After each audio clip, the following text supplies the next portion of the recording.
Alright, welcome back everyone.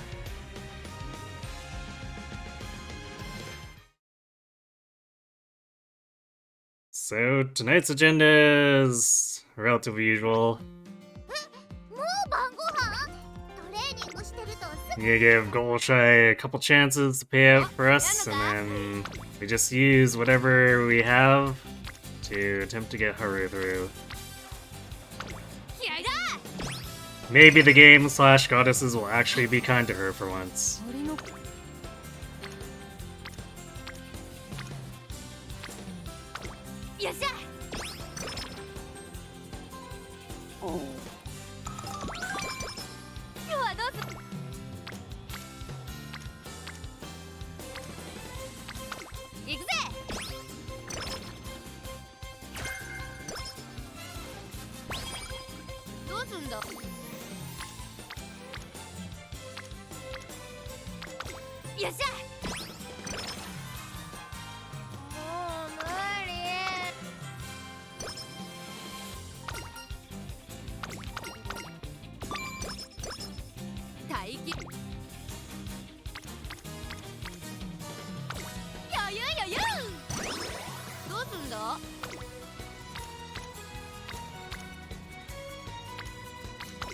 Guts gaming.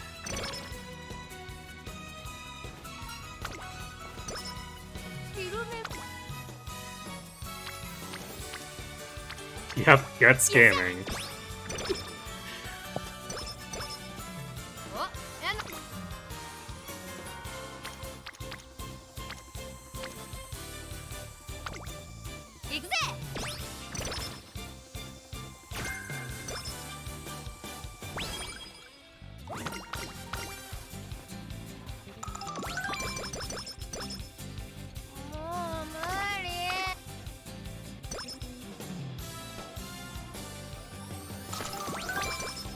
Could they stack up like that in your guts maxing hands? Please and thank you.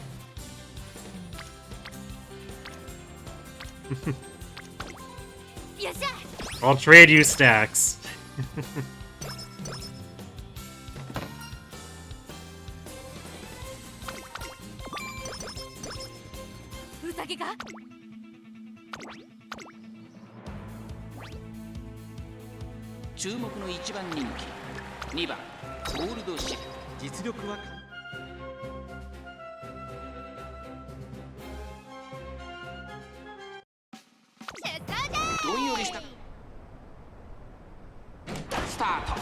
Umamusume 綺麗なスタートを切りました。誰が先頭に抜け出すか注目しましょう。先行争いはゴールドシップ8番9番。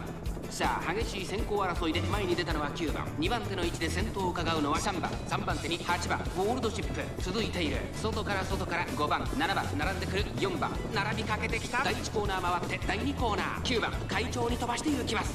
さあ花に立ったのは9番。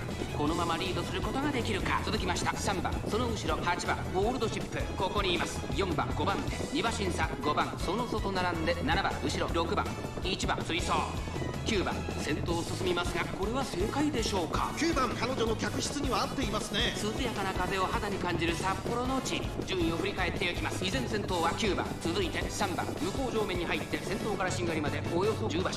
9番まだリードをキープしています。1馬身差3番2馬身3馬身開いて8番ゴールドシップ4番手3馬身離れて4番その後ろから5番さらには6番それを見るように7番少し離れて1番意気揚々と先頭を行きます。9番どうでしょうこの展開。ちょっとかかり気味かもしれないです。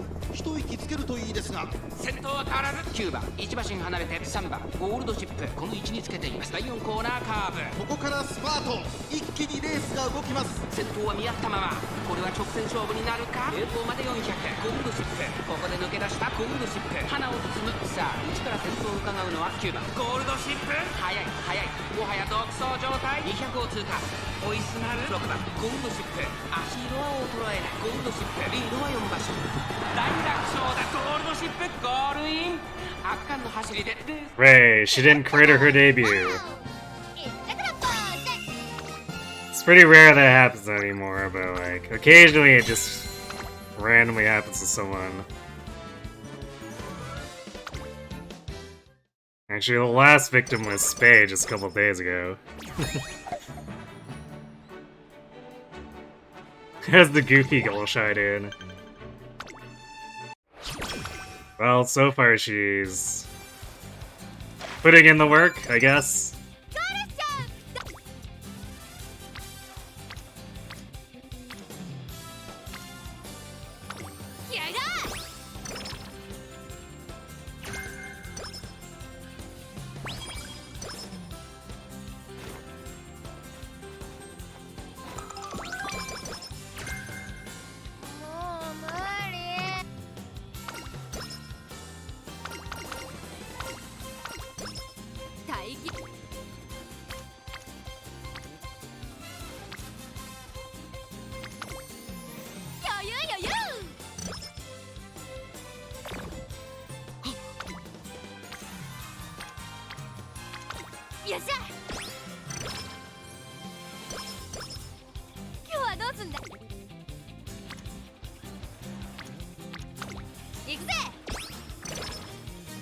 Would be nice to get some speed stacks, though.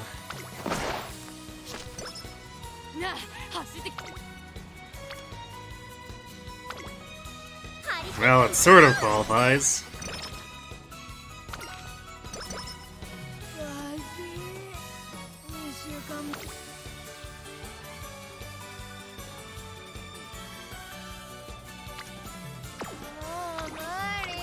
You think you're gonna workshop a front-running race with Uma Squared and Summer Mario skills?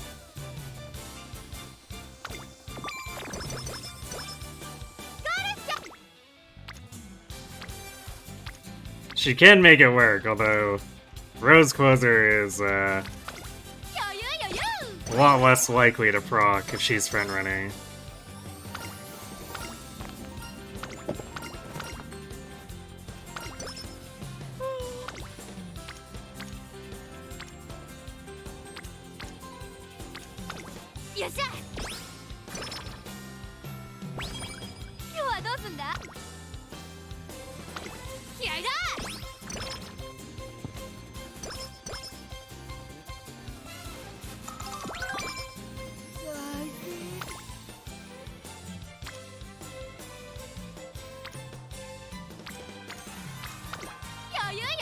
Well, that speed'll have to do.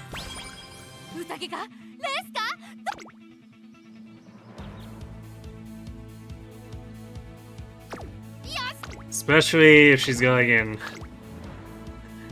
skillless, this is a little bit lower than I'd like.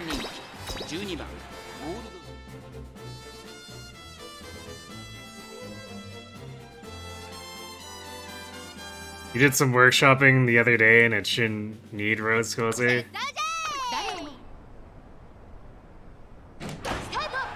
Well, if you think you can make it work, go for it. 先行争いは14番、8番、13番期待通りの結果を出せるか。1番人気ゴールドシップ。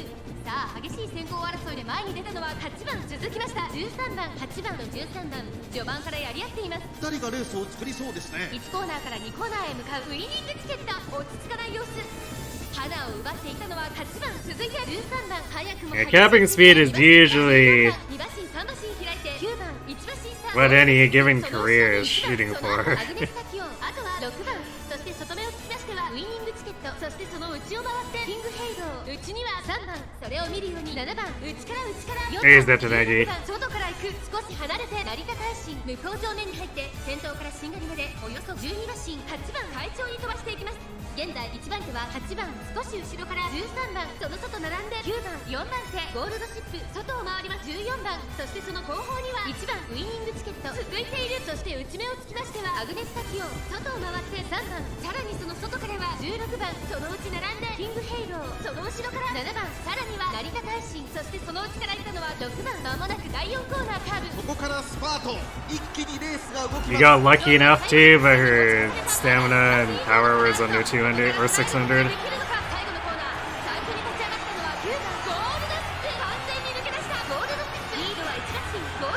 I can make things a little rough.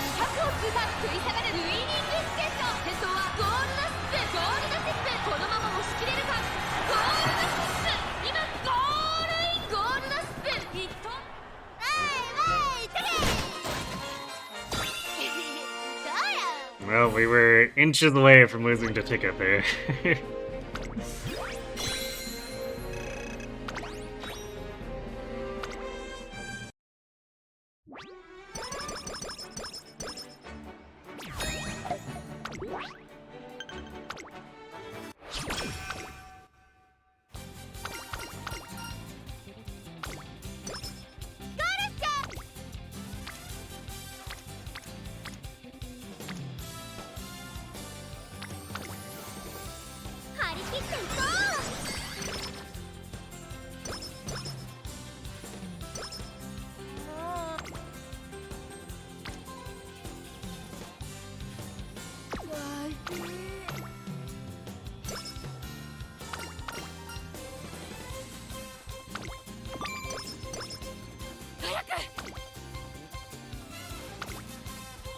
Yeah, there's a decent speed stack. Although, without 2/3 of our speed cards at actual rainbows, or I guess half. So we do have Taishin and Kita.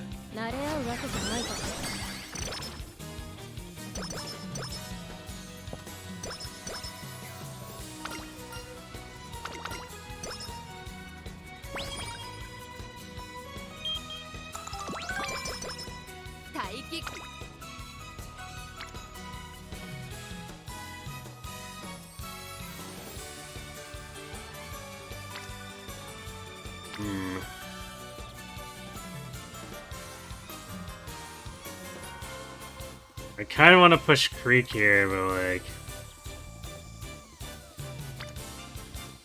I also want to bump our speed more.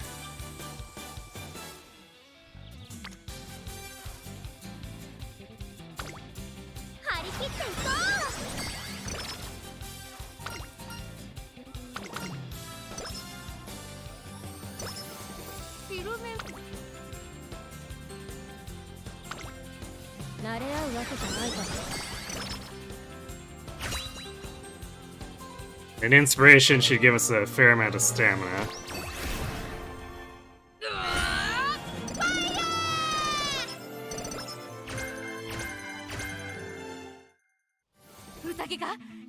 A nice 51 bump.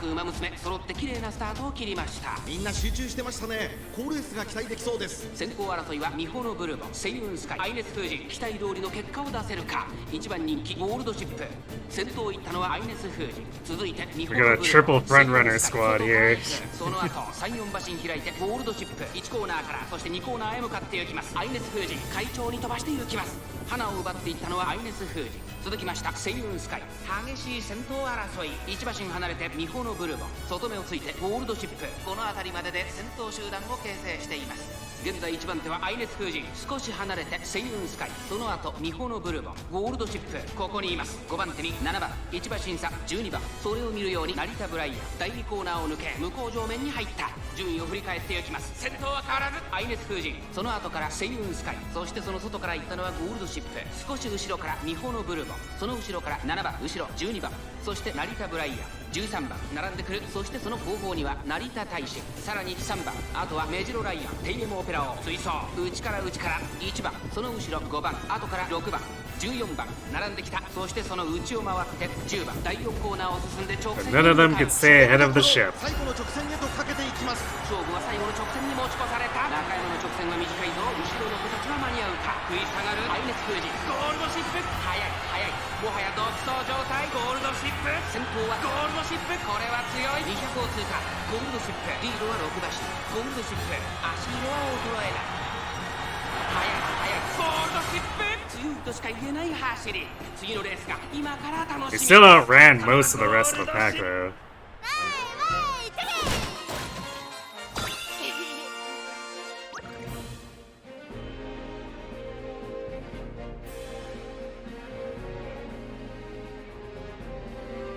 Well, I guess sorta. Bourbon fell behind.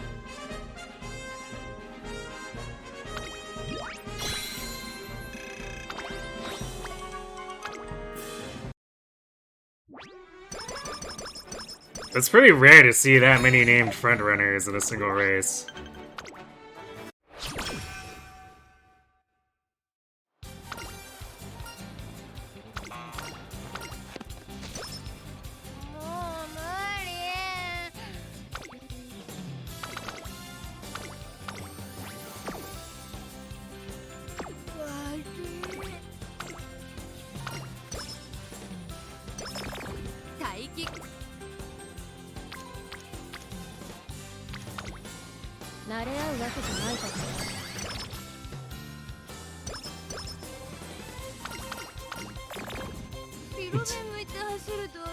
Don't mind Golshi, just shedding all of her mood.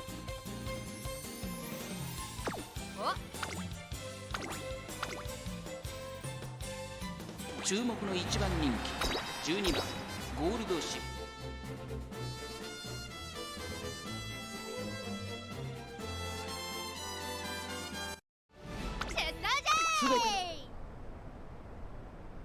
スタートです。各馬娘揃って綺麗なスタートを切りました。みんな集中してましたね。好レースが期待できそうです。先行争いは愛熱封じミホのブルボ9番期待通りの結果を出せるか。1番人気ゴールドシップ。さあ激しい先行争いで前に出たのはミホのブルボン。 The first Golshi run of the day, I accidentally used the Haru deck with her. But she got so many power double rainbows that she was actually at like 1,000 speed and power going into fall in the senior year. Sadly, nothing came of it because she got hit by Slacker that I couldn't cure for forever. So lost too many turns to actually push that into something worthwhile. 少し離れてミホのブルボン1番続いている。そして外目をつきましては愛熱封じ外から2番 Hey Suk, thanks for the waning energy. Don't be a senior slacker, Haru. Indeed. Although it's been quite a while since we last got hit by senior year slacker for Haru.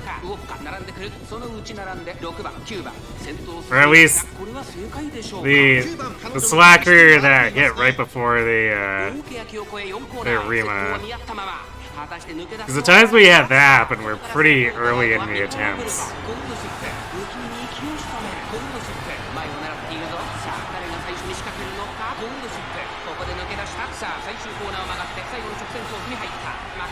But it being something that felt like it was almost consistent was definitely infuriating.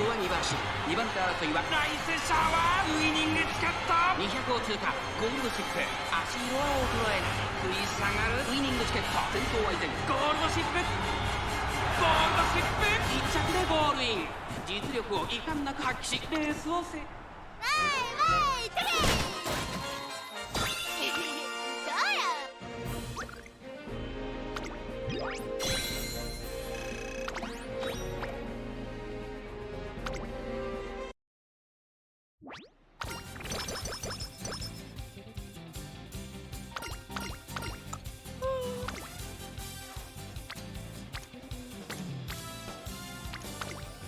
トレーニングの時間ですね。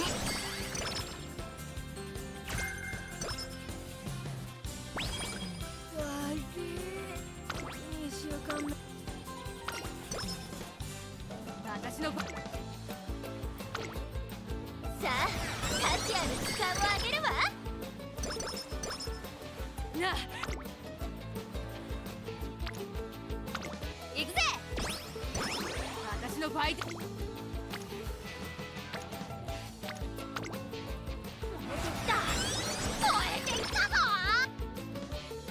If we get a decent stamina turn here, I should probably take it.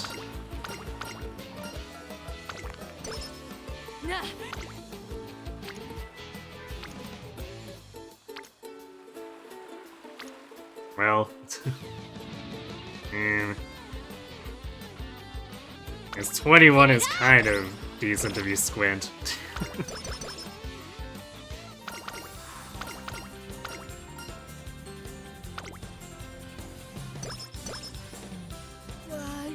Alright, fast learner.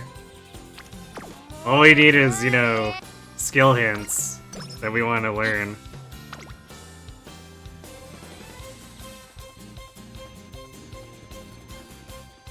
I guess pressure is a thing I could pick up. 早くしねえと勝手にどっか行っちまう。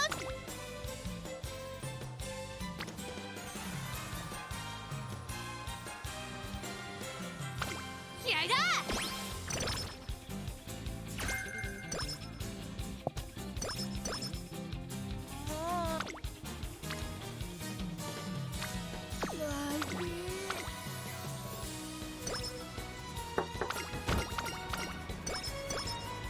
亀かウサギ。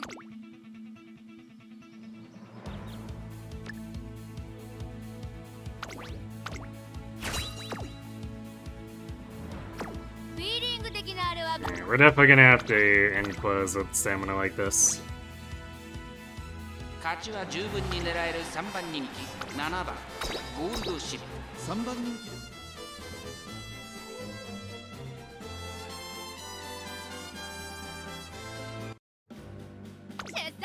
クラッシュ。さあゲートが開いた。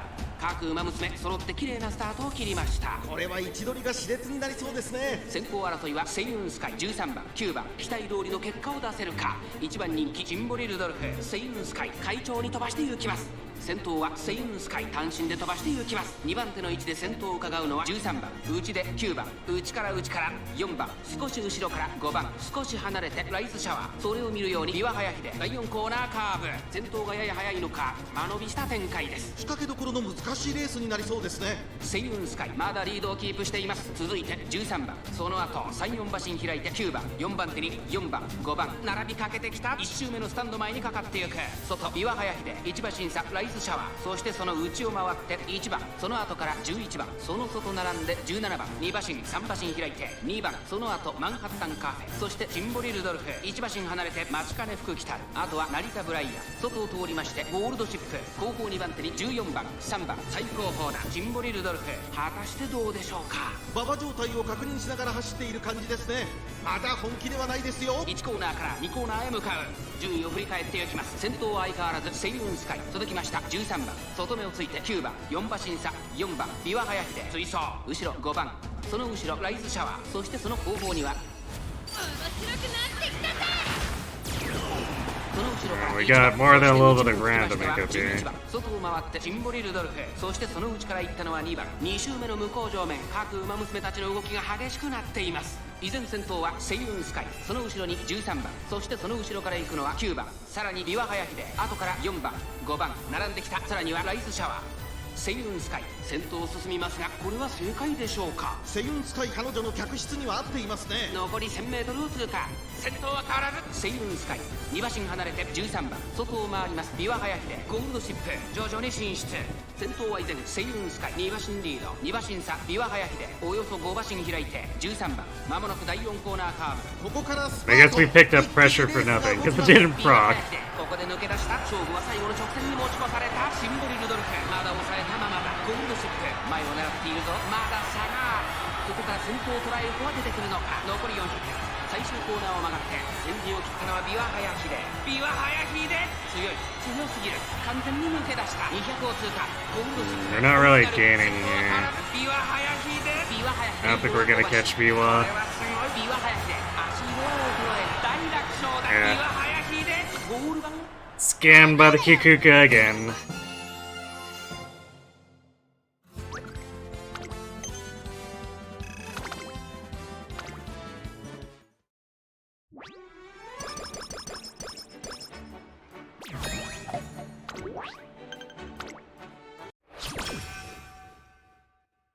We kind of massively wasted the anchors too, like at the start there, since she didn't pass for quite a while. She has 480 power, so it shouldn't have been a problem.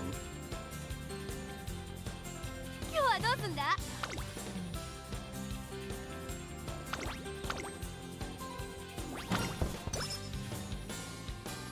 注目の1番人気11番ゴールドシップ。パドックでも注目を集める素晴らしい仕上がり。 This is why I prefer pace most of the time, is that sometimes you just have passing mishaps no matter what your power is. さあゲートが開いた。各馬娘揃って綺麗なスタートを切りました。みんな集中してましたね。好レースが期待できそうです。先頭はダイワスカーレット、単身で飛ばして行きます。2番手の位置で先頭を伺うのはゴールドシップ。それを見るようにスーパークリーク、少し離れて18番、差がなく16番、そのうち並んで13番、さらに10番、1コーナーからそして2コーナーへ向かって行きます。ダイワスカーレット快調に飛ばして行きます。さあ花に立ったのはダイワスカーレット。このままリードすることができるか。 Not so sure about that, because like end closer uses so little stamina. 4番手13番追走10番並んでくる。 And 400 is technically still double circle. さらに内1番外を回りますメジロライアン、向こう上面に入って先頭からしんがりまでおよそ10馬身。順位を振り返っていきます。先頭は変わらずダイワスカーレット、続きましたゴールドシップ、1馬身離れて10番スーパークリーク、並びかけてきた16番続いている。すぐに続いて13番外目をついて18番、内には6番、さらに内から1番外から行く成田大臣、少し後ろからウォッカ、そしてその内から行ったのはメジロライアン、内2番菱山。 But I definitely think the stamina would have been an issue if he'd attempted pace, 並んで4番後方2番手に15番17番、現在シンガリラゴールドシップ、 which is why I did flip over. 正解でしょうか。ちょっとかかり気味かもしれないです。一息つけるといいですが。まもなく第4コーナーカーブ、ここからスパート、一気にレースが動きます。この直線で勝負が決まると、まだ1馬身以上の Great progress on the Haru project. Not yet. Still can't get any spark improvements to save our lives.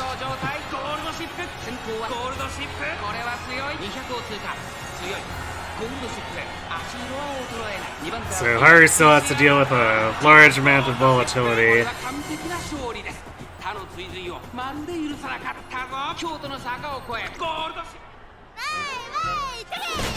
And we continue to keep getting hit by the curse of late starting anytime we have like any semi-decent setup.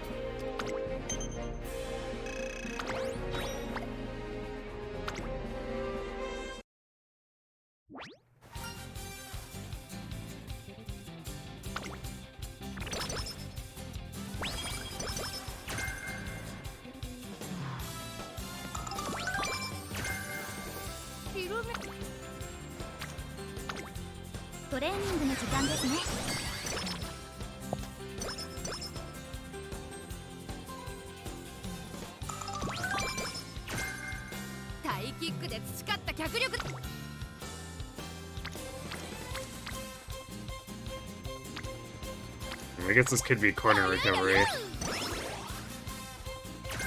It was not.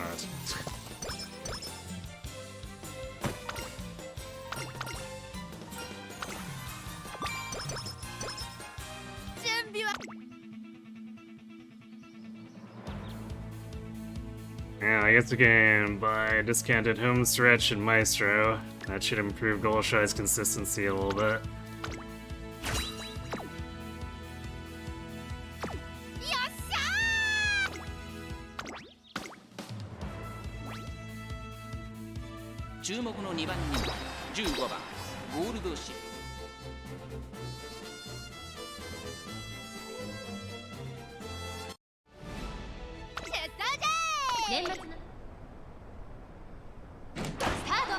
Umamusume 綺麗なスタートを切りました。これは位置取りが熾烈になりそうですね。先行争いはマヤのトップガン10番7番、期待通りの結果を出せるか。1番人気エイシンフラッシュ、マヤのトップガン快調に飛ばしていきます。第4コーナーカーブ、さあ花に立ったのはマヤのトップガン、このままリードすることができるか。2番手の位置で先頭を伺うのは7番1馬身離れて10番2馬身3馬身開いてシアマゾン、すぐに続いて AM オペラ王、そしてその外を回ってゴールドシップ。まずは1周目正面スタンド前に入ったエイシンフラッシュ、上がっていきます。先頭は相変わらずマヤのトップガン、続きました10番7番追走1馬身差 AM オペラ王、外にはゴールドシップシアマゾン並んでくる。外を通りまして14番少し後ろから1番2馬身差11番、第1コーナー回って第2コーナー、順位を振り返っていきます。現在1番手はマヤのトップガン、現在1番手は10番、ここで先頭が入れ替わった3番手に7番4番手 AM オペラ王、そして外目を突き出してはゴールドシップ、そのうち並んでシアマゾン、外で14番、それを見るように1番外11番、さらには後ろ動くかシンボリルドルフ並びかけてきたレーシンフラッシュこの位置につけています。さらにメジロライアン後方2番手に13番3番現在しんがりだ。向こう上面に入って先頭からしんがりまでおよそ11馬身。先頭マヤのトップガンレースはよどみなく進んでいます。残り 1000m を通過。続いて AM オペラ王ゴールドシップ3番手差がなく10番14番続いている岸山の並んできた。その後11番内を回ります。7番外から1番少し離れて12番レーシンフラッシュここにいた。その外並んでそして内目をつきましては動くか外から行くメジロライアンそしてそのうち13番第4コーナーを進んで直線 I got the pressure frog here. 目が離せません。ゴールドシップここで抜け出した。さあいよいよ直線だ。どのタイミングで誰が仕掛けるのか。中山の直線は短いと後ろの子たちは間に合うか。ペイエムオペラを追いすがるゴールドシップ速いもはや独走状態。残り200ゴールドシップリードは4馬身先頭は変わらずゴールドシップこれは強い。ゴールドシップこれは完璧な勝利です。他の追随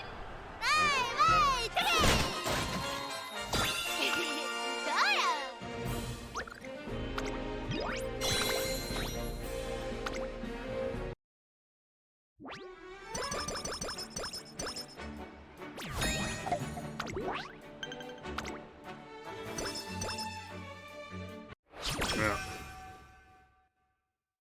see if we can patch up that stamina a bit. Granted, I guess we should be getting an inspiration that'll give it a fair bump.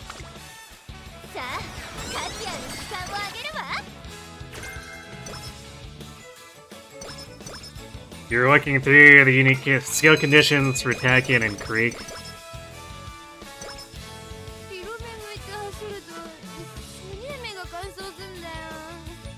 You went to look at some of the other ones. Summer Special Week seems really good, just needs 2 mid-race skill activations to not be all the way in the back.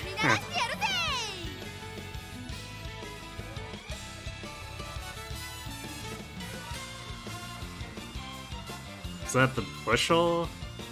Yeah, we got the bushel.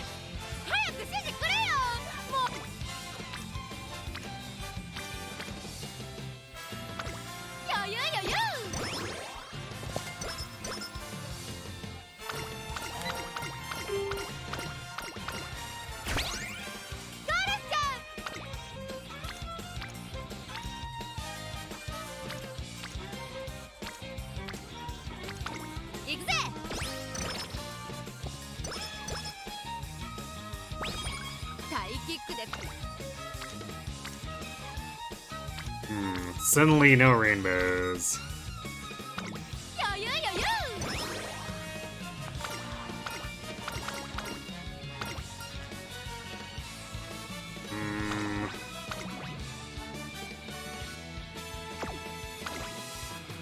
I think I'm actually gonna pick power here, because I know inspiration will be more stamina, slanted more towards stamina.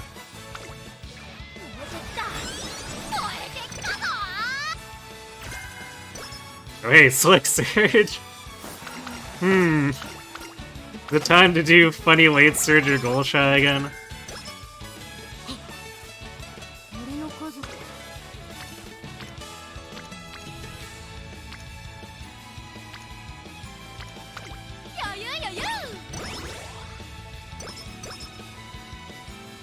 Just seems way more generous in Creek or Tachyon, where it's like 2nd to 4th during mid-race, or 2nd to 3rd past the final corner.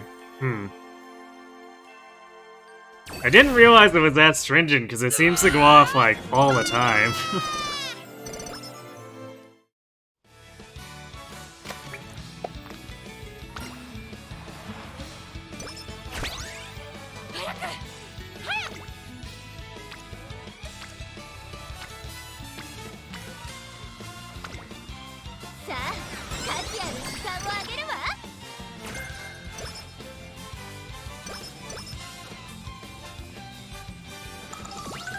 Or maybe they're just like way better at being in position at any given time to trigger it.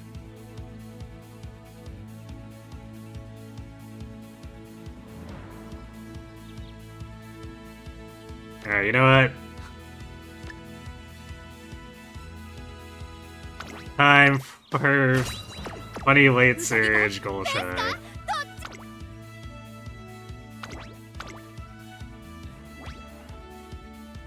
Slightly more accessible with higher room accounts, extends out to 5th. Still.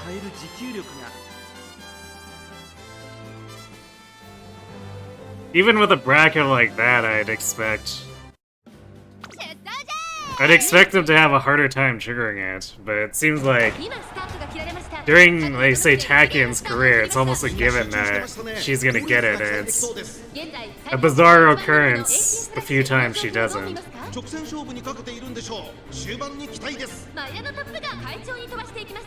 先頭はマヤのトップが三振で飛ばしていきます。2番手の位置で先頭を伺うのは16番、早くも激しい競り合い12番、3番手さらに1レジロマックイーン、5番手に3番外から行くシンボリルドルフ、スーパークリーク並んでくる。それを見るようにライスシャワー、内の方から17番エイシンフラッシュ、ここにいます。外でスペシャルウィーク9番追走、少し後ろからゴールドシップ、間もなく第4コーナーカーブ、先頭がやや早いのか間延びした展開です。各自自分のペースを保っているようですね。順位を振り返っていきます。先頭は変わらず Usually if you don't, it's because you went to first or second early. Yeah. And then if you're winning that hard, then it tends to not be a problem. シンボリルドルフ、内には12番、17番並びかけてきた。そしてその内から行ったのは3番エイシンフラッシュ、ここにいた。そしてその外を回ってスペシャルウィーク、内をついてゴールドシップ、外11番、すぐに続いて10番、その後ろ4番、5番並んできた。後方2番手に8番、最後方9番エイシンフラッシュ、果たしてどうでしょうか。馬場状態を確認しながら走っている感じですね。まだ本気ではないですよ。第1コーナー回って第2コーナー、依然としてマヤのトップが続きました。16番、さらにはライスシャワー、外からシンボリルドルフ、差がなく面白くなってきたぜ。外を回って17番、内からレジロマックイーン、1馬身離れて12番、あとは3番、後からエイシンフラッ Oh, シュ、 she should have all the stamina here. そしてその外から行ったのはゴールドシップ、1馬身差。5番、2周目の向こう正面に入って変わらず先頭を突き進みます。マヤのトップガン、先頭は依然マヤのトップガン2馬身リード。そしてその後方には16番、その後3、4馬身開いてライスシャワー、その後ろからシンボリルドルフ、さらにスーパークリーク、後ろ17番、そしてその内を回ってレジロマックイーン、その後ろに12番、残り1000メートルを通過。そしてゴールドシップ、そのうち並んで3番、その後スペシャルウィーク、そしてそのうち5番、その後から4 There's 番、 pressure, but any slick surge? マヤのトップガン、先頭を進みます。 No, no slick surge. マヤのトップガン、彼女の客室にはあってい Well, ますね。 it's not like she needs it, ゴールドシップ第4 but it would have been funny. ここからスパート、一気にレースが動きます。勝負は最後の直線に持ち込まれた。まだ差がある。ここから先頭を捉える子は出てくるのか。ゴールドシップ、花を進む400を切りました。さあ最終コーナーを曲がって最後の直線コースに入った。余裕の走りだ。後ろをぐん The span one, even in CM, goes all the way from 2nd to 6th. Man. 余力を残したまま3番手争いはライスシャワー、エイシンフラッシュ。 That's a pretty massive bracket. 今ゴールイン。圧倒的な実力差を見せつけレースを制した。勝ったのはゴールドシップ。現役最強 Funny seasonal power creep, I guess. 2着にはスーパークリーク。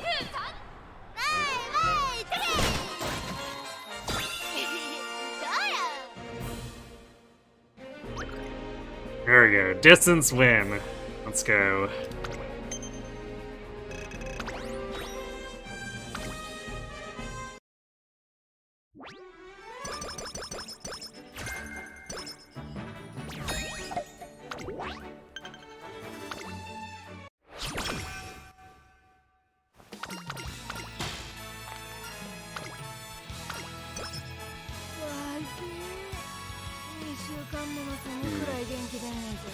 I was about to say she probably needed that 20 whip, but like 268 is technically not that bad.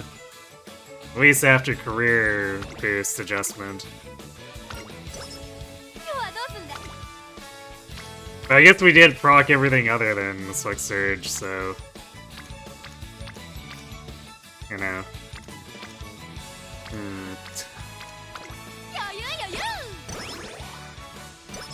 I guess we're improving wit even more.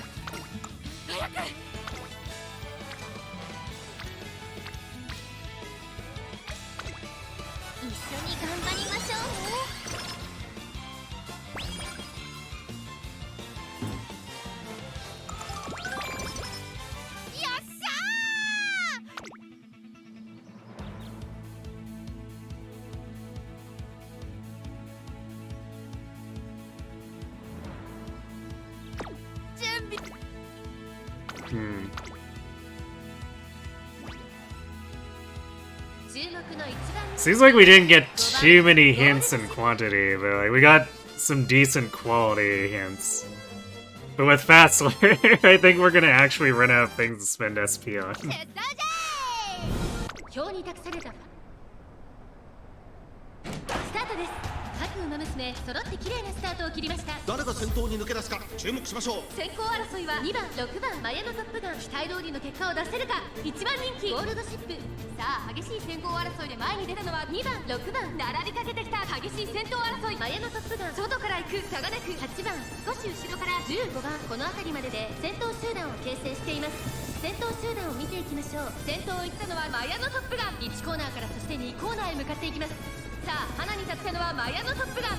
このままリードすることができるか。続きました2番1馬身差6番。それを見るように15番5番手8番1馬身離れて当選上段。その外並んで AM オペラ王18番並んでくる。内を回って4番その後ろからメジロマックイーンゴールドシップ。ここにいます。向こう正面に入って先頭からしんがりまでおよそ16馬身。マヤのトップガン快調に飛ばしていきます。依然先頭はマヤのトップガン。続いて2番少し離れて6番後ろ8番。面白くなってきたぜ。同点上段並んできた18番続いている。そしてその内から行ったのは15番外から AM オペラ王内を回ります。4番さらにはメジロマックイーンゴールドシップ。ここにいた内にはグラスワンダー2馬身3馬身開いてエアグルーブとどめをついてスペシャルウィーク。その後11番そしてその内を回って15番後方2番手に16番第4コーナーを進んで直線へ向かう。ここからスパート。一気にレースが動きます。まだ1馬身以上の差があるぞ。ここから伝えることができるのか。さあいよいよ直線だ。どのタイミングで誰が仕掛けるのか。さあ外から先頭を伺うのは当選上段。最終コーナー最初に駆け抜けてきたのはマヤのトップガンゴールドシップ。仕掛けてきた当選上段食い下がるゴールドシップ。先頭はゴールドシップ。これは強い。残り200。先頭は変わらずゴールドシップ。これはすごい。ゴールドシップ足色は衰えないゴールドシップ。これは完璧な勝利です。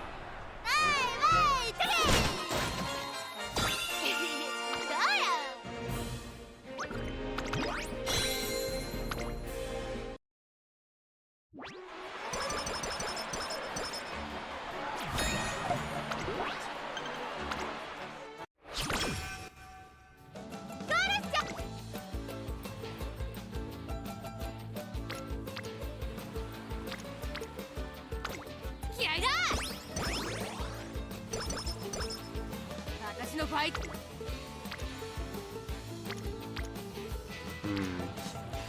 Where are rainbows? 行くぜ。早く。I said rainbows plural. 慣れ合うわけじゃないか。私のファイティング。Wow, that was a comical senior summer camp in all the wrong ways.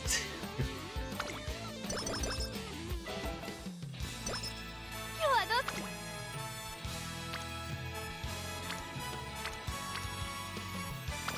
余裕余裕。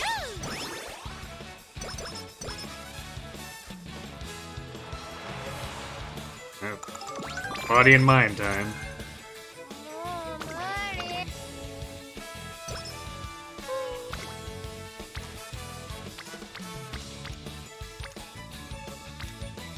Yeah, it's a good thing we have mega stats, because the back half of his training is pretty bad.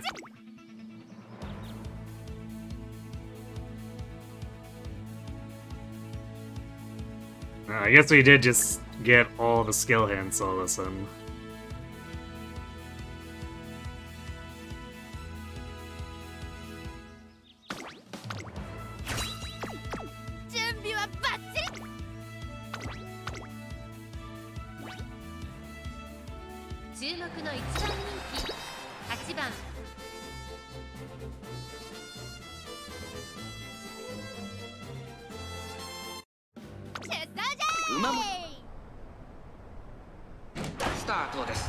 Umamusume 綺麗なスタートを切りました。みんな集中してましたね。好レースが期待できそうです。期待通りの結果を出せるか。1番人気ゴールドシップ、これから第2コーナーへかかっていきます。ダイワスカーレット快調に飛ばしていきます。さあ花に立ったのはダイワスカーレット。このままリードすることができるか。先頭から大きく離されて2番手はスーパークリーク。向こう上面に入って先頭はダイワスカーレット。 This definitely feels like we're gonna be too far up for anchors. 2番手の位置で先頭を伺うのはスーパークリーク。3番手に11番、少し後ろから当選上段、少し離れて東海帝王、それを見るようにテイレムオペラ王、外にはオグリーキャップ、ゴールドシップ、上がっていきます。スタミナを切らさないか心配です。依然としてダイワスカーレット、続いてスーパ Now ー we're definitely way too far up. すぐに続いて当選上段、東海帝王続いている。さらにオグリーキャップ、さらに内からテイレムオペラ王、その外並んでゴールドシップ、内から18番、2馬身3馬身開いて1番15番並んでくる。そして Rushed out here to be pseudo anchors, I guess. 内を回ります。動くか。その内並んで9番、大けやきを越え4コーナーへ。この直線で勝負が決まるぞ。ゴールドシップ、まだ抑えたままだ。ゴールドシップ、前を狙っているぞ。ゴールドシップ、外で足を溜めています。さあ誰が最初に仕掛けるのか。スーパークリーク、2番手につけ様子を見守る。まだ1馬身以上の差があるぞ。ここから捉えることができるのか。最後のコーナー、最初に駆け抜けてきたのはゴールドシップ。4着を切りました。ゴールドシップ、先頭はゴールドシップ。これは強い。ゴールドシップ、速い速い、もはや独走状態。200を通過、当選上段、食い下がるゴールドシップ。足色は衰えない。強い強い。 Yeah, just mostly obliterating everyone on stats there.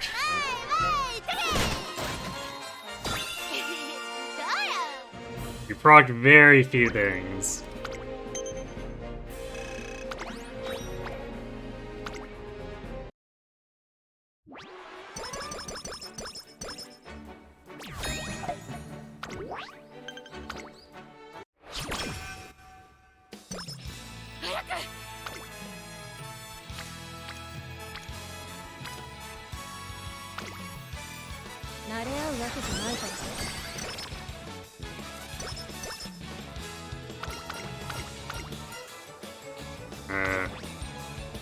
Now at this point, do we even want practice perfect?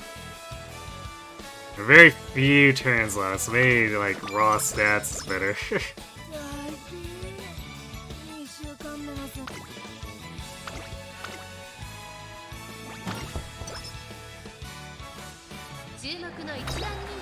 Especially if we're racing the J Cup here. It basically only gives us 4 turns of training.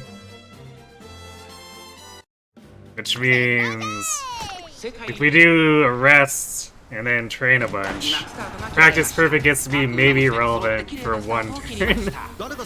Or I guess relevant for 1 turn, maybe 2. この2人が競り合っているぞ。期待通りの結果を出せるか。1番人気ゴールドシップ、15番会長に飛ばして行きます。さあ花に立ったのは15番。このままリードすることができるか。第1コーナー回って第2コーナー、先頭は15番、単身で飛ばして行きます。2番手の位置で先頭を伺うのは18番エアグルーヴ、3番手、そして内目をつきましては当選上段、17番5番手、それを見るように3番、その外並んで13番、1馬審査シンボリルドルフ、さらにはゴールドシップ、すぐに続いてオグリーキャップ、外を回りますテイレムオペラ王、スペシャルウィーク、内から行く。外には11番、少し離れて5番、さらに1番、16番続いている。ヒシアマゾン並びかけてきた。7番、最後方からのレースになりました。第2コーナーを抜け向こう上面に入った。順位を振り返っていきます。依然として15番、続いて18番、少し後ろから当選上段、その後ろから3番、差がなくシンボリルドルフ、外を通りまして17番、そしてその外13番、内からエアグルーヴ、1馬身離れてゴールドシップ、内でオグリーキャップ、スペシャルウィーク並んできた。外からテイレムオペラ王、その後から11番、内をついて5番、その内並んで1番、残り 1000m を通過。その後ろに7番、後方2番手にヒシアマゾン、16番最後方だ、15番先頭をキープ。これは面白い展開だ。このまま進みますか。これは大胆な作戦、波乱の展開になりそうです。大けやきを越え4コーナーへ当然上段、ここで抜け出した。この直線で勝負が決まるぞ。ゴールドシップ、外で足を溜めています。ゴールドシップ、前を狙っているぞ。まだ1馬身以上の差があるぞ。ここから捉えることができるのか。最後のコーナー、先陣を切ったのはゴールドシップ、残り400。ゴールドシップ、先頭はゴールドシップ、これは強い。ゴールドシップ、強い、強すぎる。完全に抜け出したゴールドシップ、負けられない、負けられないぞ。200を通過、ゴールドシップ、突き放せ。ゴールドシップ、リードは7番。2番手争いはAh yes, we totally needed that body in mind there. としか言えない走り。次のレースが今から楽しみ。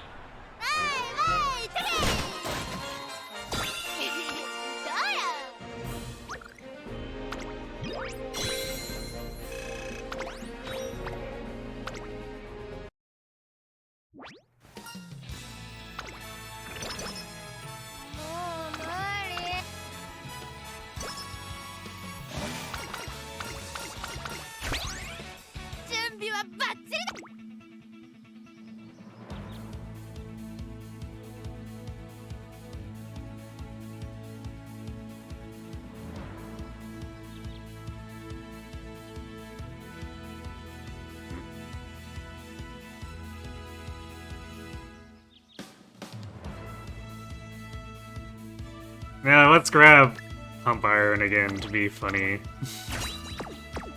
It's probably gonna have problems proccing when we're typically this far up.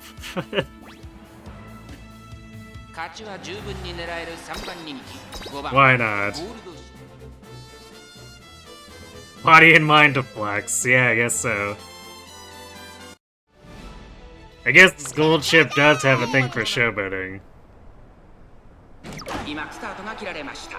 各馬娘綺麗なスタートを切りました。これは位置取りが熾烈になりそうですね。先行争いは8番。Well, late start might put us far enough behind that we will trigger it. 1番人気エイシングフラッシュ第4コーナーを進んで直線へ向かう。8番会長に飛ばして行きます。さあ花に立ったのは8番。このままリードすることができるか。2番手の位置で先頭を伺うのは16番。内には当選上だ。少し離れてメジロマックイーン、さらにジンボリルドルフ。まずは1周目正面スタンド前に上がっていく。すぐに続いて3番。それを見るように4番。後ろスーパークリーク、その後テイエムオペラオ、後からエイシングフラッシュ、そしてその後ろから行くのは6番。その外並んで11番。少し後ろから15番。その内並んでゴールドシップ。後方2番手にエアグルーヴ。9番。最後方からのレースになりました。1コーナーから2コーナーへ向かう。順位を振り返っていきます。依然として8番続きました。16番1馬身離れて当選上段。外を回ってジンボリルドルフ、メジロマックイーン続いている。1馬身差3番。 We should be about to proc 外から angers. スーパークリーク、その後3、4馬身開いてテイエムオペラオ、あとは11番。そしてエイシングフラッシュ、その後ろから6番。その後ろにゴールドシップ。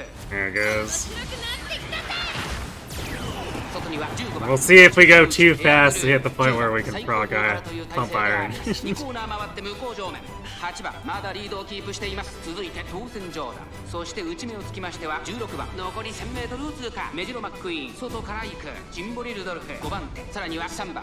外からスーパークリーク、内から4番。外でテイエムオペラオ、内で11番。エイシングフラッシュ、ここにいます。2馬身離れてゴールドシップ。内をついて6番。外を通りまして10番。 Pressure and そ Slick してその後方には Surge. 9番。 Ah, there we go, there's Iron. まもなく第4コーナーカーブ。勝負どころ、最後の直線へとかけていきます。この直線で勝負が決まると、まだ1馬身以上の差があると、ここから捉えることができるのか。中山の直線が短いと後ろの子たちは間に合うか。外からゴールドシップ、驚異的な末足。抜け出したのは当選上だ。だが後続も追いすがる。200を通過。ゴールドシップ並んできた。ゴールドシップ完全に抜け出した。ゴールドシップ足色を Late start who? ゴールドシップ1着でゴールイン。実力を遺憾なく発揮しレースを制した。夢のグランプリを制した。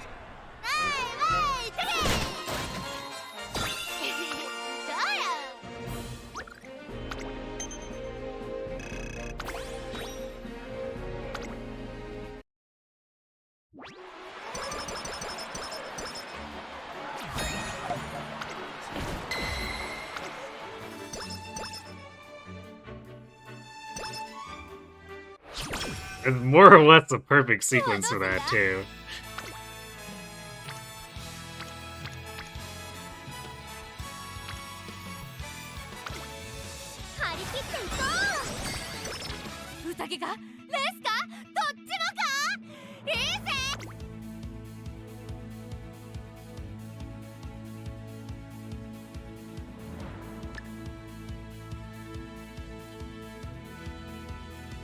Alright, now I'm just grabbing, like, anything that's heavily discounted for funsies. Though straightaway acceleration could technically be helpful if it becomes a spark, too. ゴールドシップ。 Not as helpful as Slick Surge, but we take any acceleration help we can get. 足元はさあゲートが開いた。各馬娘揃って綺麗なスタートを切りました。みんな集中してましたね。好レースが期待できそうです。マヤのトップガンと10番、この2人が競り合っているぞ。期待通りの結果を出せるか。1番人気ゴールドシップ、マヤのトップガン快調に飛ばしていきます。1コーナーからそして2コーナーへ向かっていきます。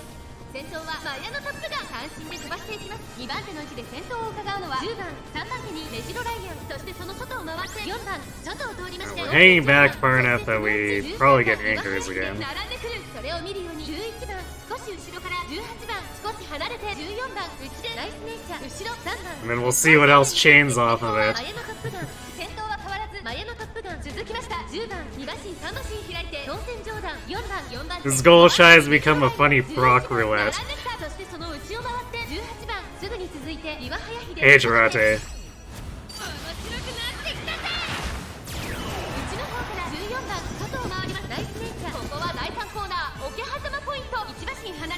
番ゴールドシップここにいます。そして内目をつきましては1番内には動くか。そして外目をつきましては17番後方2番手にウイニングチケット。まもなく第4コーナーカーブ。馬娘たちがどう動くか目が離せません。 Oh, there's the iron. 果たして抜け出すのは誰だ。まだ1馬身以上の差があるぞ。ここから捉えることができる。Barely nothing else, though. I guess pressure is not applicable here, so it would have been Slick Surge.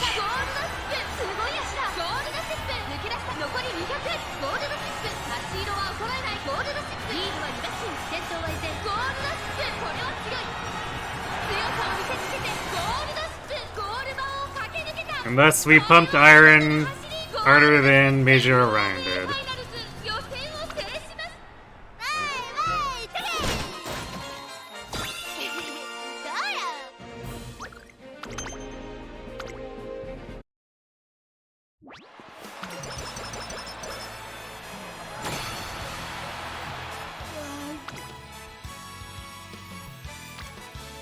Because it's kind of funny how I said, well, we're probably not going to proc it very often, and then we're just constantly procking it.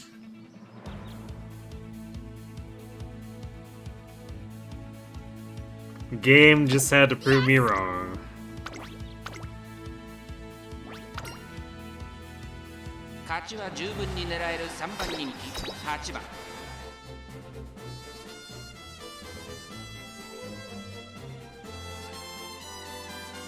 Wait, switchers are gambling style, it's true. 今スタートが切られました。各馬娘揃って綺麗なスタートを切りました。誰が先頭に抜け出すか注目しましょう。先行争いはサイレンス鈴鹿4番9番期待通りの結果を出せるか。1番人気成田大臣ゴールドシップペースが速い。スタミナを切らさないか Well, 心 we're 配 far up and we're rushed, so now we're probably not going to be in a position to proc. See how this goes. 2番手の位置で先頭を伺うのは4番向こう正面に入って先頭はサイレンス鈴鹿。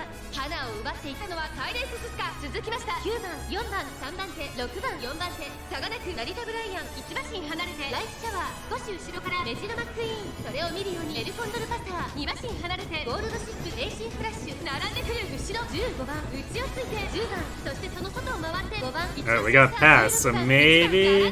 そして2番後方2番手に12番 Yep, we were allowed to proc it. 成田大臣なんと最高峰の位置取りとなってしまいました。9番先頭を進みますがこれは正解でしょうか。9番彼女の客室には合っていますね。現在1番手は9番大欅を越え4コーナーへ。先頭は見合ったままこれは直線勝負になるか。ゴールドシップ前を狙っていると成田大臣まだ抑えたままだ。さあ誰が最初に仕掛けるのか。サイレンス鈴鹿2番手につき様子を見守る。さあ外から先頭を伺うのは成田ブライアン。最終コーナーを曲がって先陣を切ったのは成田ブライアン。残り400上がってまいりました。ゴールドシップ一気に上がってくる。ゴールドシップ並んでくる。ゴールドシップゴールドシップ完全に抜け出した。ゴールドシップ負けられない負けられないと残り200。ゴールドシップ足色は衰えない。ゴールドシップリードは3馬身2番手争いはエースフラッシュ成田ブライアン強さを見せ And another body and mind T-pose.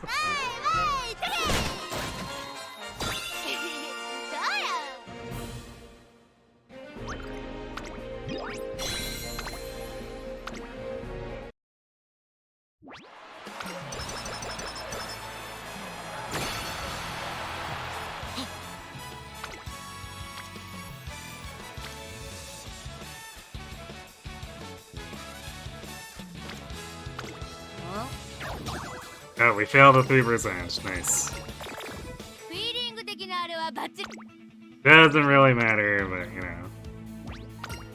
It's funny. 5番ゴールドシップ7番人気です。ちょっと厳しい。Hey, Hitakiri, Rooster. Thanks for the hydrate. 晴れ渡るぞ。スタートです。各馬娘綺麗なスタートを切りました。これは位置取りが熾烈になりそうですね。先行争いはアイネス風神マルゼンスキー Bulls. Late starts only make Golshi grow stronger. まだこれからですよ。ここからの巻き返しに期待です。マルゼンスキー快調に飛ばしていきます。先頭集団を見ていきましょう。さあ激しい先行争いで前に出たのは日本のブルボン。向こう正面に入って先頭からしんがりまでおよそ14馬身。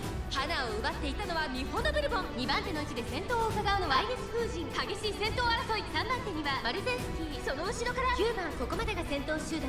現現在1番手は日本のブルボン、続きましたアイネス封じ2馬身離れてマルゼンスキー9番4番手5番手にハッピーミーク1馬身離れてシンボリルドルフ1馬身差1番、そしてシアマゾン少し後ろから2番、そしてその後方には13番、さらにはヘイエムオペラ王、その後ろゴールドシック面白くなってきたぜ。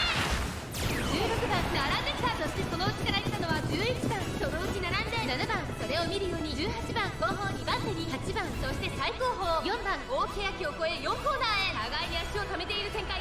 このまま直線での争いになるのか。日本のブルボンここで No iron pumping for us, I guess. アイネス封じヘイエムオペラ王、後で様子を伺うゴールドシップ、前を狙っているぞアイネス封じ2番手でして様子を見守る最終コーナー。最初に立ち上がったのはマルゼンスキー、残 We り might actually not be able to catch up here. ゴールドシッ See. プ今度来る最後は2人のつばぜり合いだ。アイネス封じ先頭に変わったゴールドシップ、ここで上がってきたぞ。200を通過先頭 Yeah, we're gaining, but I don't think it's enough. アイネス封じここまでか。 Oh! ゴールドシップ In body and mind. 2人もつれたままゴールイン Not a T-pose this time. Actually required.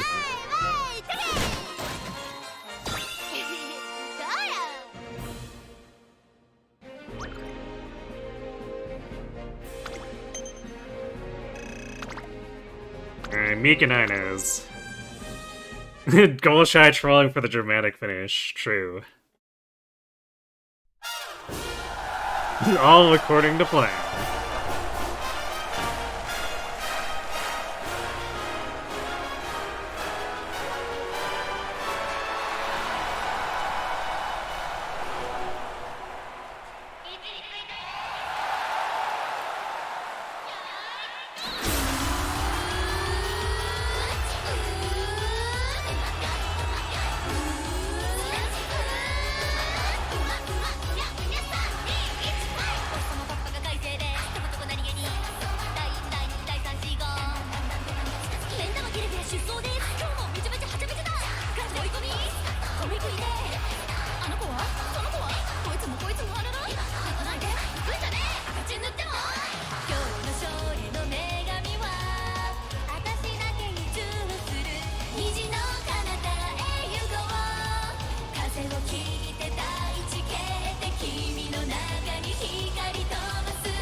What do we even have that we can buy?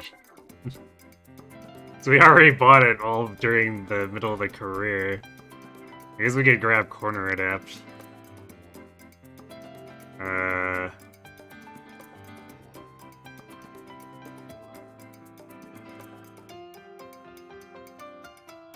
not really much for relevant icebergs. I mean, I can grab Umamusume, but I'm probably never gonna actually pick it.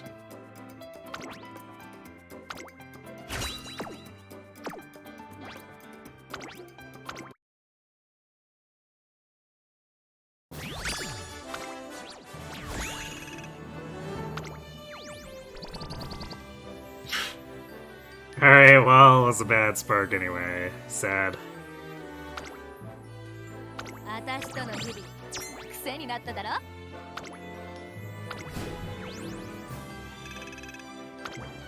At least yesterday's were trolling, and this one just didn't even try.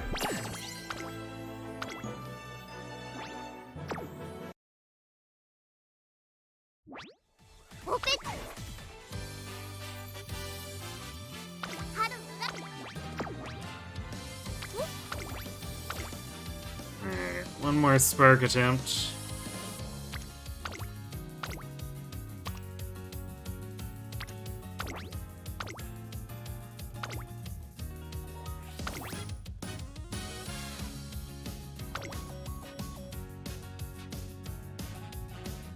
And if it doesn't work, then we just start the run proper with what we've already got.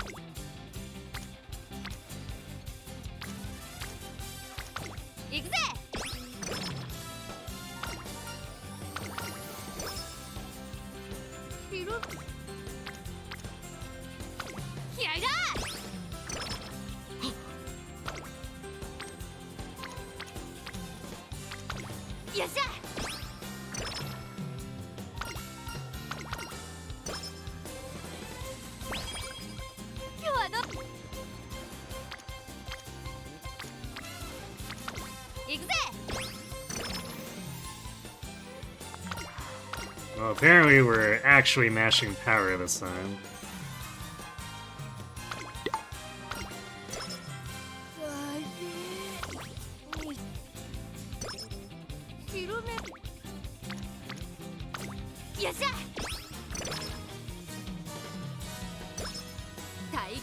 Which I guess is a very noticeable improvement from mashing guts.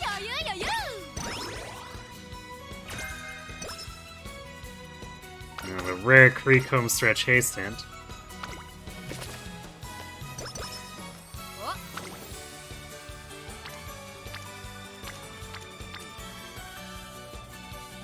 Well, that's kind of something we'd rather see pop up during a Haru run.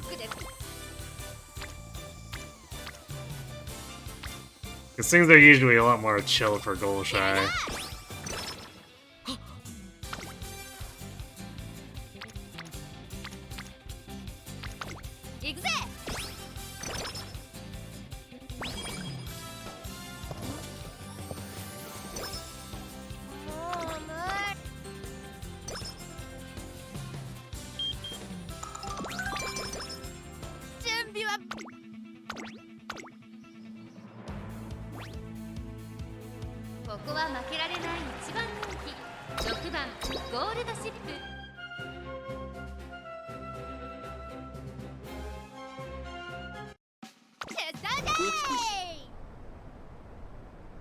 今スタートが切られました。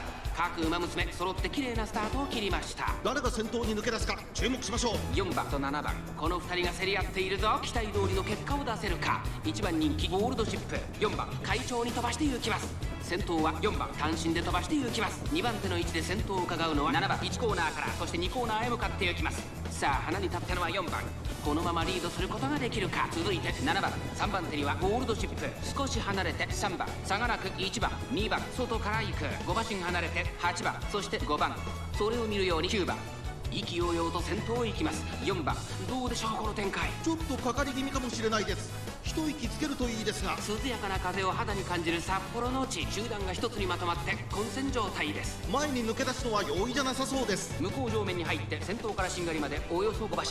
さあ先頭に立ちましたゴールドシップ、すぐに続いて4番、そして外目をつきましては7番、内を回ります。1番2番追走、少し後ろから3番、そしてその後方には8番、1馬身離れて5番、その後ろに9番ゴールドシップ、先頭を進みますが、これは正解でしょうか。ちょっとかかり気味かもしれないです。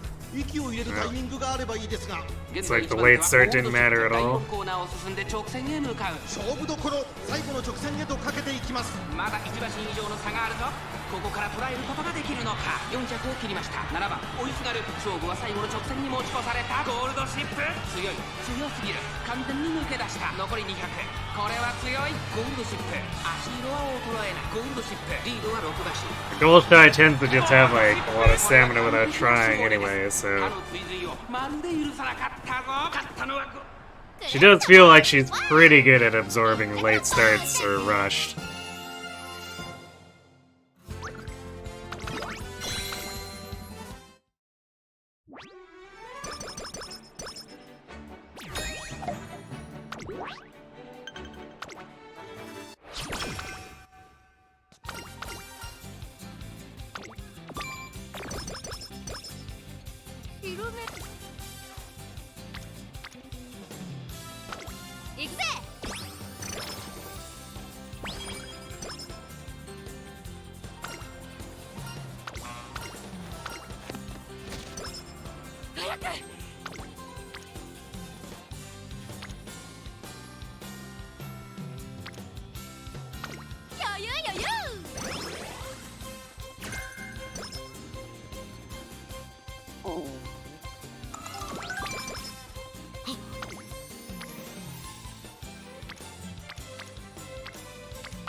Nice wit turn.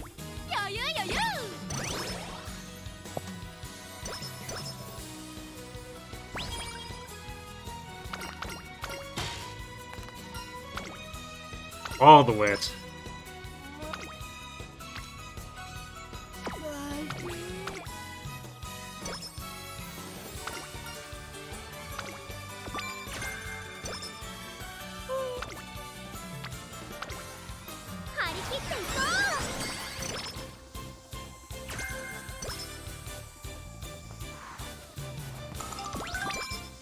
Wow, we basically got every single homestretch haste hand.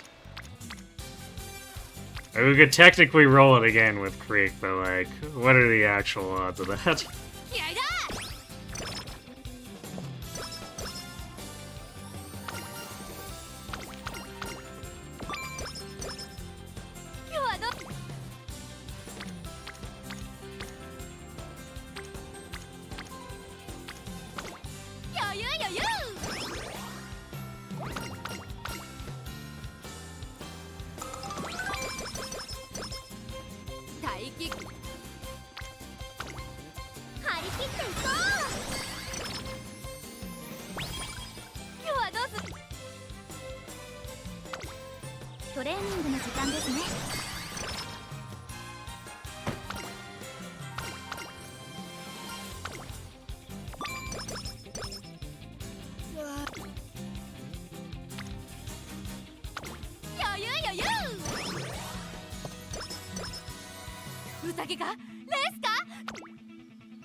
$119 for homestretch haste, pretty cheap.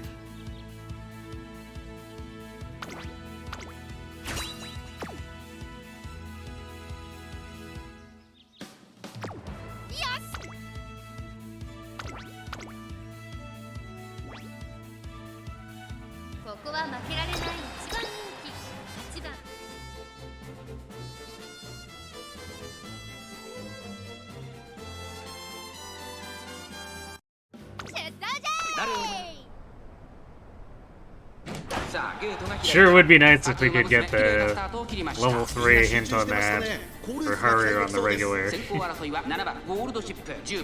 先頭をかけます。7番続きましたゴールドシップ、さらにはアグネスターキオ、すぐに続いて10番、その後ろに9番、2馬身3馬身開いて12番、そしてその外を回って成田大使。さあ1コーナーから2コーナーへ向かっていく馬娘たち。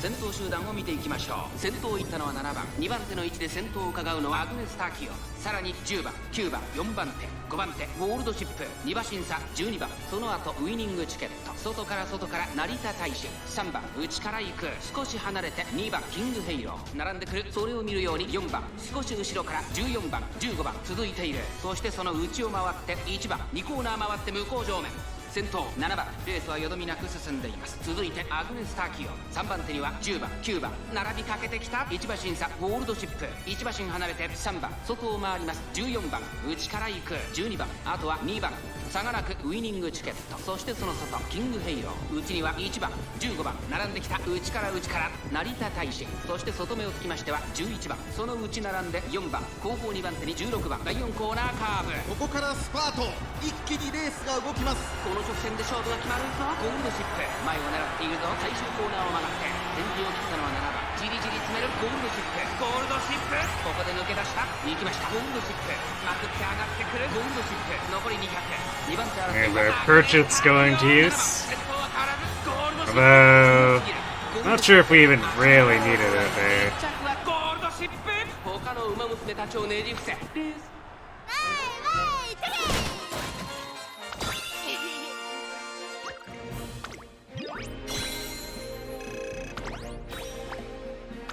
We did have an excessive amount of speed, so it's pretty easy to just, like, completely muscle our way through on stats.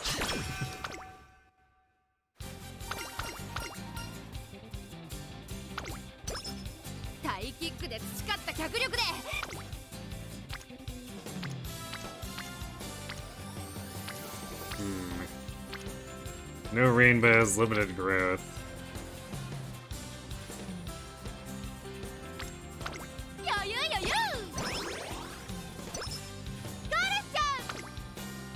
When in doubt, wit reroll.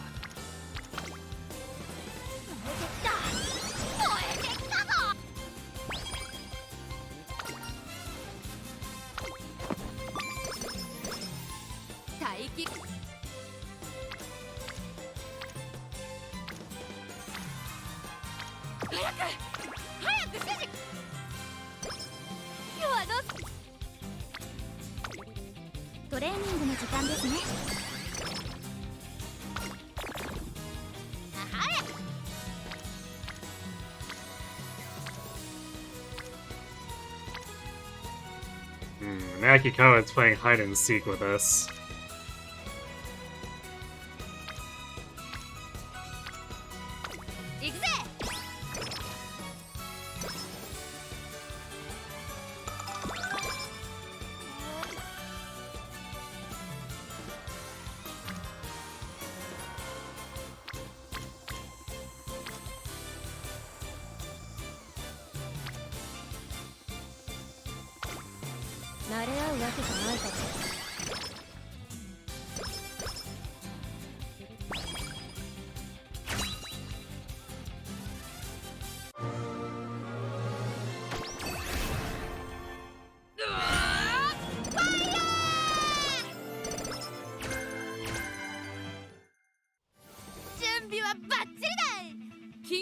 I have almost 500 speed already.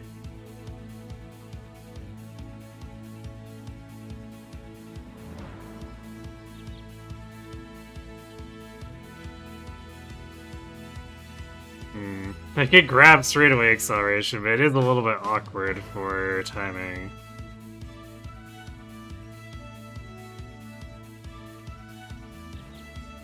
Yeah, though, whatever.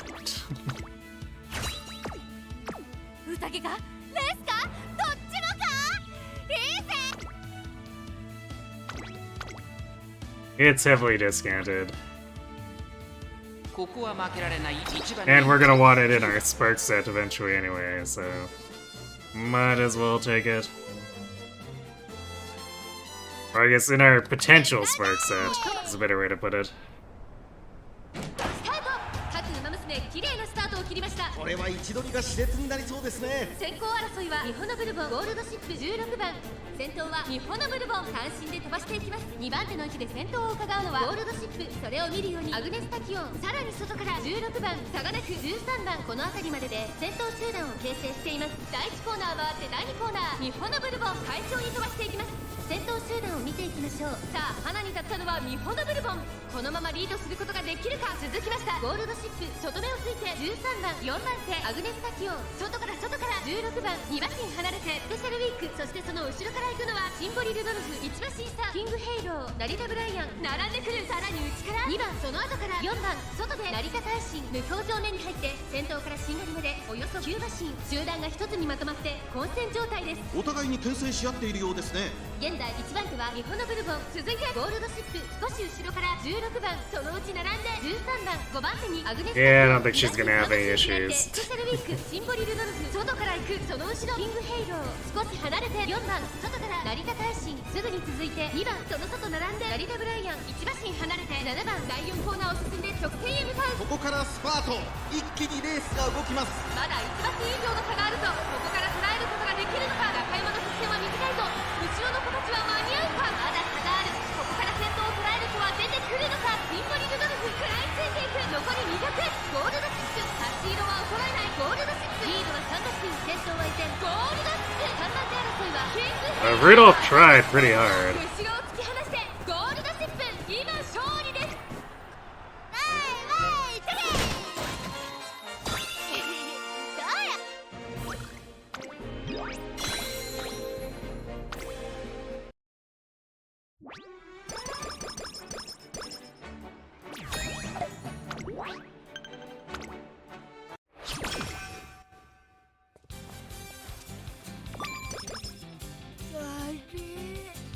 2週間目のもう無理。ゴールっしょ、張り切っていこう。色目向いて走ると Off to the Derby. 注目の1番人気6番ゴールドシップ、これ以上ない仕上がりですね。見事勝利して。 We got 8 Pegasus here, including Golshi. Also 5 frontrunners. 全てのさあゲートが開いた。各馬娘綺麗なスタートを切りました。誰が先頭に抜け出すか注目しましょう。先行争いはミホノブルボ9番 Which 14番 looks like it's gonna be Bourbon and 4ゴールドシ generics. ップミホノブルボ快調に飛ばして行きます。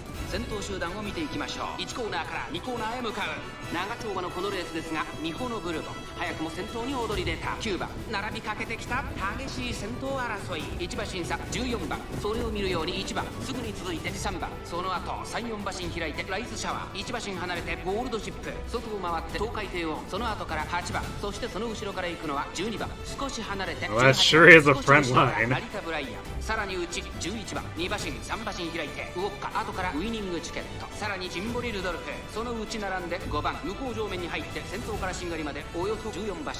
現在1番手は9番差がなくミホノブルボ、2馬身差14番外3番ライスシャワー、並んでくる1番続いている。そしてその外を回って東海帝王ゴールドシップ並んできた。そしてその外から行ったのは12番、さらには8番成田ブライアン追走、その後ろ18番内を回って11番外でウォッカ、外目をついてウイニングチケット、内5番残り 1000m を通過、後方2番手にジンボリルドルフ、そして最後方15番9番先頭を進みますが、これは正解でしょうか。9番彼女の客室には合っていますね。大欅を越え4コーナーへ、まだ1馬身以上の差があるぞ。ここから捉えることができるのか。この直線で勝負が決まるぞ。ゴールドシップ前を狙っているぞ。さあ誰が最初に仕掛けるのか。ゴールドシップ外で足を溜めています。じりじり詰めるライスシャワー、最終コーナーエンジンを切ったのはライスシャワー、ゴールドシップ並びかけてきた。4着を切りました。抜け出したのはライスシャワーだが後続も追いすがる。ゴールドシップ抜け出した。最後は2人のつばぜり合いだ。先頭ゴールドシップ、しかしその差はわずか。残り200。ゴールドシップ Right's making us work for this ゴー one. ルドシップ足色は衰えず追いすがるライスシャワー、お見事ゴールドシップ着差以上の強さ。 We hadn't procced home stretch. I don't know if we would have won that. どうよ。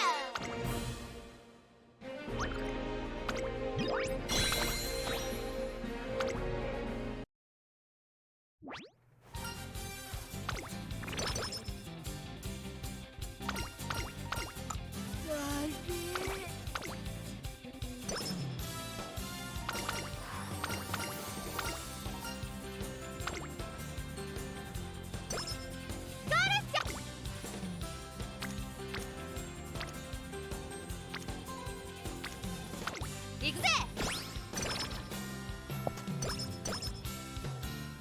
私張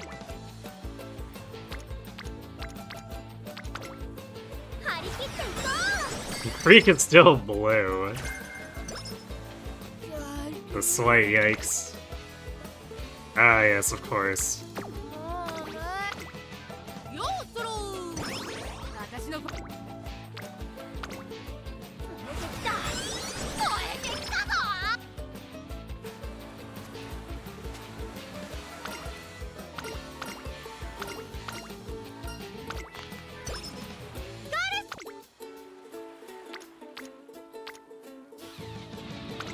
くぜ。早く。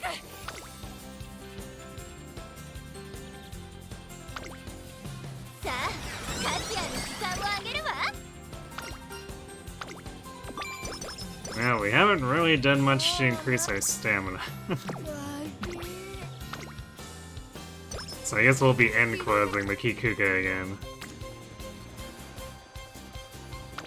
よっしゃ。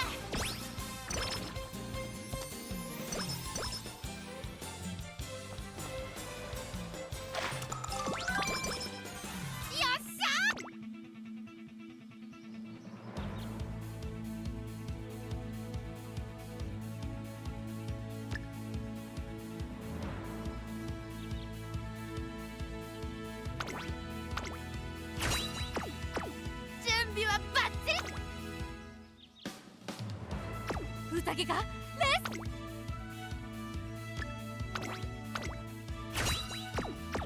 っしゃー。さあ。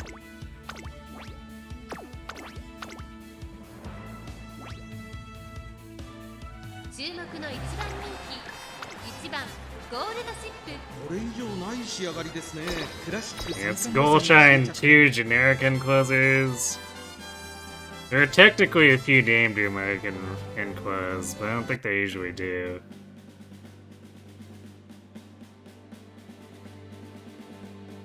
Oh, I guess Taishin's end closing. Okay. Irresistible. So we got one generic and Taishin. 今スタートが切られました。各馬娘綺麗なスタートを切りました。みんな集中してましたね。好レースが期待できそうです。先行争いはマヤのトップガン、星雲スカイ11番、期待通りの結果を出せるか。1番人気ゴールドシップ。先頭集団を見ていきましょう。長丁場のこのレースですが、星雲スカイ早くも先頭に躍り出た。マヤのトップガン並びかけてきた。マヤのトップガンと11番、2人とも花は譲りません。ハイペースで流れる展開もありえますね。マヤのトップガン快調に飛ばしていきます。第4コーナーカーブ、前から大きく開きました。間延びした展開です。後方の馬娘が差し返せるのか気になる開きです。依然先頭はマヤのトップガン、続いて11番、2馬身離れて3番、そしてその後方には星雲スカイ、4馬身差、成田ブライアン。まずは1周目正面スタンド前に入った。その後ろに岩早秀、それを見るように9番、そしてその後ろから行くのはメジロマックイーン。少し後ろからシンボリルドルフ、そしてその外から行ったのは17番、そして内目をつきましては10番、1馬身差ゴールドシップ、そして外目をつきましては12番、少し離れて8番、2馬身差18番、さらに5番、後方2番手に成田大臣、最後方ポツンと1人14番、第1コーナー回って第2コーナー。マヤのトップガンまだリードをキープしています。続きました3番、星雲スカイ3番手、4番手11番、さらには成田ブライアン、2馬身3馬身開いて岩早秀、その後ろ9番、その後3、4馬身開いてメジロマックイーン、外17番。面白くなってきたぜ。すぐに続いてシンボリルドルフ、ゴールドシップ、外から行く。 We're pretty far forward, 外を回って so I was worried we weren't going to activate anchors, but that's like almost the perfect spot for it. 動きが激しくなっています。先頭は変わらずマヤのトップガン、後ろ3番。 Now we have to actually catch Top そ Gun. の後から11番、星雲スカイ並んでくる。内を回って岩早秀、外からゴールドシップ9番並んできた。そしてメジロマックイーン、シンボリルドルフ、追走残り1000メートルを通過。そしてその外17番、内から10番、内を回ります。12番、ここで一気に後続が差を詰めてきた。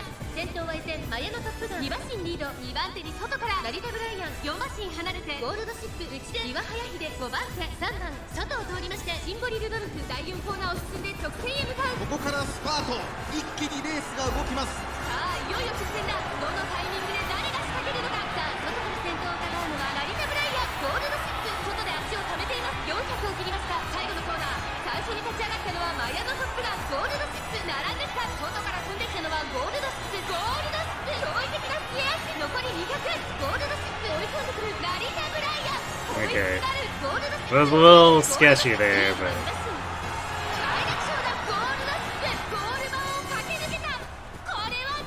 she basically completely took off when she managed to pass Narita Bryan. No getting robbed by Biwa there, too.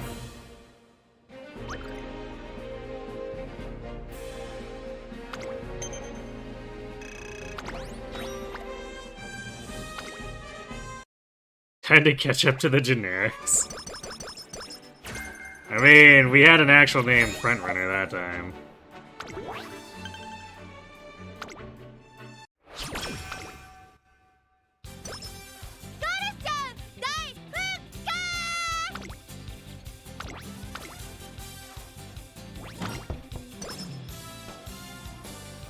Okay, back to pace for Elizabeth too.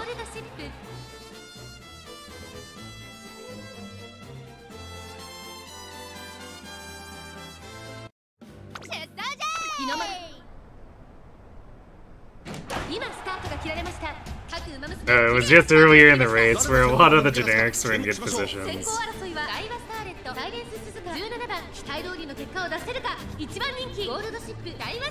Guess so. 先頭はダイワスカーレット。単身で飛ばしていきます。サイレンス鈴鹿並んできた激しい先頭争い。1コーナーからそして2コーナーへ向かっていきます。さあ激しい先行争いで前に出たのはダイワスカーレット。Although in Gold Chip's case, when it's anyone in the middle, it's more like blast past them. 14番さらに外から17番少し離れて16番さらにその内からはゴールドシップ。その外並んでメジロライアン。そしてそのうちエアグルーヴ。後から7番それを見るように9番13番並びかけてきた。向こう正面に入って先頭からしんがりまでおよそ14馬身。順位を振り返っていきます。依然先頭はダイワスカーレット。続いて14番3番手6番その後ろからサイレンス鈴鹿5番手メジロライアン。そのうち並んでゴールドシップ1馬身差エアグルーヴ。そしてその後方には17番内を回って16番後ろ7番外13番そして内目をつきましては9番その後1番2馬身離れてライスネイチャー。そしてその外から行ったのはオグリキャップ。内からシアマゾン後方2番手に15番3番現在シンガリラ。意気揚々と先頭を行きますダイワスカーレット。どうでしょうこの展開。かかってしまっているかもしれません。息を入れるタイミングがあればいいですが。第4コーナーを進んで直線へ向かう。内から来るか外から来るか最後の局面です。この直線で勝負が決まるとまだ1馬身以上の差があるとここから捉えることができるのか。栄光まで400最後のコーナー先陣を切ったのはゴールドシップダイワスカーレット。繰り下がるゴールドシップ速い速いもはや独走状態。残り200ゴールドシップリードは4馬身。 And she's gone. 変わらない速い速いゴールドシップ。足色は衰えないゴールドシップ。強いとしか言えない走り。次のレースが今からと。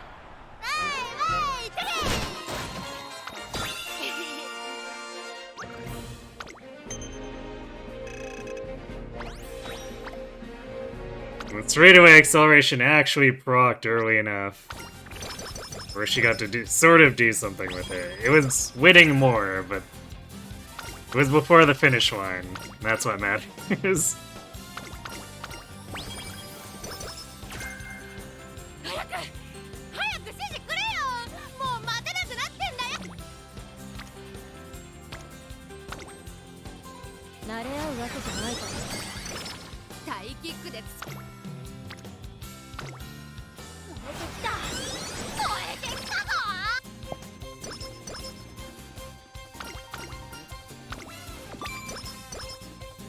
宴が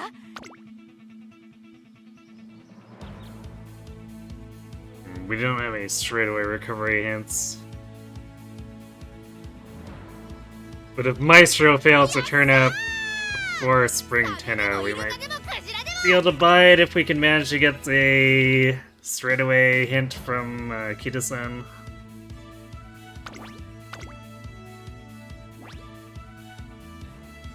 I'm in first, better go into maximum overdrive. Yeah, got a T-pose.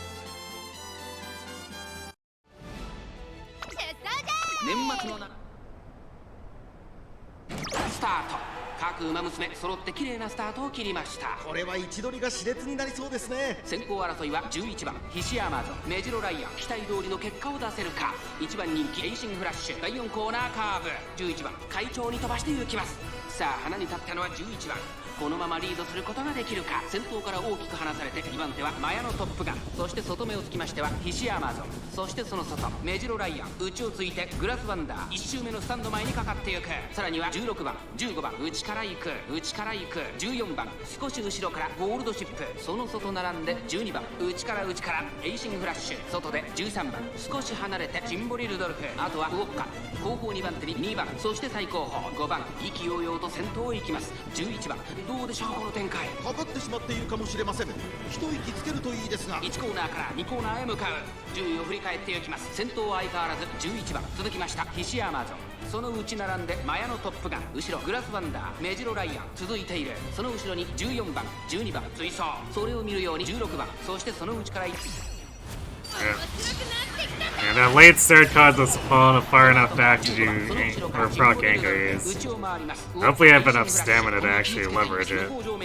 先頭からしんがりまでおよそ8馬身、まだ牽制し合っているのか、互いに探り合いのままレースが進みます。残り 1000m を通過。Straightaway acceleration in a place where it might actually matter. メジロライアン、グラスワンダー、並びかけてきた5番手にマヤのトップガン、外から行くゴールドシップ、外を回って14番、さらにその外からは16番1馬審査ジンボリルドルフ、エイシングフラッシュ、ここにいます。1馬身離れて12番5番外から行く。まもなく第4コーナーカーブ。内から来るか外から来るか、最後の局面です。勝負は最後の直線に持ち越された。まだ差がある。ここから先頭を捉えるとは出てくるのか。中山の直線は短いぞ。後ろの子たちは間に合うか。ゴールドシップ強すぎる。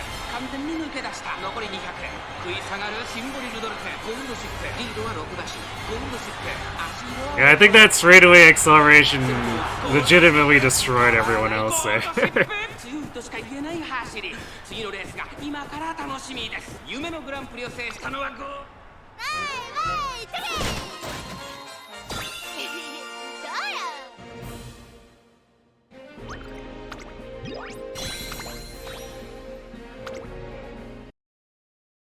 It's the kind of thing we hope to see during an actual Haru Arima run, is rocking an acceleration at just the right time.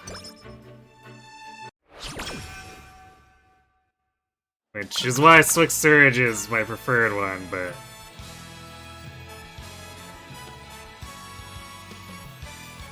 if we get a hint for the straightaway acceleration, I'll actually consider it. It'll all come down to how conditions look once we actually get there.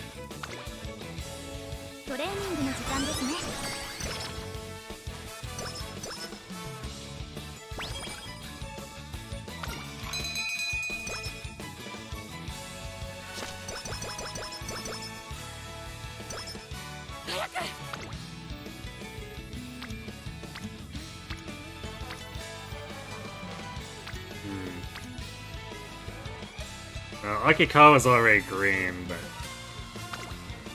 let's see about progressing Creek a little more here.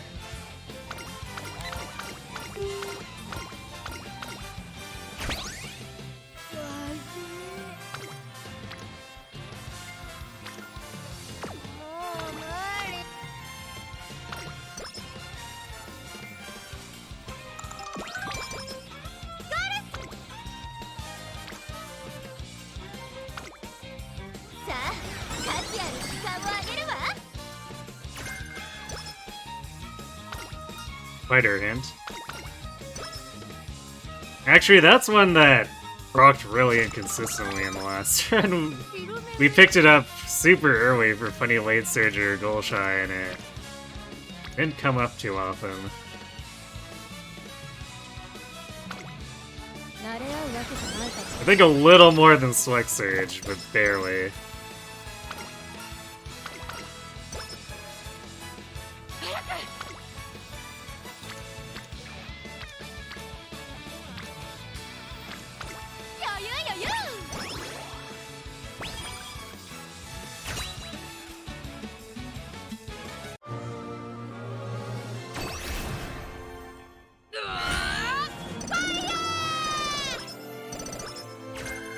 Well, long S for Spring Tenno. Sure.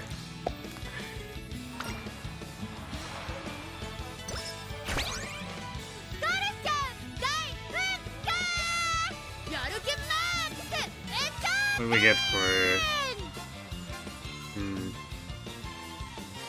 58 stamina, not really much for desirable skill hints, so...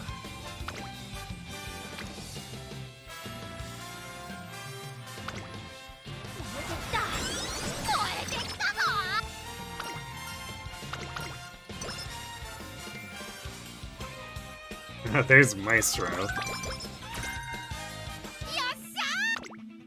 I don't think I have any hints for... Yeah, I don't have any hints for either Tier 1 recovery. I'd rather just have Maestro over Breath of Fresh Air.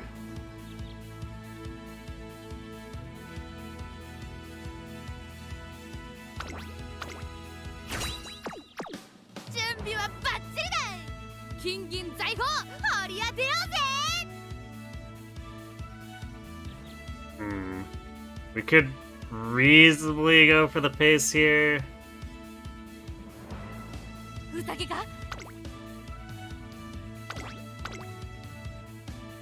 But I still usually like to have more like 600 stamina, so I think we're gonna end close.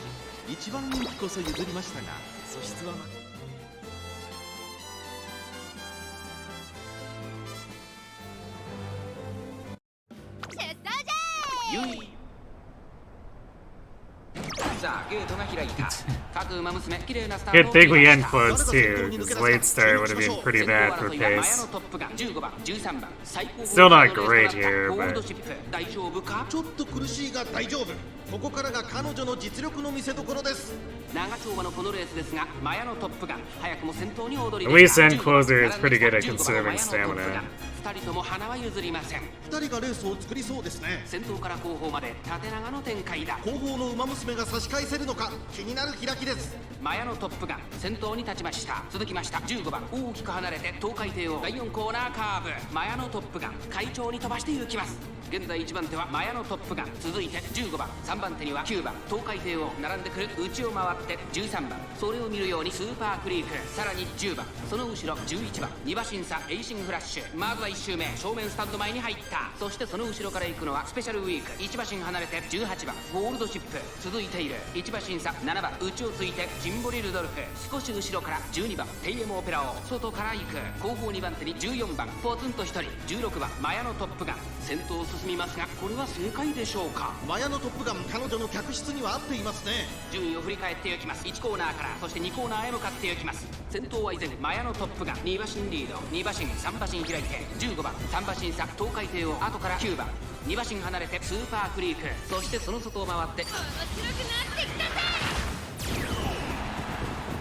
少し離れて13番、その後ろに10番、さらには11番内の方からスペシャルウィークゴールドシップ並びかけてきた。そしてその内を回ってジンボリルドルフ、後ろ18番2周目の向こう上面に入って変わらず先頭を突き進みます。マヤのトップガン先頭は変わらずマヤのトップガン、あとは15番その後ろから東海帝王、その後から9番エイシングフラッシュ、ここにいた。内からスーパークリーク、差がなくゴールドシップ内を回ります。13番外を回りますスペシャルウィーク、その後11番残り 1000m を通過、その内並んで10番すぐに続いてジンボリルドルフ、さらに外テイエムオペラを、ここで一気に後続が差を詰めてきた。依然としてマヤのトップガン2番手に外からゴールドシップ東海帝王3番手4番手にはスーパークリーク、 Time for everyone else to say goodbye.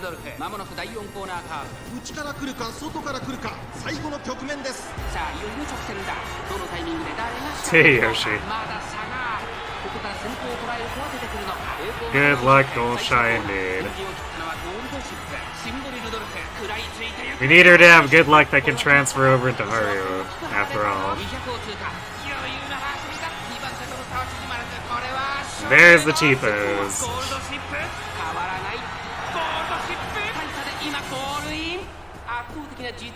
Is this gonna be one of the funny distance? Sometimes that happens, and Rudolph usually causes that. No. It was kind of close. Rudolph beat Super Greek by 7 lengths.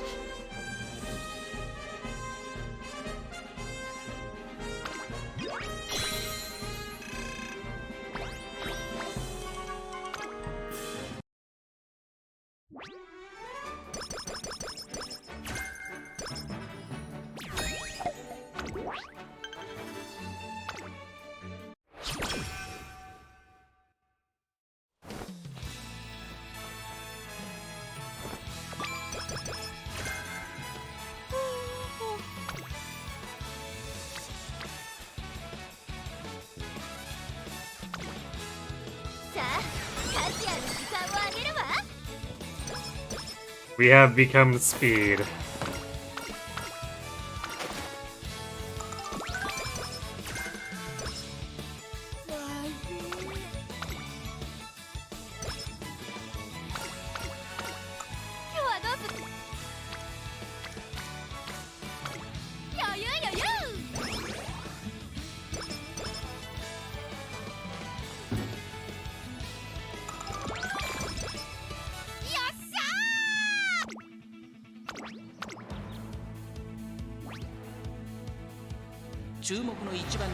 Yeah, with this much speed and power, we can just stay in end closer and destroy everyone.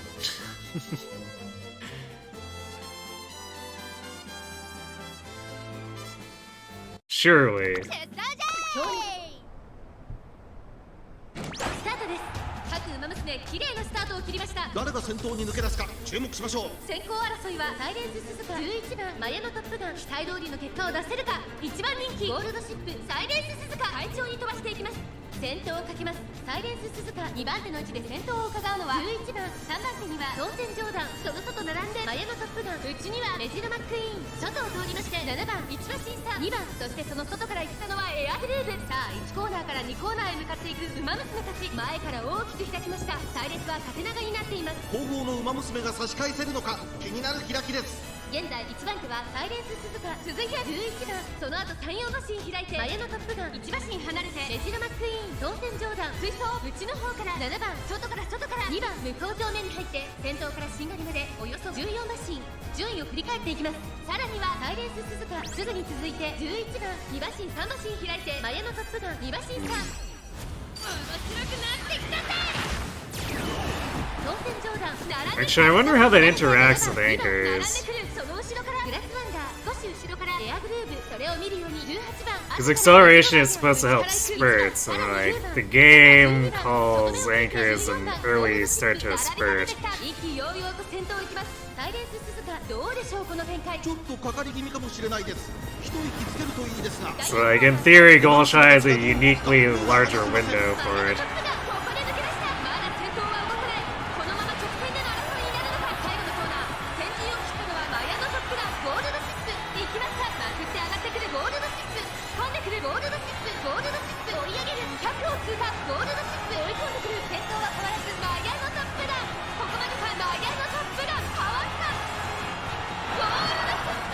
That was a little closer than it probably should have been, but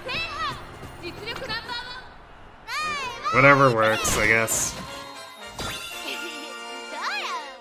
Poor Mayano.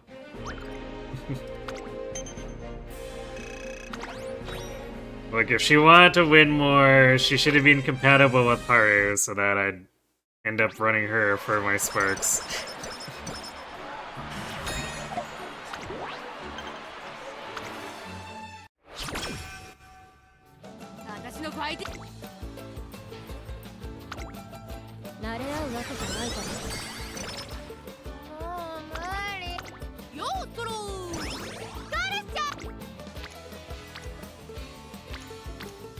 Ah, yes.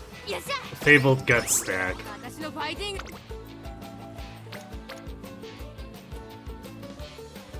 don't know if we really need to stack more stamina here. If anything, if I had to choose something that's not speed or power, it's probably we want more wit from our proc chance.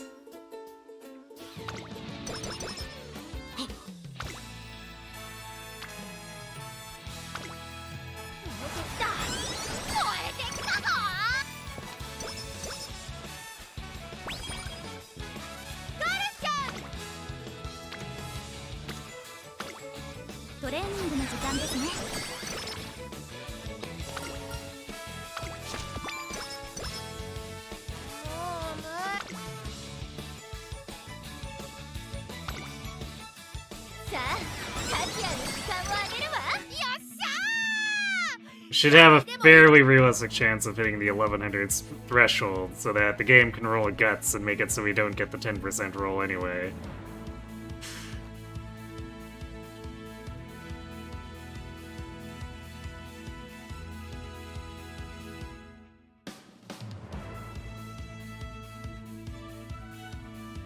I'll grab counter adapt and work my way towards curvature. This is a safety measure.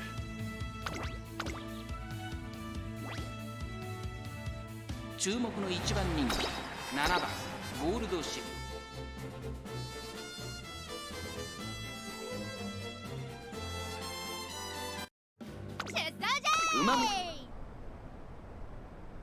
スタートです。各馬娘揃って綺麗なスタートを切りました。これは位置取りが熾烈になりそうですね。先行争いは8番、16番、5番期待通りの結果を出せるか。1番人気ゴールドシップ、8番会長に飛ばして行きます。先頭は8番単身で飛ばして行きます。2番手の位置を伺うのは5番少し離れて4番、それを見るように16番向こう上面に入って Why are people criticizing Ruti こ or のままリード Reeds? することができるか。続いて5番早くも激しい競り合い、その後ろ4番16番並んでくる。 Is it because are we criticizing the Reed brothers? 続いている少し後ろからマヤのトップガン、外には東海帝王内からオグリーキャップ、2馬身3馬身開いて12番ゴールドシップ、この位置につけています。内テイエムオペラ王1馬身差9番外を回ってウォッカ、そしてその内15番外から17番後方2番手に6番14番最後方からという体勢である。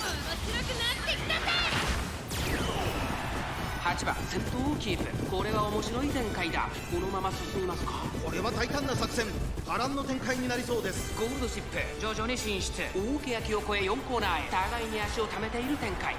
果たして抜け出すのは誰だ。さあ外から先頭を伺うのは当然上段、さあ中から先頭を伺うのは当然上段。ゴールドシップ外で足を溜めています。ゴールドシップ Well, I don't think there's a question about this one. 先陣を切ったのはゴールドシップ。ゴールドシップ強すぎる、完全に抜け出した。4着を切りました。追いすがる当然上段ゴールドシップ、先頭はゴールドシップ、これは強い。200を通過、これは強い。ゴールドシップリードは9馬身、ゴールドシップ足色は衰えない。先頭は変わらずゴールドシップ、ゴールドシップ強い走り出す。このレースの主役は間違いなくこの子でした。天皇賞春秋連覇、歴史的快挙を成し遂げたのはこの馬娘ゴール。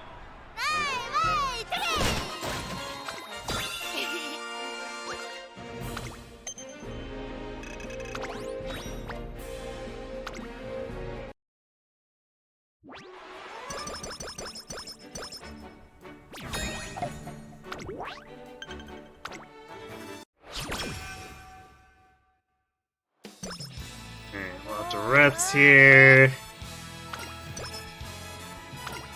We got the J Cup and then 4 turns to train, so it should be fairly easy to get the 1100 speed. Especially since Ura is worth like another 50 yellow stats. 4番ゴールドシップ。パドックでも注目は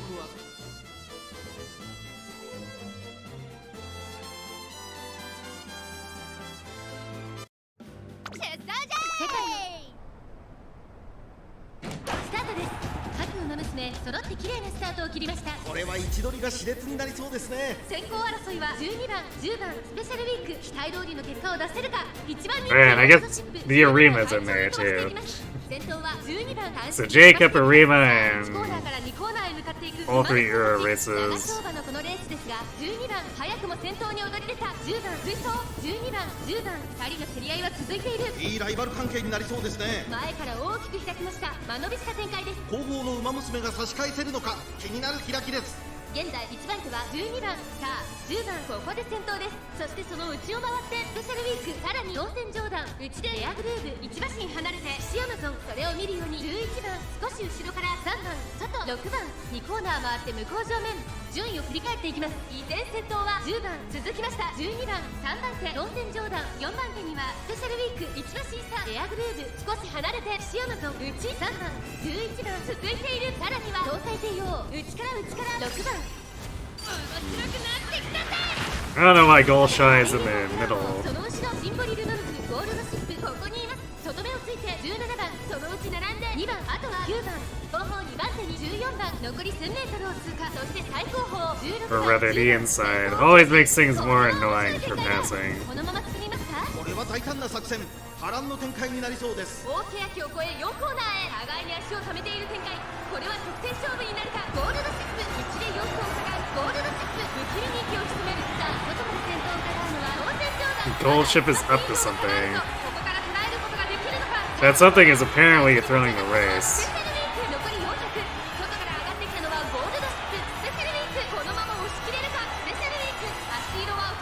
So I don't think we're catching up here.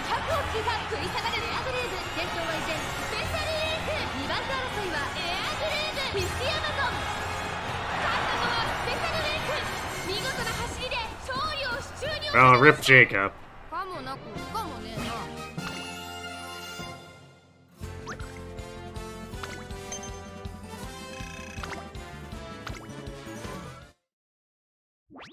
Sploosh indeed.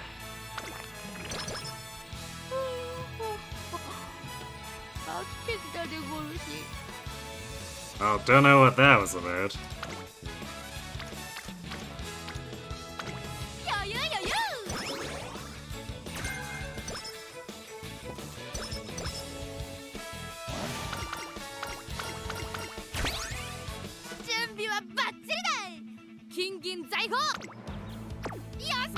Can we afford...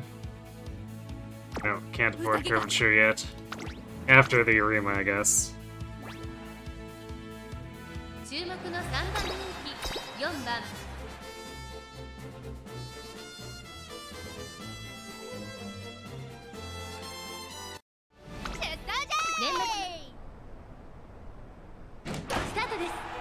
Umamusume 綺麗なスタートを切りました。これは位置取りが熾烈になりそうですね。先行争いは12番スーパークリーダイワスターレット。期待通りの結果を出せるか。1番人気エイシンフラッシュ12番快調に飛ばしていきます。第4コーナーカーブ。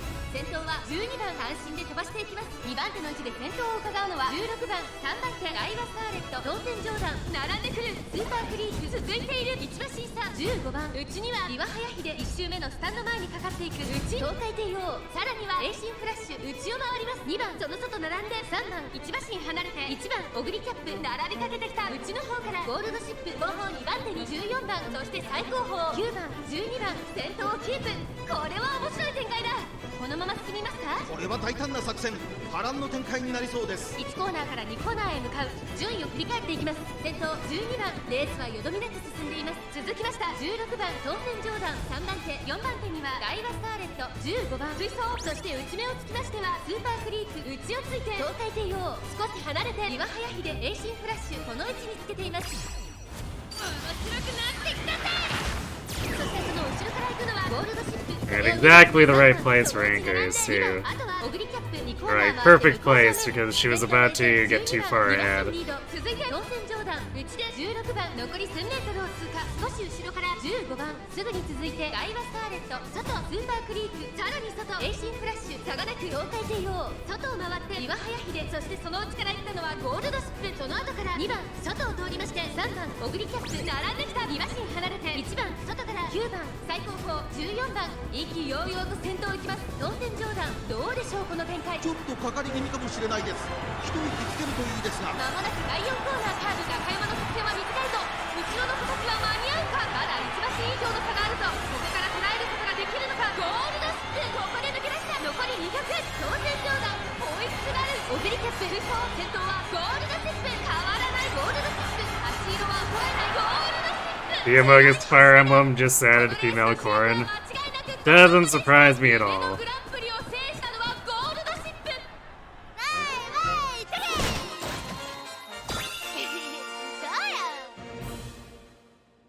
I guess maybe it feels a little bit soonish, just because they just did Emblem female Corrin and Heroes.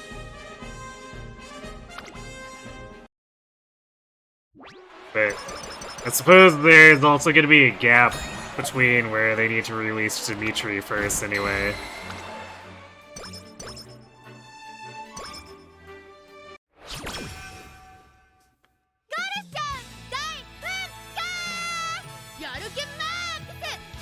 Amogus Effie is dead in the water if they don't do something. I mean, I feel like they never intended for it to succeed in the first place. It's just more fuel for heroes.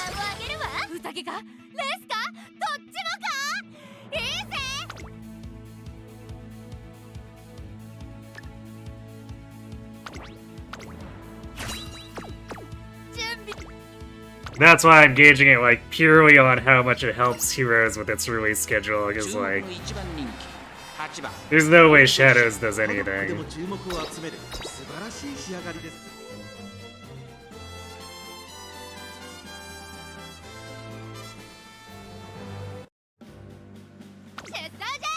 足元は Shadow form is just a dragon form, but more mecha-esque. 各馬娘揃って綺麗なスタートを切りました。 Mecha-esque, that's a choice. 上がっていきます。ちょっと前に出ましたね。マヤのトップガンと17番、この2人が競り合っているぞ。現在最高峰は1番人気のゴールドシップ。この状況どう見ますか？直線勝負にかけているんでしょう。終盤に期待です。さあ1コーナーから2コーナーへ向かっていく馬娘たち。マヤのトップガン快調に飛ばして行きます。先頭はマヤのトップガン単身で飛ばして行きます。2番手の位置で先頭を伺うのは17番。激しい先頭争い。3番手に5番、4番手にビワハヤヒデ、メジロマックイーン5番手、そしてその後ろから行くのはエアグルーヴ。向こう上面に入って先頭からしんがりまでおよそ14馬身。先頭集団を見ていきましょう。現在1番手はマヤのトップガン。 I guess it's kind of hard to do another animal when Corrin is already just like completely tied to Dragon. 2馬身、3馬身開いてナイスネイチャー、1馬身差4番。ここは大 So that makes the whole thing very awkward. ゴールドシップ、ここにいた。あとは16番、さらには11番、そしてその外から行ったのは7番、1番、並びかけてきた18番、続いている。内から内から。 I don't think we're getting anchors here. We're definitely not getting anchors, we're too far. 一気にレースが動きます。先頭は見合ったまま、このまま直線での争いになるのか。ビワハヤヒデ、ここで抜け出した。さあ内から先頭を伺うのは17番ゴールドシップ。前を狙っているぞ。4着を切りました。最終コーナーを曲がって先陣を切ったのはビワハヤヒデ。ゴールドシップ、すごい足で上がってきた。ゴールドシップ並んできた。残り200。ゴールドシップ追い上げ。Gold Chip's destroying everyone anyway, so who cares, I リ guess. ードは3馬身。後ろを突き放してゴールドシップ、ゴール板を駆け抜けた。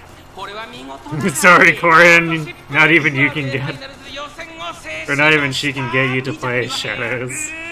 3着ビワハヤ。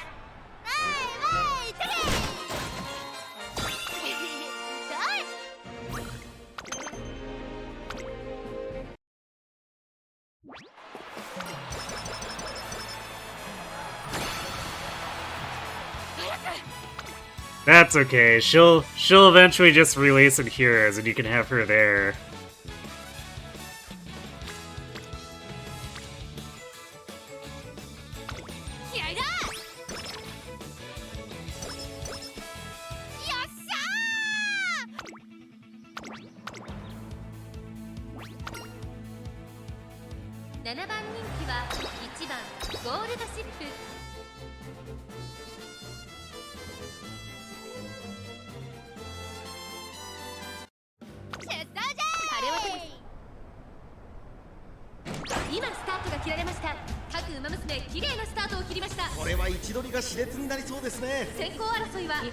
I guess it'll be interesting to see if Heroes also ends up accelerating their mythic release schedule at all. Because now that they can dip into the pool of just like every popular character again for an animal ult. It's a very long potential list if they wanted to do like a mythic release every month or something again. ゴールドシップ外には成田大臣、その後ろ6番差がなく3番少し後ろから13番11番並んでくる。向こう正面に入って先頭は日本のブルボン。現在1番手は日本のブルボン、内から2番手10番3番手12番。面白くなってきたぜ。アグネスタキオンここにいた。外から For a version of each character and ults. So now we can have 17 limbs. Yeah. Well, I mean, the furries are ults.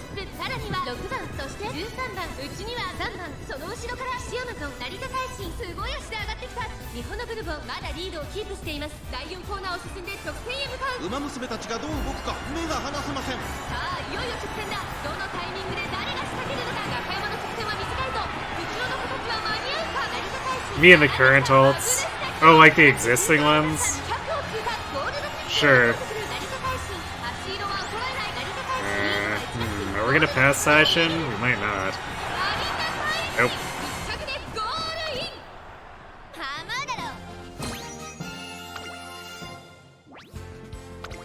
Come on, Golshi, you can do better than that. 7番人気は1番ゴールドシップ。ちょっと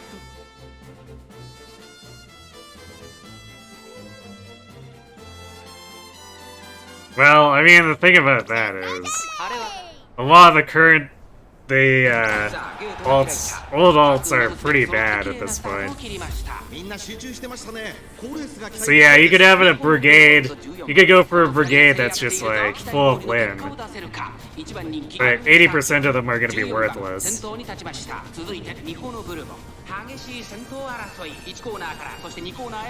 As if they wouldn't do summer Uma Lin. True.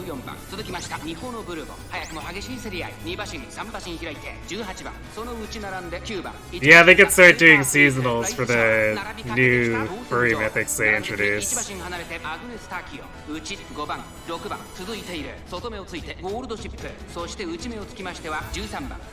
No, it hasn't been 6 months.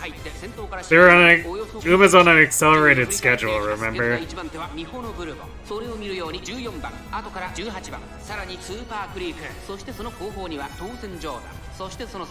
this is like 4 months and some change in, which approximately fits with how fast they've been accelerating most banners. With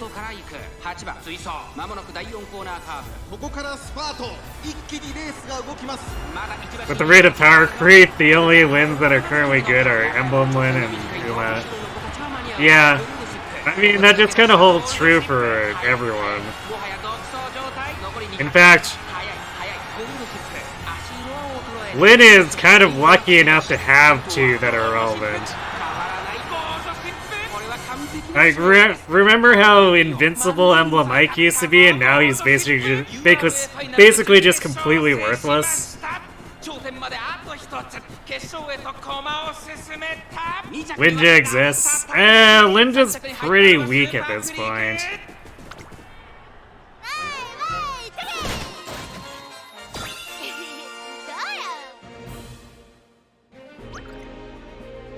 Almost none of the refines for any of the old characters are good enough to bring them back into relevance.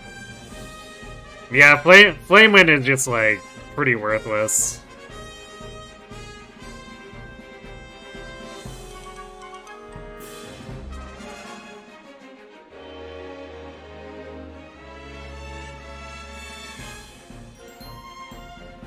Yeah, Shadow Lin, and then comes Shadow Resplendent Lin, and then Summer Shadow Lin. And then Summer Shadow Resplendent. Well, Resplendents are alt costumes that come when things are really old. But yeah, so they could make a special unit type of every for her. Well, actually, it'd probably be more just like spam seasonals, really.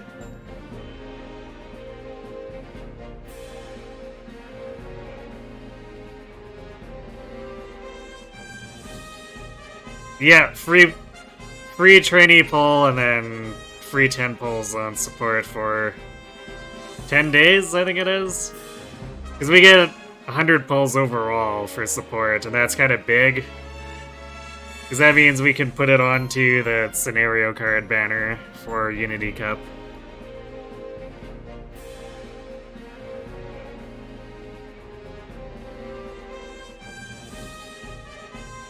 She's got refined relatively recently, and she's got her self-dance. I mean, sure. But, like, the refines are usually not strong enough.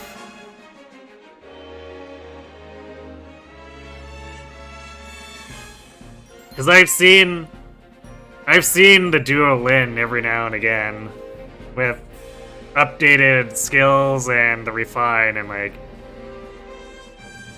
she just fails to do anything meaningful to any of my tanks.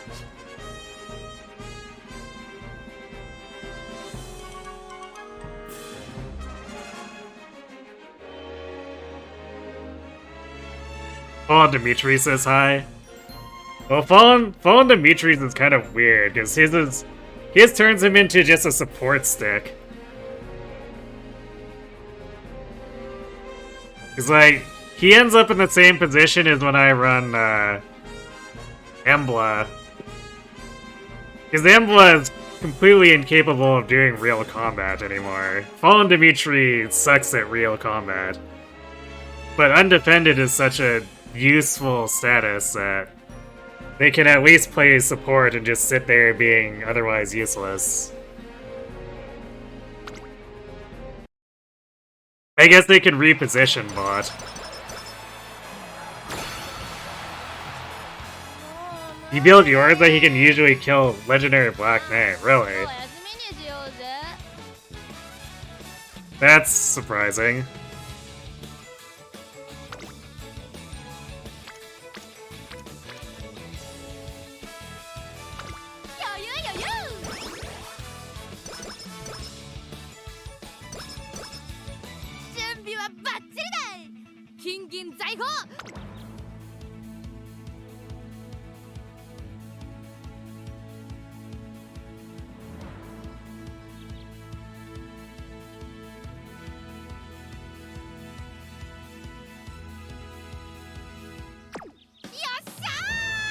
Guess we didn't get body in mind, huh?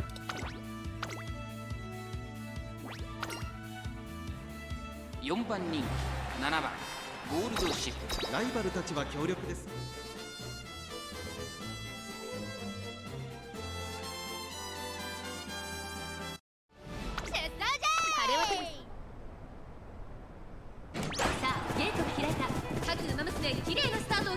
これは位置取りが熾烈になりそうですね。先行争いは13番桜爆心王メジロライアン、期待通りの結果を出せるか。1番人気 AM オペラ王13番会長に飛ばしていきます。先頭は13番単身で飛ばしていきます。先頭から大きく離されて2番手は15番1コーナーから2コーナーへ向かう。さあ花に立ったのは13番、このままリードすることができるか。2番手の位置で先頭をHey, Coffee. 15番メジロライアン並んできた。少し離れて桜爆心王、さらに外16番、そのうち並んで5番、そしてその外を回ってハッピーリーク、そしてその外から行ったのは17番、そしてその内から行ったのはオグリキャップ。2馬身3馬身開いてペイエムオペラ王2コーナー回って向こう正面、順位を振り返っていきます。先頭は変わらず13番、続きましたメジロライアン、外を通りましてハッピーリーク4番手に桜爆心王17番並んでくる。少し後ろから16番、さらに15番、それを見るように5番1馬身差オグリキャップ、さらにはSpeed of acceleration was a little early there. So I don't know if it's even still active for anchors. 集団が一つにまとまって混戦状態です。お互いに牽制し合っているようですね。現在1番手は13番、続いてメジロライアンゴールドシップ3番手、4番手には桜爆心王差がなくハッピーリーク、そしてその外16番内から行く5番、第4コーナーを進んで直線へ向かう。勝負どころ、最後の直線へとかけていきます。まだ差がある。ここから先頭を捉える子は出てくるのか。さあいよいよ直線だ。 Well, hoping for some luck on the spark here. If not on the runs, then. But the first spark of the night was pretty lackluster.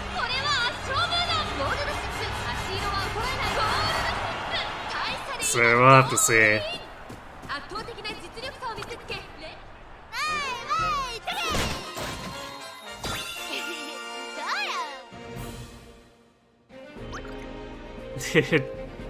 Distance win. Yuri and Major Orion. Okay, sure.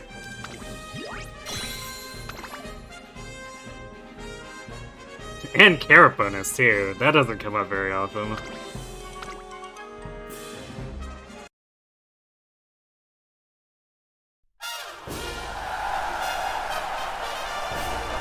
How's your Keaton script coming along?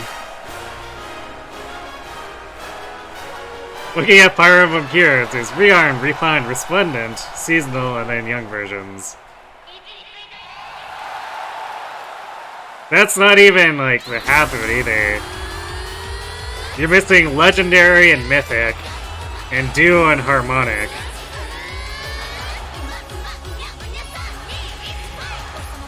And Seasonal is like a super broad category, too. Well, Bridal is covered by Seasonal.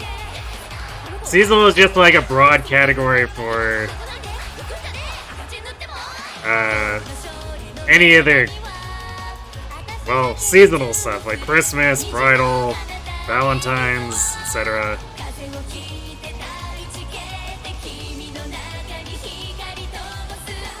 Yeah, young versions are seasonal, but also they tend to be more power crept too. Like, I feel like young versions are more on par with Brave units now than other seasonals.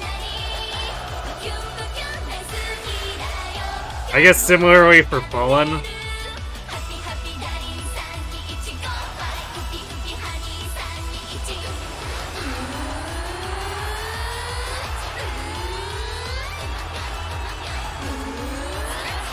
Young units usually aren't too meta-defining.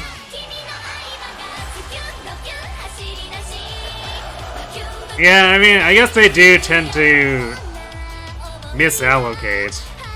But then again, we do have Kid Camilla.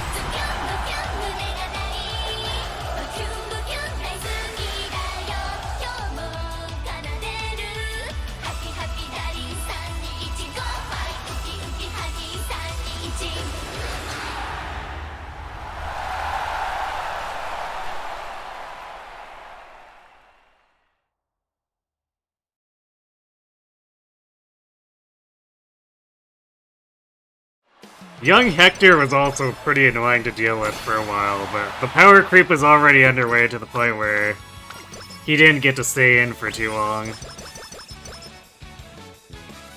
What I'm saying is that it's a big miss. I mean, yes.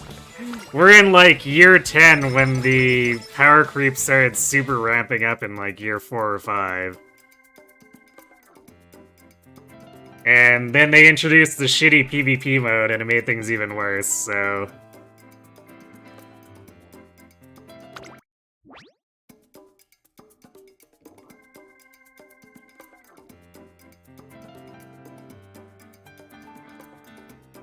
You're not done yet? Taking a break? Oh my god. Script is fire. Nice. Glad to hear it's going well for you then.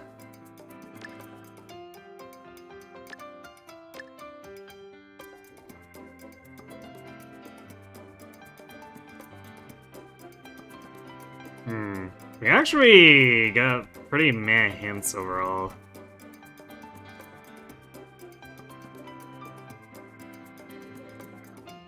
So I guess there's like a few Arima, Haru Arima appropriate stuff, but...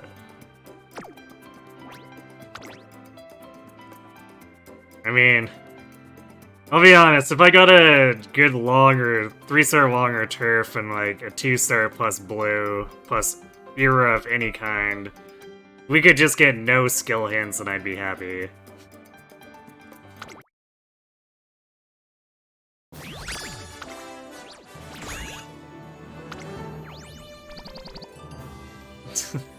No, we just got wrecked.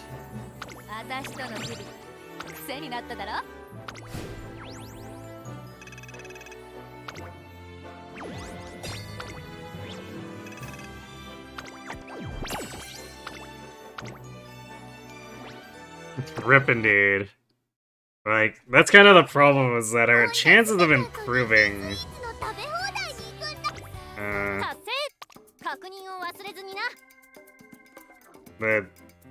The sparks is kind of remote at this point. What is this? Oh. I guess have I never won the finale with the Margin of Distance before?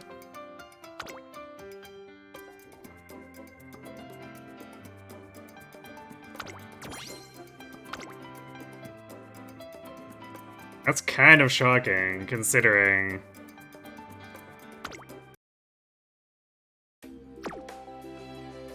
I guess I didn't really pay that much attention, but I would have expected, say, Narita Bryan to do it at some point, even though I haven't done that many runs with her.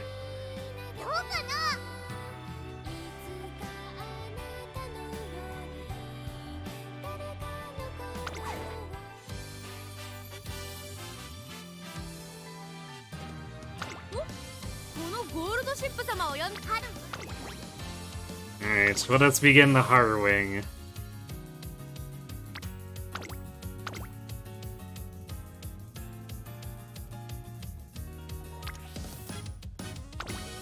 I hate how making new sparks also pushes stuff around in my box, too.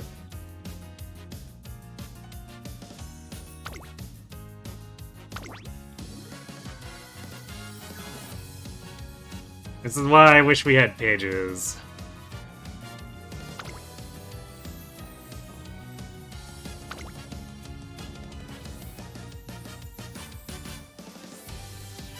Alright. We need this deck. Would be very bad if we started with that other one. We'd probably have no problem getting a ton of speed, and then we would just never make the power benchmark.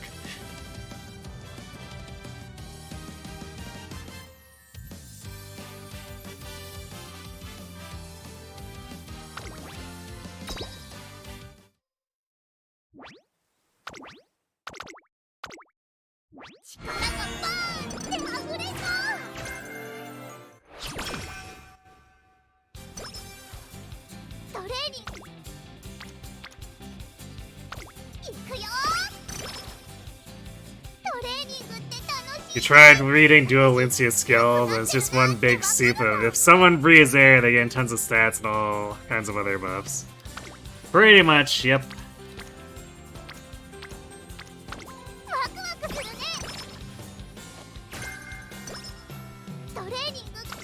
The way units are set up, because they don't want to ram into the 99 cap, usually they end up getting like 60 stats worth of invisible stat buffs.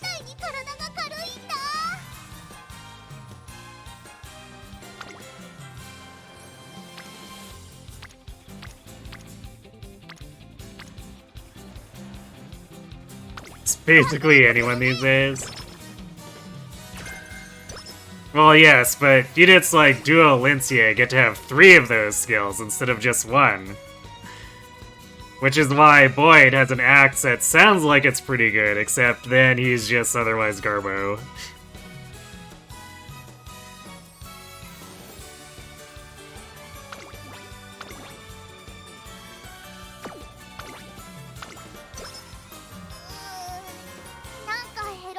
How about that Grommel? Yeah, Grommel somehow won the weapon lottery.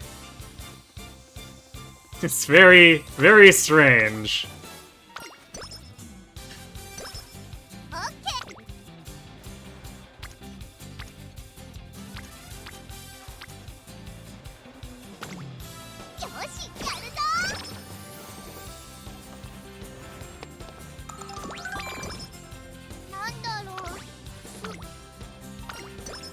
Oh, come on, really? 2 30 energy rests in a row is such garbage.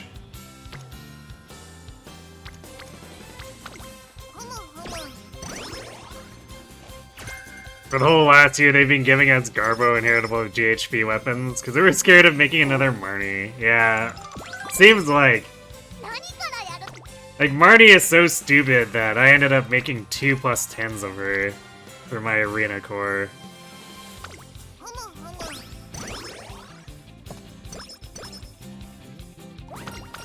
Then they released Grommel. It was a flying Marnie with terrifying support effect. I don't know if he's gonna be quite as tanky as Marnie, but he's definitely just like straight up more versatile.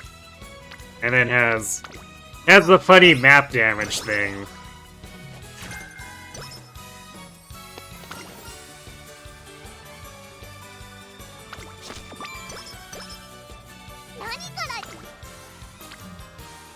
But I have a feeling Arena is going to be seeing a lot of double Marnie plus Grommel cores. Or maybe even double Grommel plus 1 Marnie to cover them from getting sniped by whale nukers.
This is like an awkward place where I don't really want to rest, but I don't want to pick any of these either. 何からやる？トレーニング？いいよ。おやつタイム終わったとこだし。Didn't Grommel's effect say that was an error? Wasn't supposed to be that good. He has...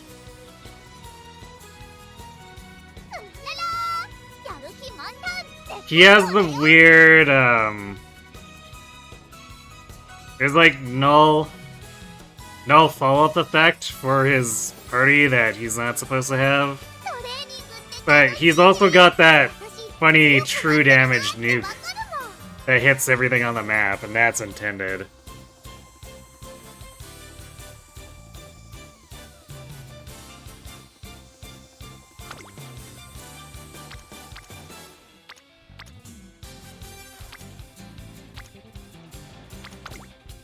Marnie herself only gets double 15s.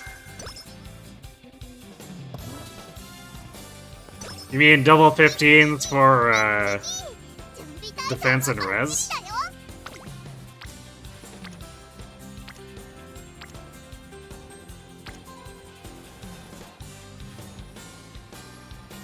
Yeah, exactly. Like, I mean, the inbuilt miracle is part of her being a tank.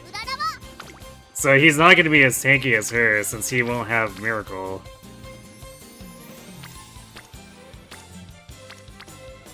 But also, he's just more versatile and better offensively, so...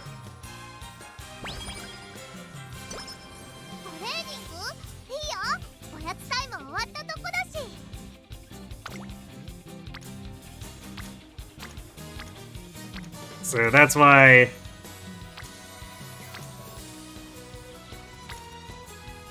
Marty could be used as like a far-safe shelter for them, and then they can fly around and nuke stuff with the bolt axe style.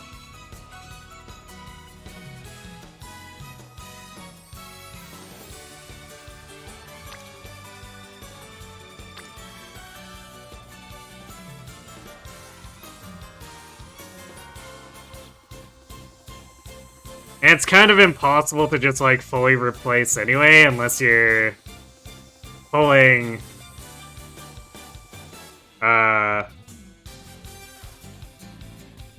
unless you're pulling, like, whale duos or legendaries to set things up. Because, I guess if they give out enough extra free copies, it might be possible, but having more than 2 copies of a Grail unit at plus 10 is just, like, not something that's feasible. So, like, even if Grommel could fully replace Marnie in terms of performance, you would still probably have a core that's 2 Grommels and 1 Marnie. Because you simply wouldn't be able to get enough copies of Grommel.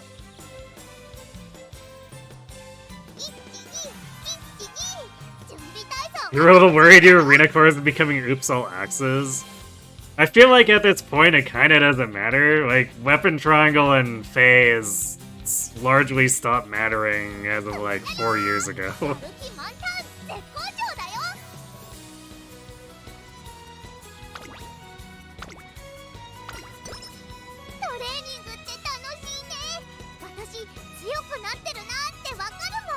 You saw a pic of someone beating Nidhugger with 1 Emblem Marth and 3 Grommels. I mean, I don't think that should be too surprising. It kind of... It reminds me of when people used to use Suitor to kill everything on the enemy team back in year 2.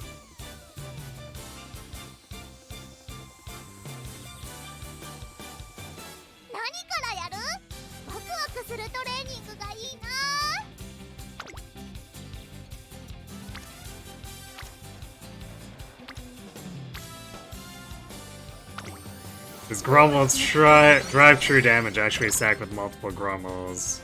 Good question. I can't imagine they'd restrict it without like specifically saying does not stack in brackets, so it probably does. So like set it stacking for a modern age. I guess, but the Seto stacking was never really that strong.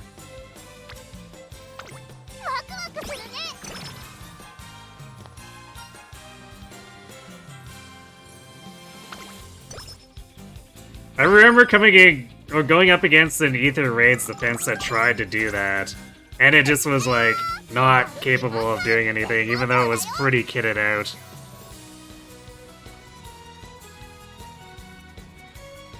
It basically kept their bar save tank alive more easily, but it was definitely not actually doing anything useful.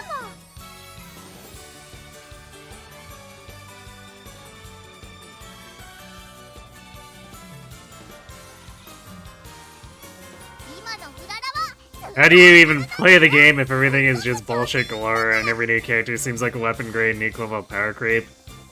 You just wail, yeah.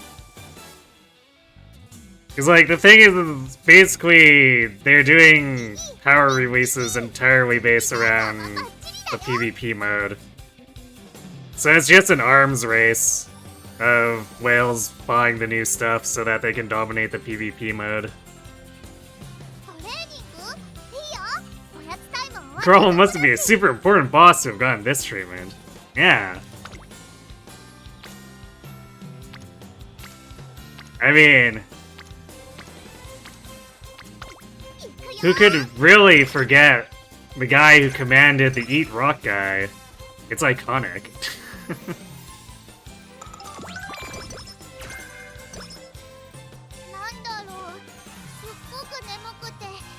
There's no strategy anymore, it's all about having the latest units. Yeah, pretty much, because it's just brute force stats.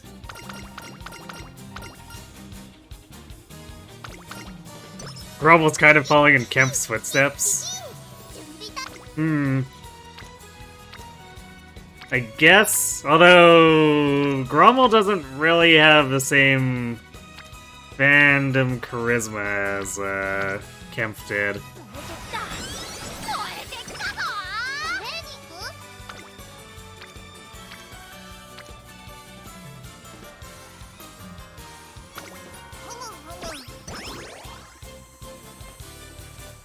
He is the funny boulder man. Well, I mean, not quite. He's the guy who commanded the funny boulder man. Because the Eat Rock guy is just like some generic Daein soldier.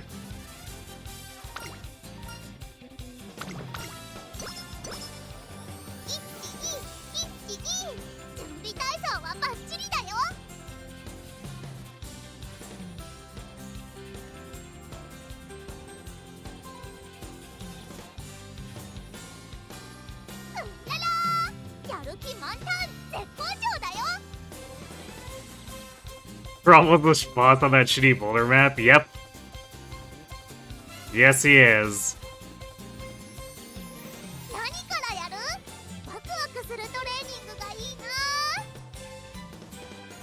You can't think of the last time you actually checked what the enemies could do on a map and thought about who to attack them with. Either things die or they don't. Yeah, I mean, I found that's basically, for me, it's just have Corrin and Elk Boy clumped up, and then try to snipe anything that could threaten them with Emblem Lin. And then otherwise, hold forward, go burr.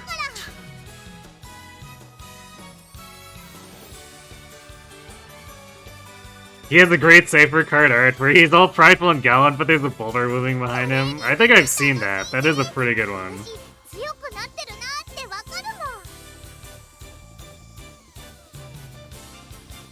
Hello, Sawa-chan Daisu. Aurora race schedule revealed for Haru?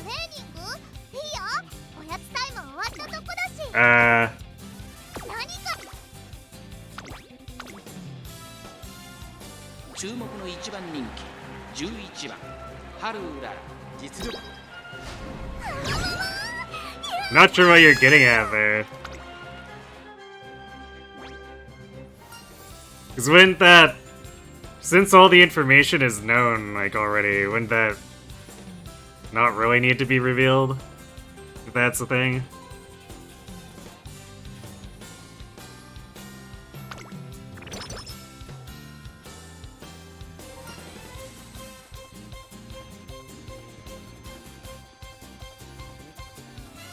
Yeah, Grommel has the Bolt Axe, and I mean, he's tanky, but he mostly doesn't really have a magic stat. Like, basically, the setup they put in is to try to make it very annoying to fight him because he has resolve, so if you don't kill him right away, he'll just fly around and poke you with the Bolt Axe over and over.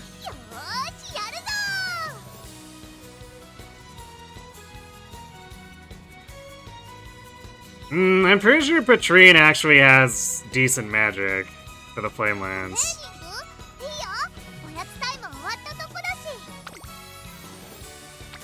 It's just Path of Radiance enemies tend to be more bulk than anything.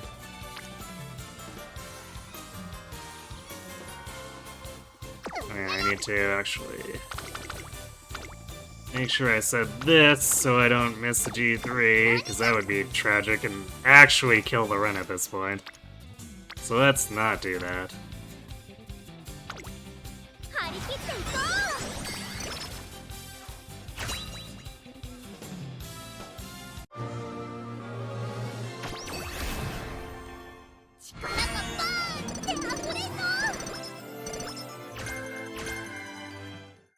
Yeah, the intent of Grommel is to be a Mega Troll. By just having him gain a bajillion speed and skill if the player fails to kill him right away.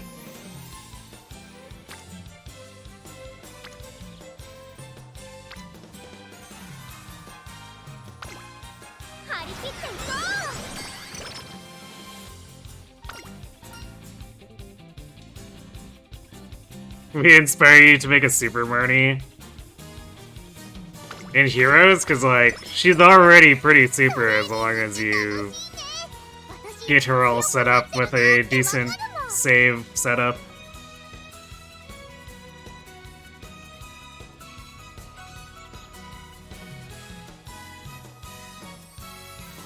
Isn't Pt33 and also the boss on the map where you get Haru? Should be, yeah.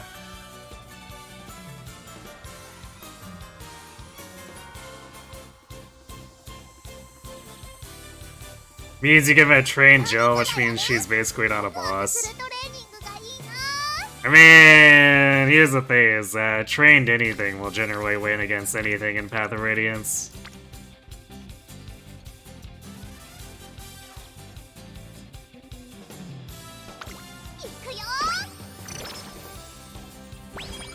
Any luck with the new Parent Sparks? Nope.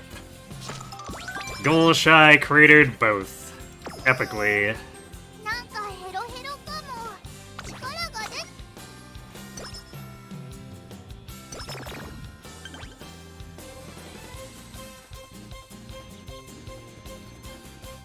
Oh, will saving fans enough to run JBC Sprint and Champ Cup proc all unique level up? Change or no? I guess I don't really know. I haven't looked into the details enough.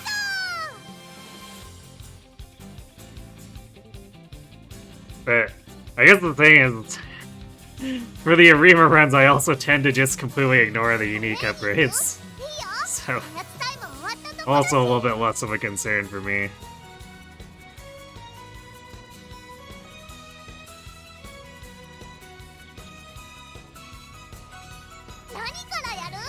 Yeah, I mean, Ashnard is mostly spooky because of the stupid invincibility to all but 3 units.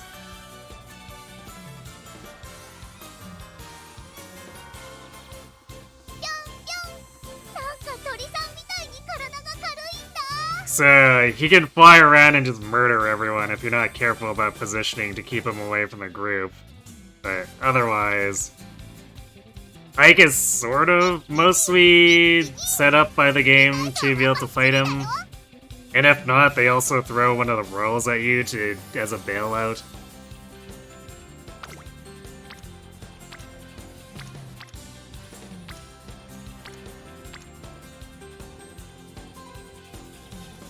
This is a pretty dismal turn. Alright, well, I guess we can increase Creek friendship.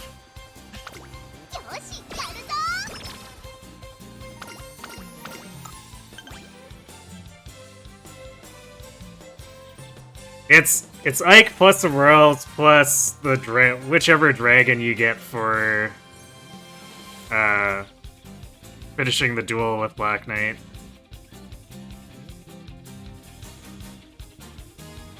Ike in Path of Radiance always felt very sketch.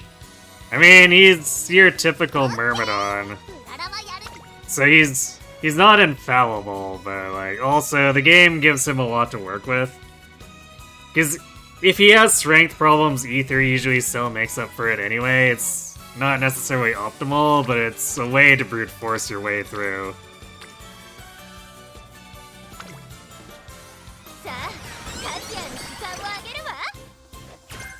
What's hilarious is that Raisin has a convo with Ashnar, the frail dancer. Yeah, I don't know what they were thinking about some of those conversations.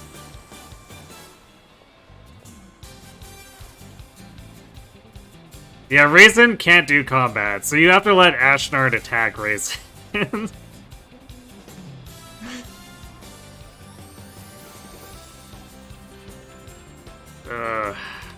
Forget what this one was. I don't think there's even anything like particularly good for me to choice. I think one of these costs me energy. I would like to avoid that.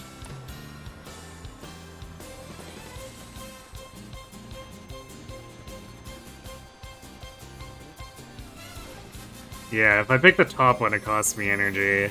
So I guess I'll pick the bottom for, ooh, Guts and Wit. And the Wit's good, but the Guts is kinda not there.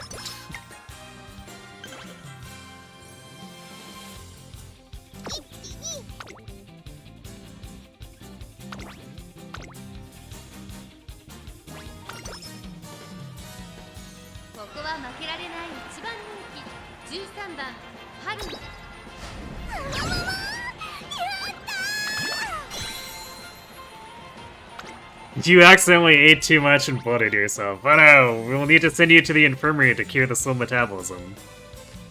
Hey there.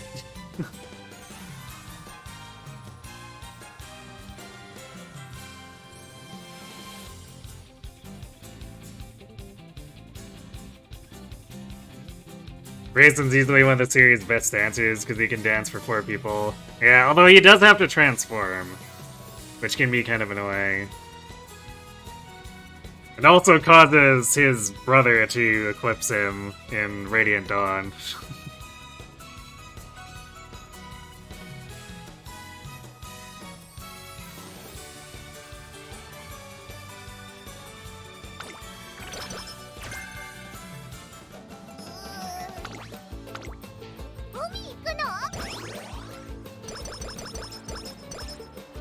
But you know what's funny is that, I guess because Heroes doesn't really do unarmed dancers, they actually let the Herons attack in their Heroes versions. They're extremely pitiful at it, even back in the day when they were new and relevant, but they could in fact attack.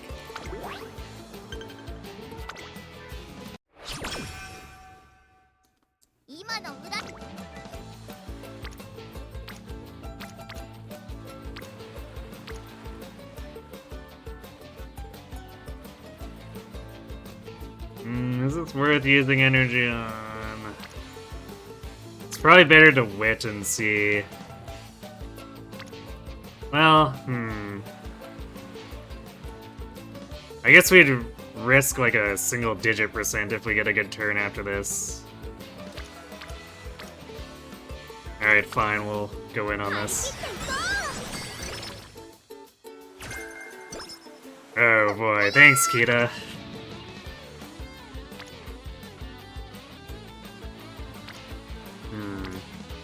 Yeah, none of these are that good.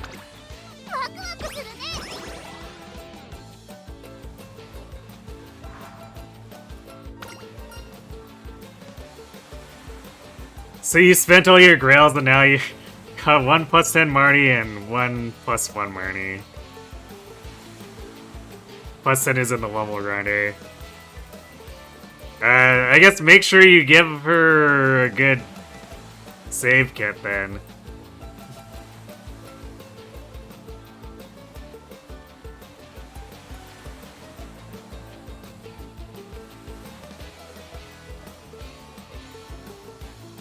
I don't know what you've got for fodder. So, like, she doesn't do well unless you've got, like, a good armor fighter skill and a good save skill.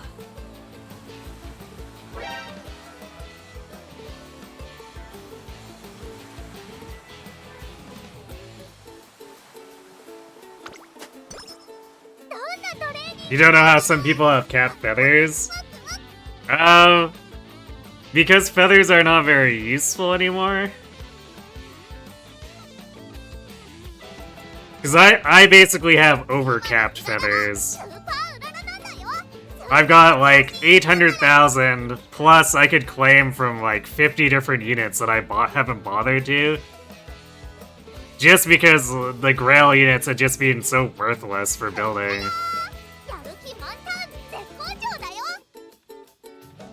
So, for the first time in a while, I'm gonna probably take like a big hit to my feathers for building Grommel, or multiple Grommels.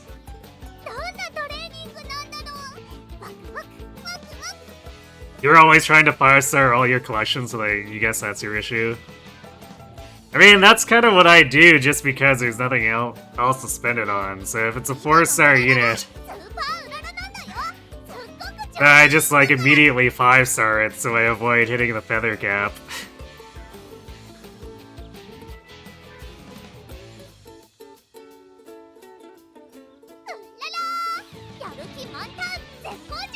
I've actually hit a point where I've started 5-starring Crom manuals.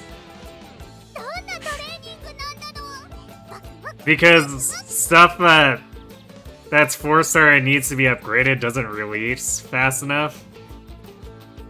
And sometimes Ether is like okay for arena scoring, except we haven't had any good Grail yet, so I'm just sitting on like a stack of 8 5-star Crom manuals.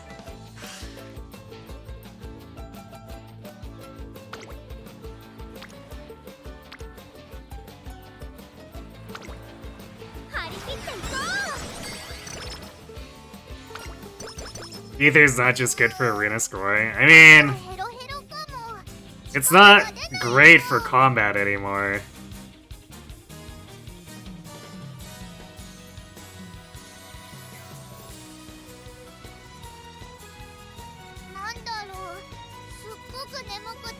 With how the meta is going, there are a lot of special Punisher effects that DR when you proc a special. I guess there's that, yeah.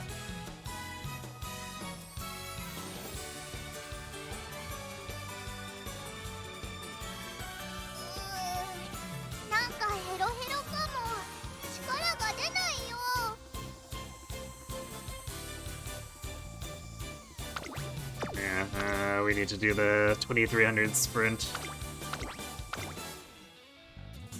注目の一番人気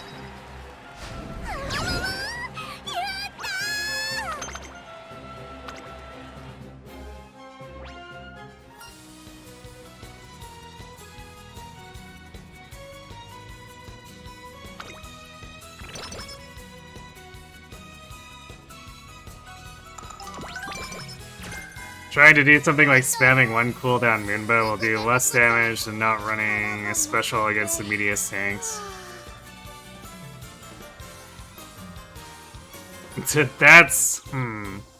That's a weird thought.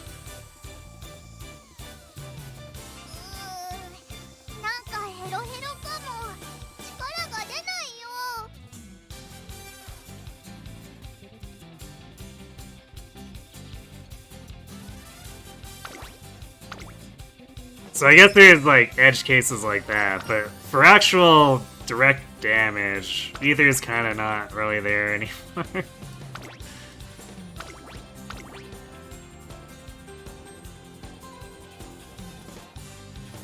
Especially when they've started releasing stuff like Ice Wall and whatnot.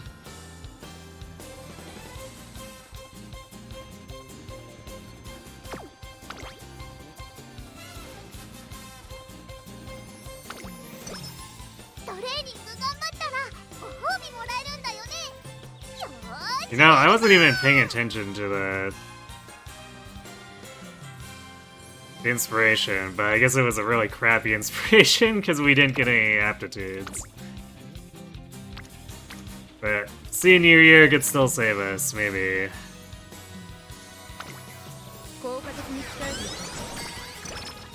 What you really want is arch rival. That's true. It's hard to beat arch rival.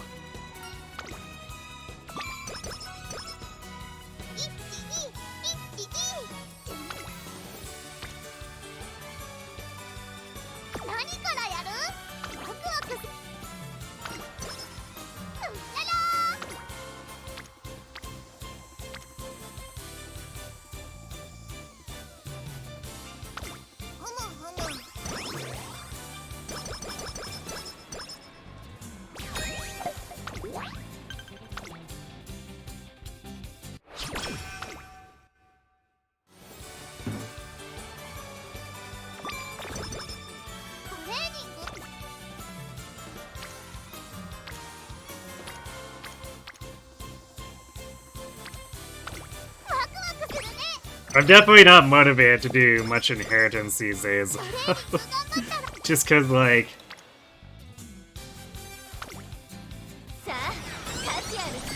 it's rare to get a good Grail unit, and then... if I pull something like Stefan, who needs inheritance, I'm like, well, but he's gonna be outdated in 2 weeks, so why should I care?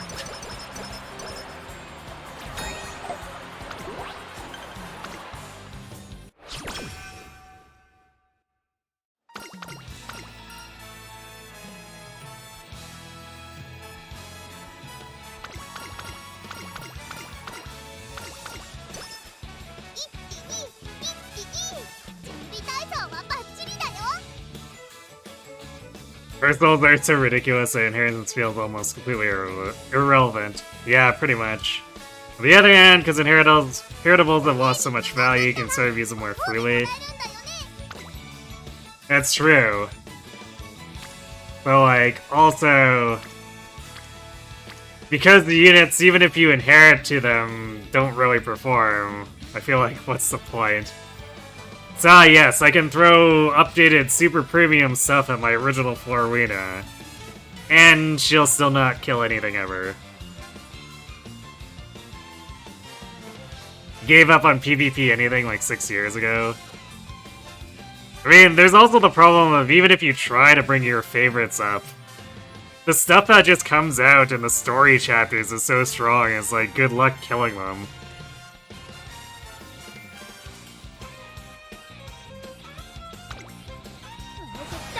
That's why I've stopped updating my Florina. She's just like not capable of killing stuff anymore.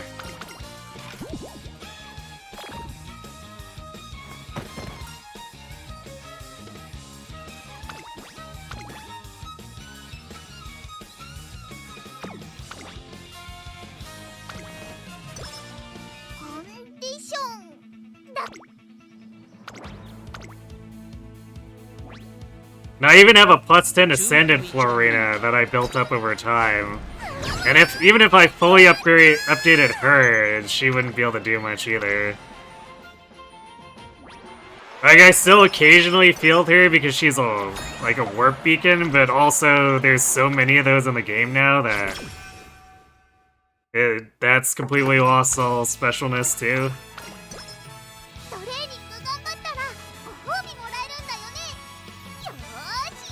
It's very frustrating. It's supposed to be a game about raising your favorites, and they kind of forgot to make that possible. Yep. Well, I mean, I guess technically, first and foremost, it's a game about making the whales spend a lot of money. But then, yes, it's supposed to be raising your favorites on the side. And that part is just completely fallen off a cliff.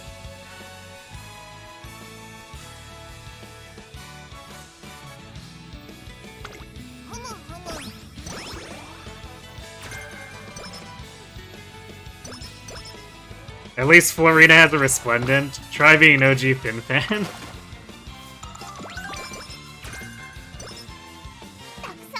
True.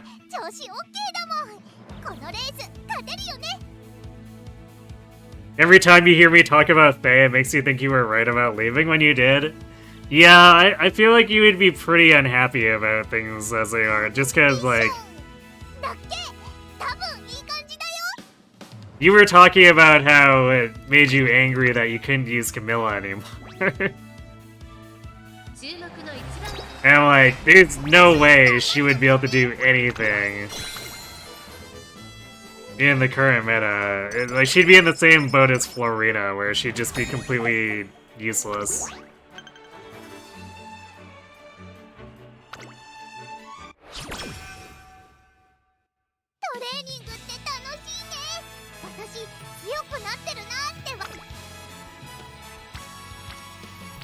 I'm actually slowly doing less and less of the game, so there might come a point where I actually quit, but we'll have to see how long that takes.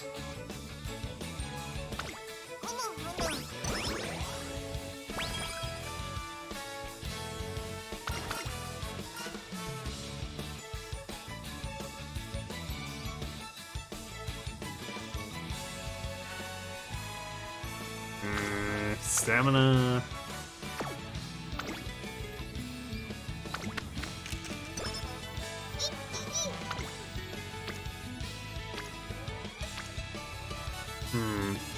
These sets are in like half-decent shape too.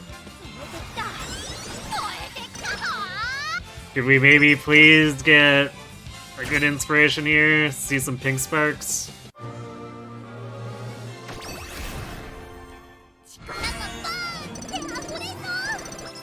Well, we got a pink spark singular. These stats are definitely not that good. Like, in theory, Long C could win, but boy, would we have to be, like, mega overstated.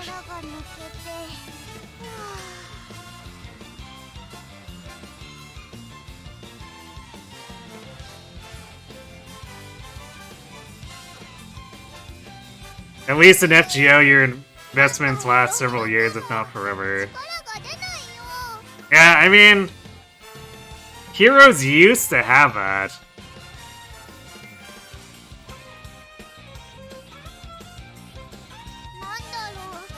Because back when they first introduced arcane weapons, I updated Florina, and she was actually usable for like a year.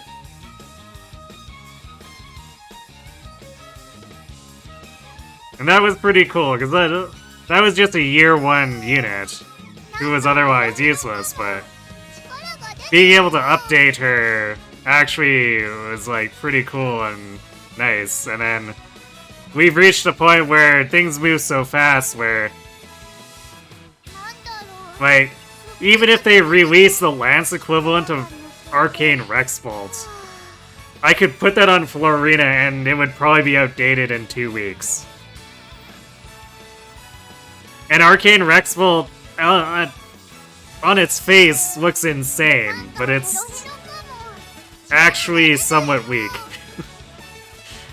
Just because everything has escalated so much at this point.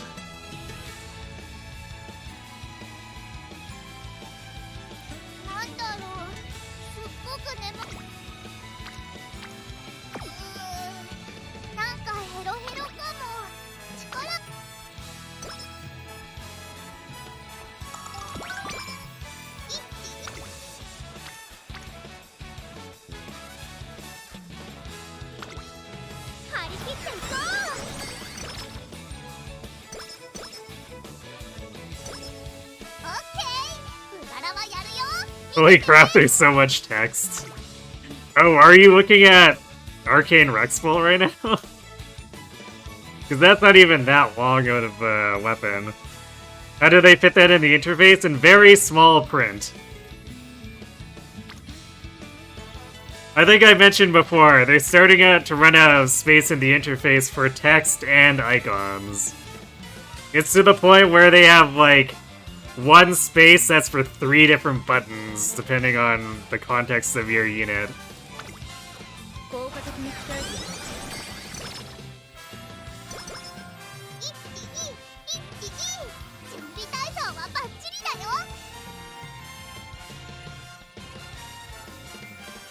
Arknights is apparently pretty good at making the early units still usable.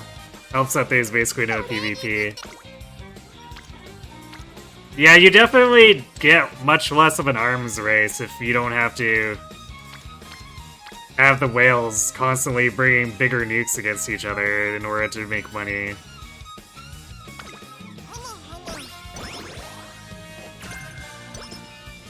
Need a magnifying glass to read some weapons. True. Sadly true.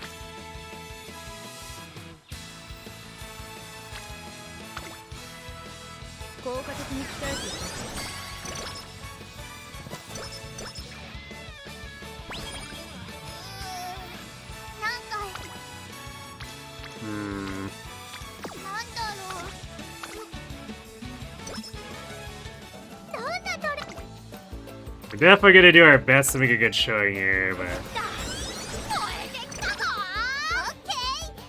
to make just long C on its own work, we definitely need like 400 more power and probably another 250-ish speed.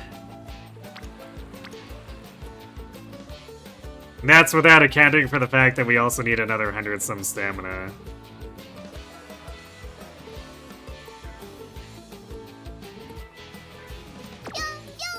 I'm gonna wreck this, because we need... we're gonna lose the turn to a race, and then... hopefully we get a good late August turn.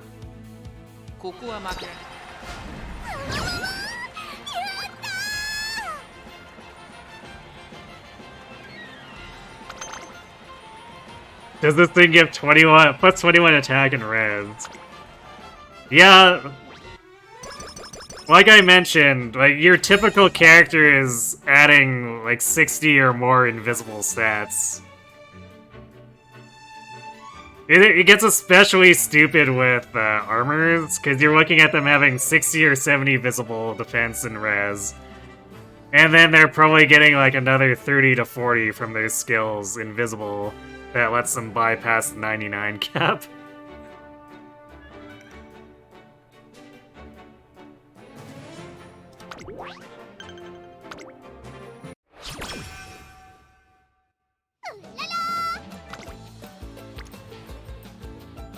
Well, that is not the turn we were hoping for.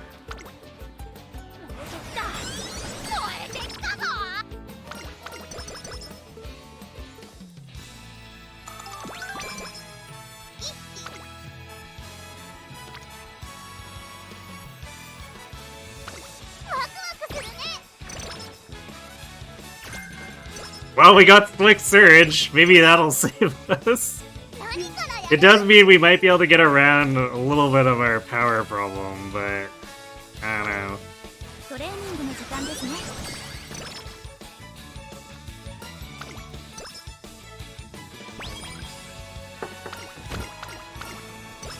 I don't know if one skill can make up for 400 less power than we need. I guess it's about 300 at this point, still.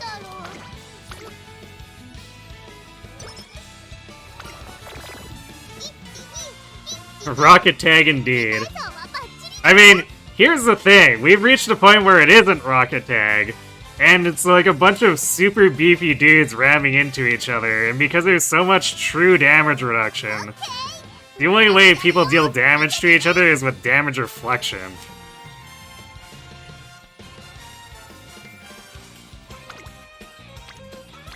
And this includes some nukers, too.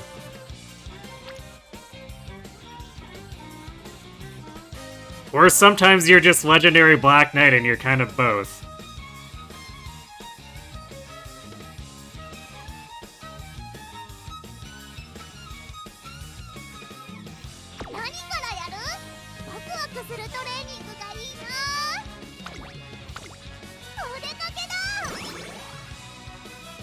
It's very common these days to go to arena and get stalemated because you have two tanks that can't damage each other. Yep.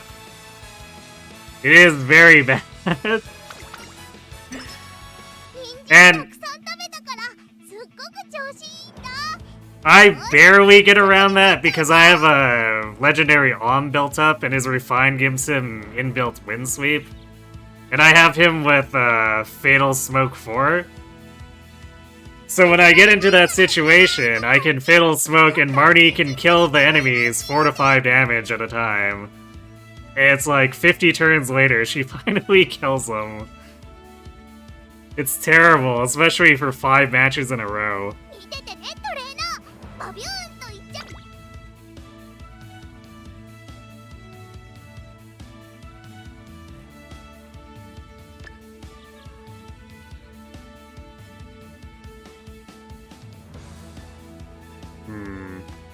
Alright, you know, we're gonna grab Maestro because that's a for sure thing, but we'll have to look at the other stuff for when we do the Arima. だからすっごく調子いいんだよーし This is definitely pretty sketch stat-wise, unfortunately, just because our aptitudes aren't really helping us. 7番春うらら Or at least not enough. Long B or Long C is pretty big because it reduces the penalty by 20%, but 出走だ it's just not enough with our current stat line. さあゲートが開いた各馬娘揃って綺麗なスタートを切りました春うらら落ち着かない様子 スタミナを切らさないか心配です 春うららとマルゼンス True DR in general is a mistake, it never should have been added. Yeah, it's 続いて春うらら早くも激しい競り合い外から外から it's escalated into some pretty stupid stuff. バイクシャトル内から内から3番その外並んで桜爆心王そのうち並んでシアマゾンさらに Mostly started with Brave Corn, but Breath of Life made it much worse. Yeah, Breath of Life 4 kind of... 10番第4コーナーカーブ It made things very ugly. Especially since then, Breath of Life 4 had to be power crept. And you get stuff like Imbue now, which is just but why?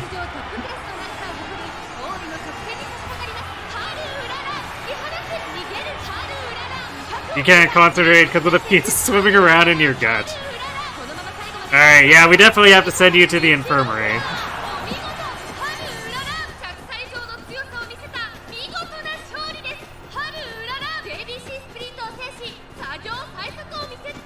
見 They kind of had to, because after percent DR peaked with OG female layer, they had to make DR piercing common too. Or 2 common. By then, Power Boat had gone too far to handle damage with raw attack and defense. What they actually should have done was just never made OG female layer. I mean... like, that was a problem, but also, we had Brave Dimitri doing really stupid stuff before that, with his true DR from defense. Like, there's a reason that he basically completely dominated the meta for several years.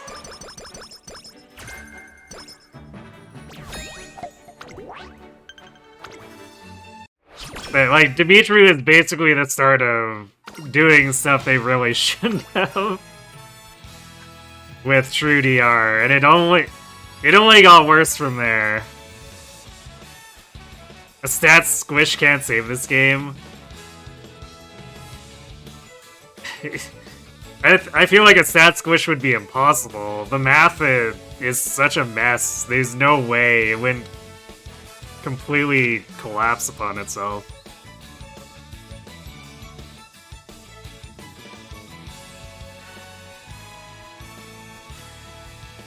Doing battle calcs is not humanly possible, it's true.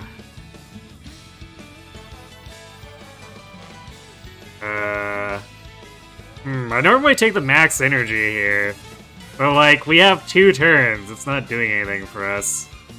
So, does this bottom one actually give us, like, stats or something?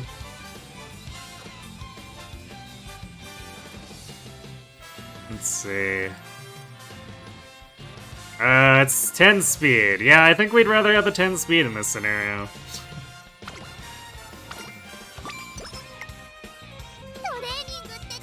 That seems so contrary to the spirit of Fire Emblem. Oh boy, is it ever.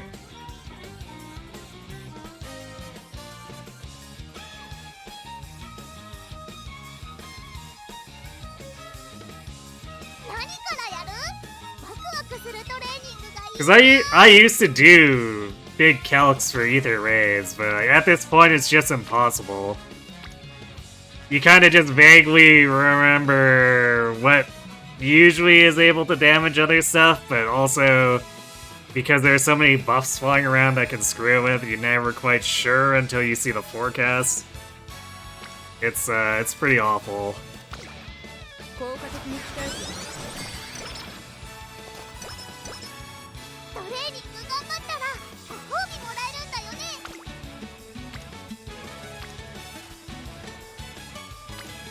Oh, we didn't even hit 800 speed.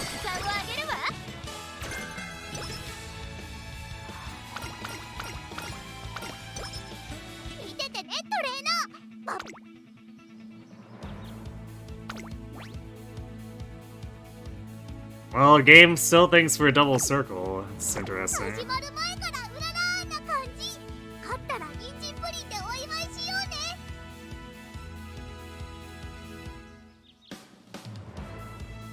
But like, we're definitely sub 600 power after the penalty, so our acceleration is gonna be pretty bad.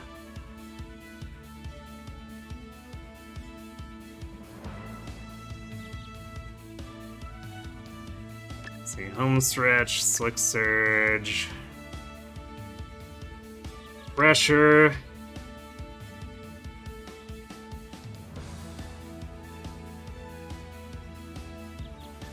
I guess we could do position pilfer.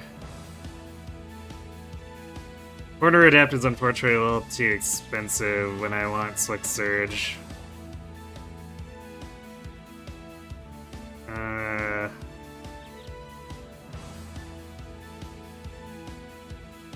I guess I could firm conditions for additional power.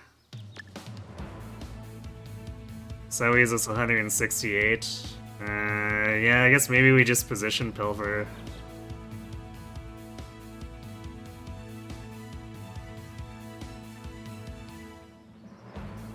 Actually, I guess we could do long corners and long shot. Maybe that's what we do.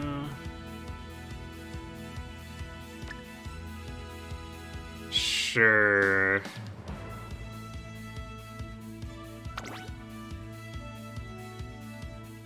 We're still gonna be down on stamina too, but we have like no tier 1s that I'm willing to buy. So I sure ain't spending anything on lay low.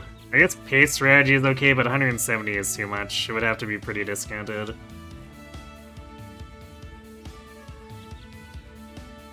An extra tank is just terrible, so we're never considering that.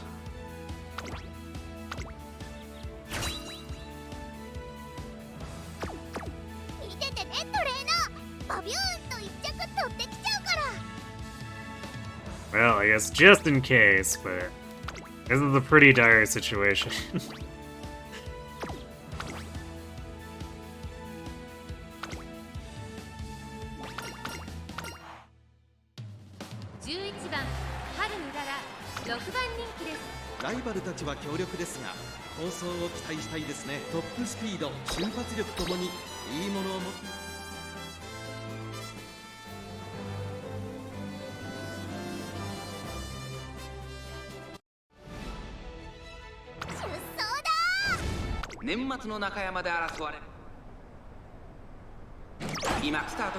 Oh, good. Just what we needed, a late start to make things worse.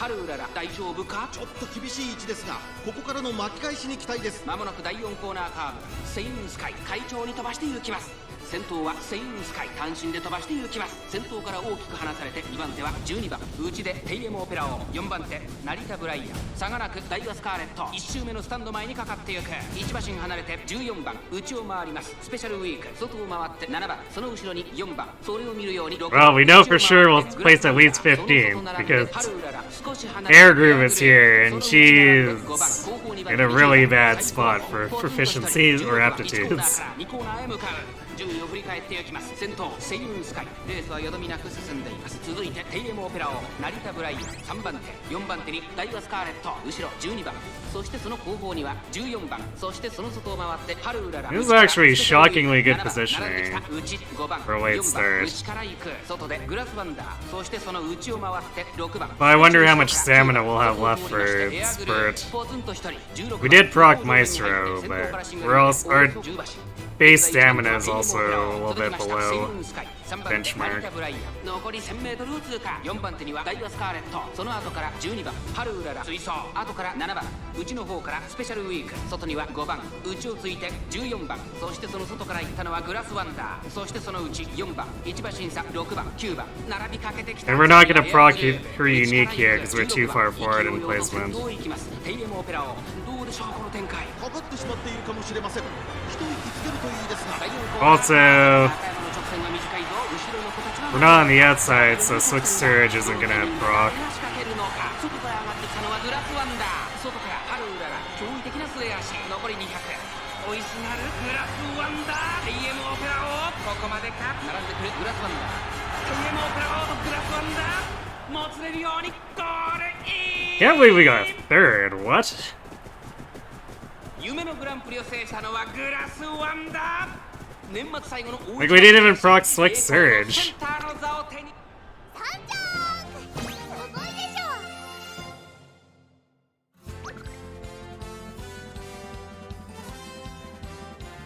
ょ。 Yeah, only a little over 2 lengths behind.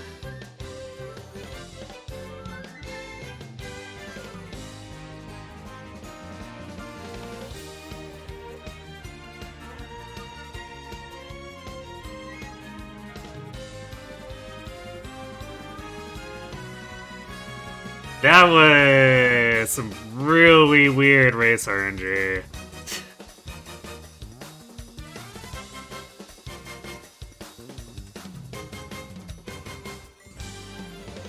Like, third with only long C is not what I expect from a late start run.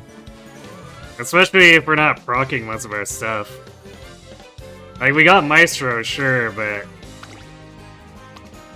Pressure didn't go, Slick Surge didn't go.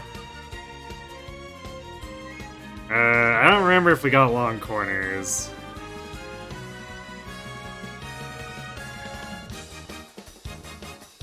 But like, we were also 65 down on stamina too, so usually that causes problems.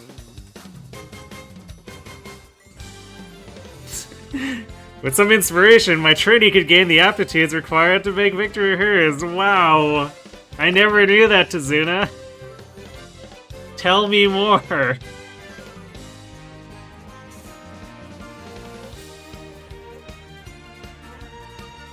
Also, actually Opera being here is unusual.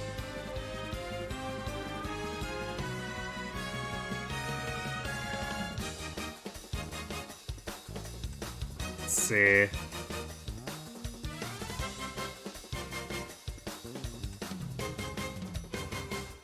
I'm trying to think of who else usually appears at the Arima that she would have replaced, but...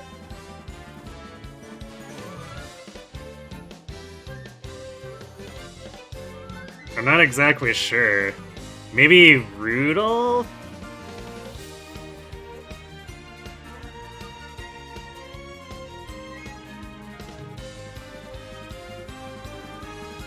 Well, that was a hell of a run, all things considered. Victories are required when I win. Whoa! Mind blown.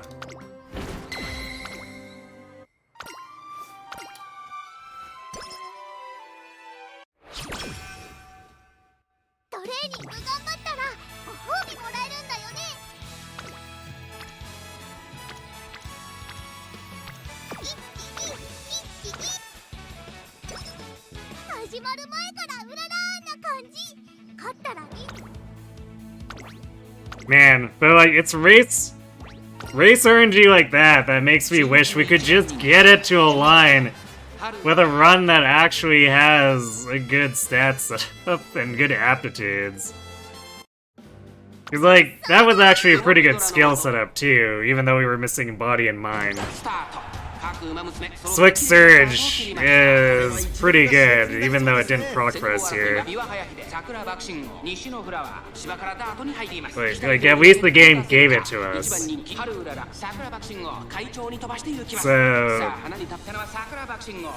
If only we had better aptitudes and a little bit better stats to go with that, because that race RNG and that skill set plus actual aptitudes and stats would have been a winner. When you train, you can gain stats. Except when we don't, and we get injured and lose stats. Then we're just sad. But yes, generally when we train, we do gain stats.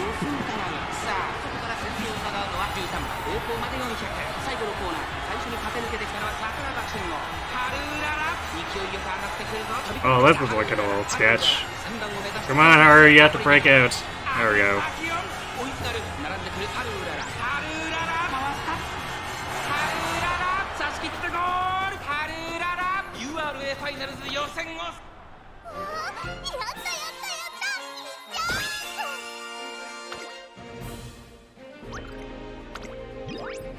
We almost got robbed by Dirt Bakushin, but we prevented it.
Well, we're in a really good position on the outside, so...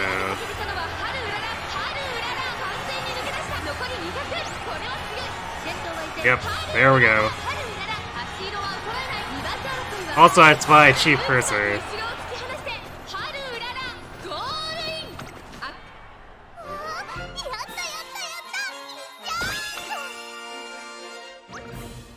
And she got third.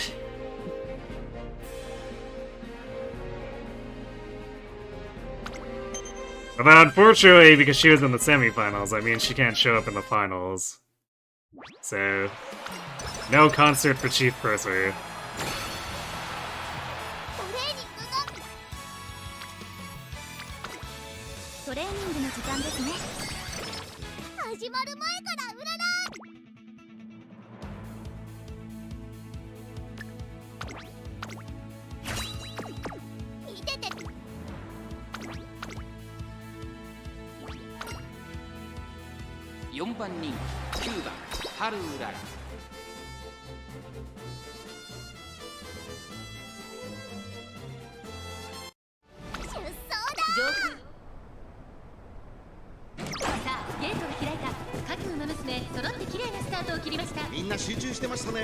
Yes, one more late start for the road.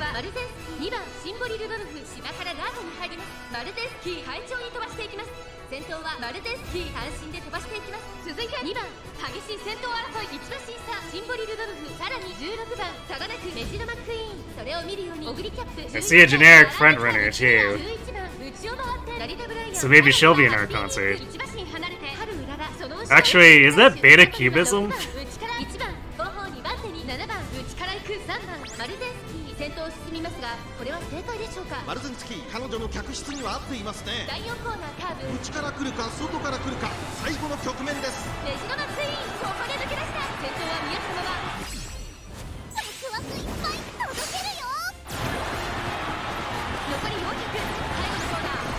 Oh, there's Flick Surge. We might need it, because McQueen's kind of really ahead of us.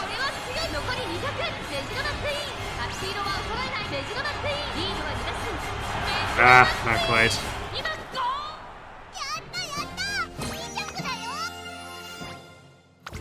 Damn it, Dirt McQueen. How dare you. 4番人気9番ハルウララ。これ以上ない仕上がりですね。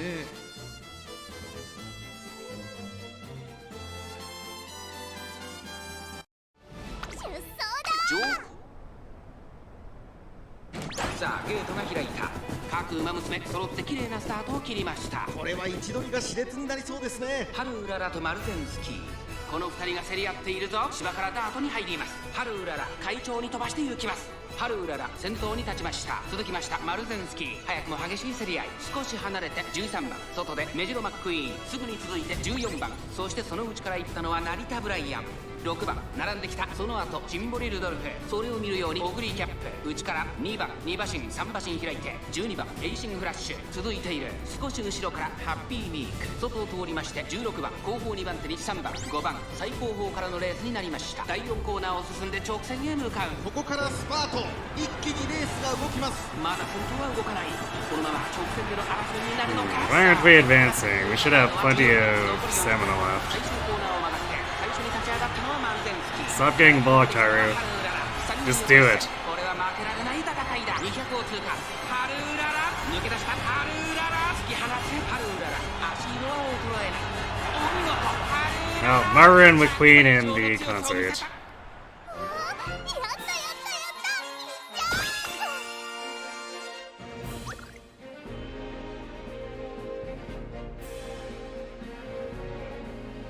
Okay, I think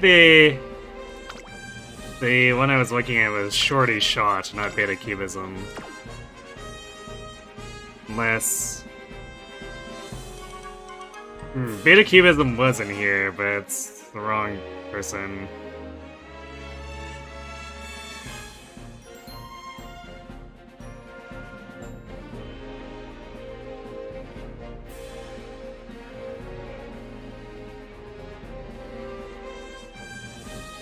Okay, well, onward to the concert.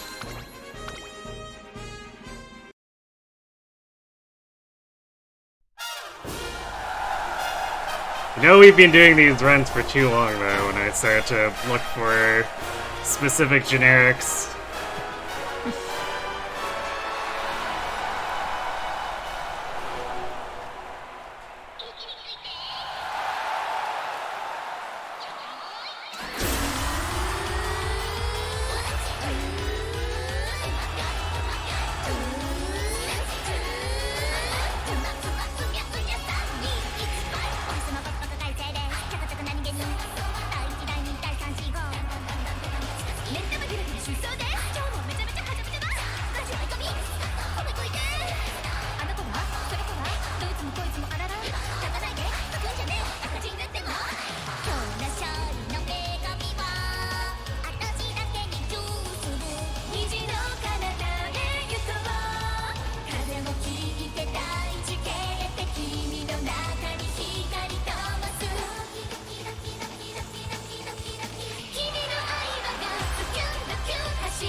Alright, let's close this out so we can do another one.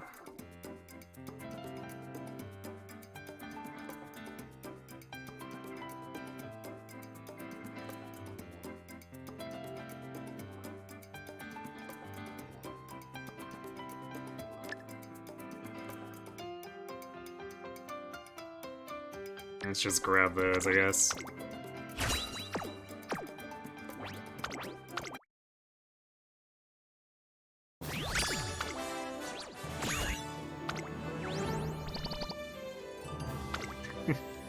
Ooh, the 2-star guts.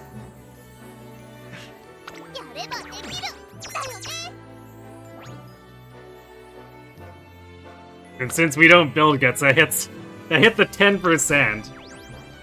I'm pretty sure when we're under 600, it's a 90% chance for 1-star and a 10% chance for 2-stars, so... Goofy game wasting a bunch of luck on that for no reason.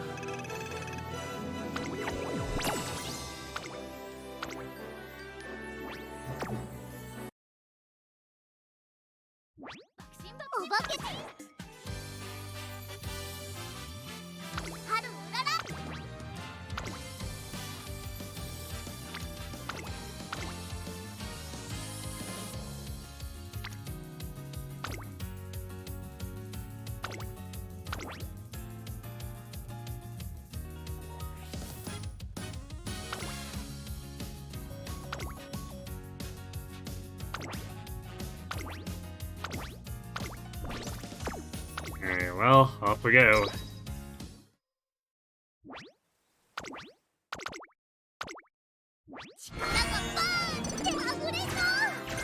Hi, Astra. Thanks for the hydrate.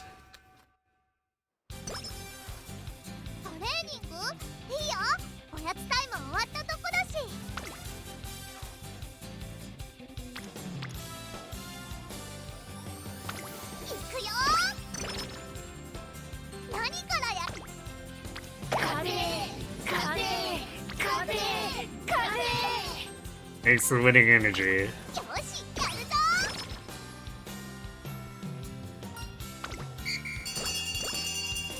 Hot topic, huh?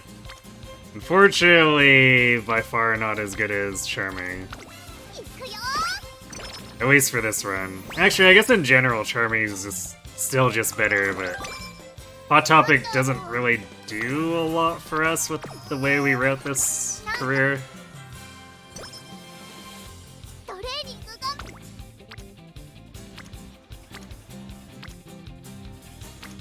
At best, it gets us a handful of extra stats and SP, if, and only if, the reporter and Akikawa happen to line up where we're trying to do our actual stat training.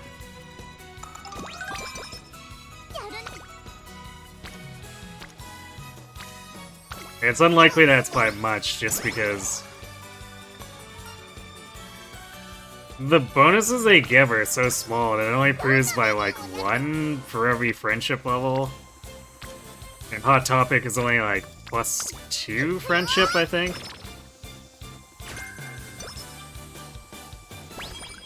So the actual difference between if we had Hot Topic and they just showed up, or if we didn't have Hot Topic and they just showed up, is gonna be relatively small.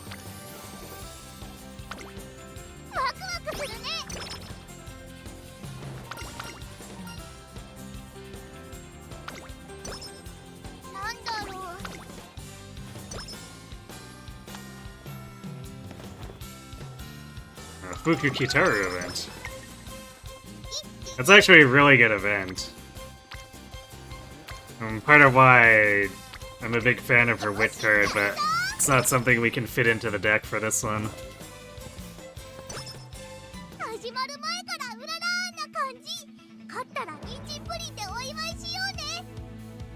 You heard someone say that they're not gonna take Kita because she's a front-focused card? You need a moment to sit here and recover.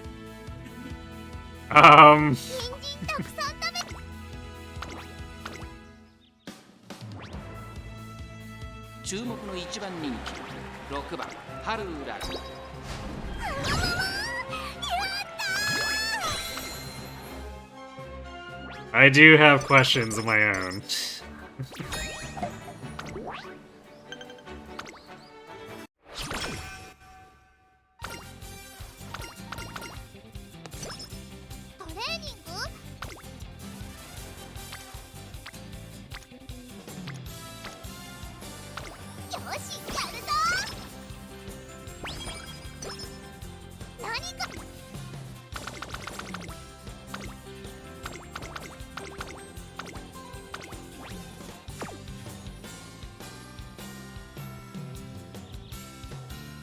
You're not surprised? Wait, why are you not surprised? Okay, some people don't know what good means? Apparently not.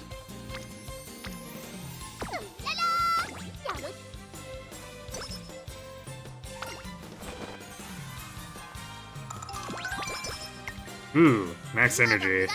Hooray! Max energy jump scare.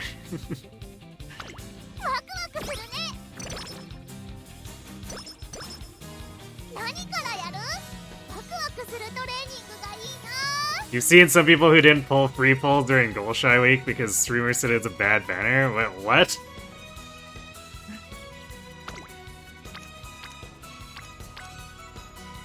But free is free!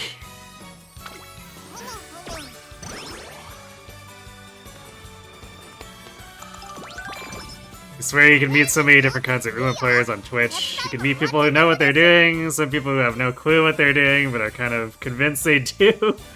Like believing Sam cards are still useful in Japan.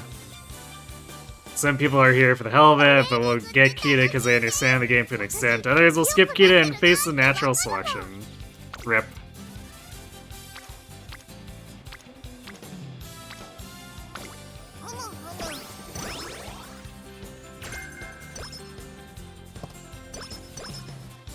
Creek corner recovery.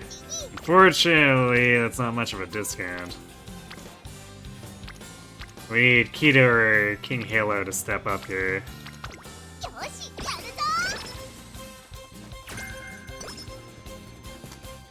How long has Haru's PB been second? For like 2 months now. When is she getting 1.5 place? Whenever I figure out how to actually achieve that.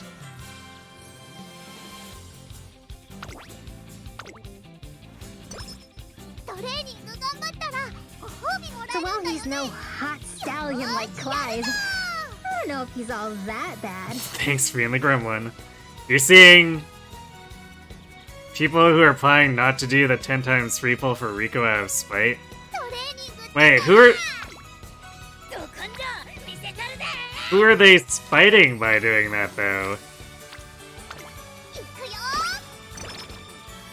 Please hold your applause to the end.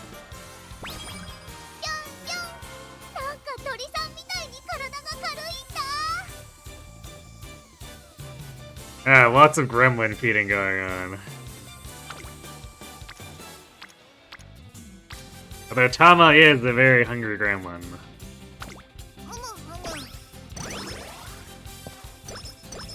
Spiting Psy games?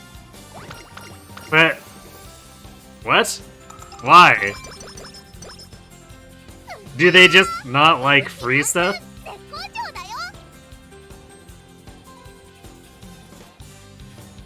Spiting themselves? Ah, the true meta.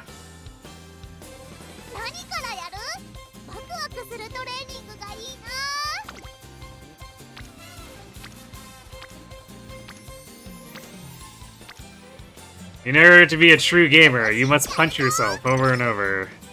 That will toughen you up, like in Final Fantasy II.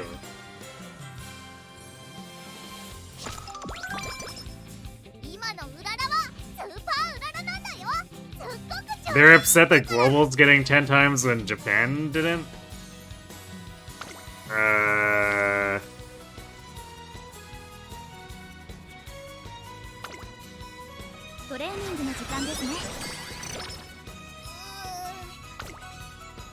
So, like, it's a pride thing, then? Because we're already on a different schedule anyway.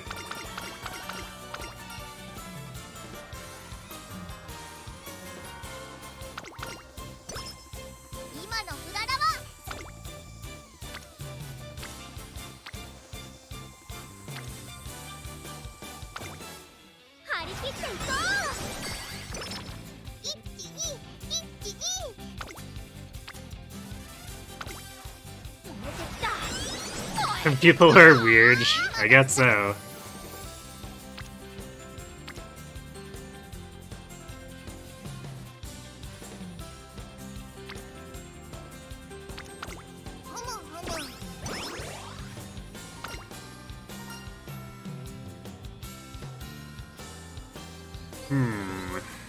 I don't remember what this goes. Let's see.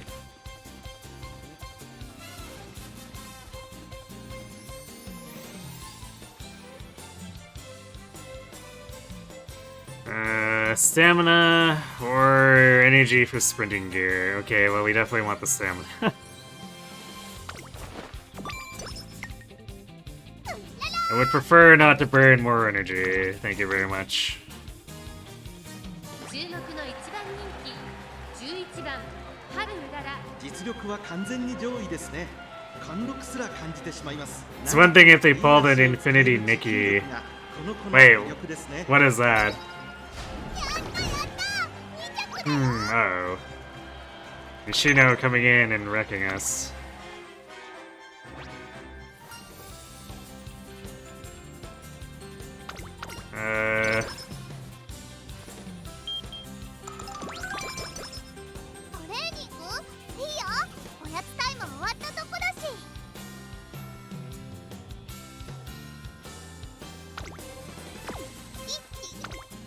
Well, I guess we'll see how the G3 goes, but that kind of doesn't bode well for us.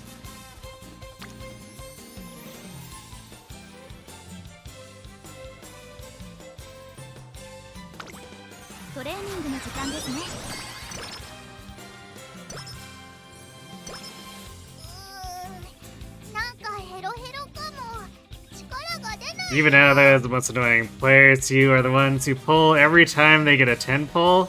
And then complain that the game isn't free-to-play friendly.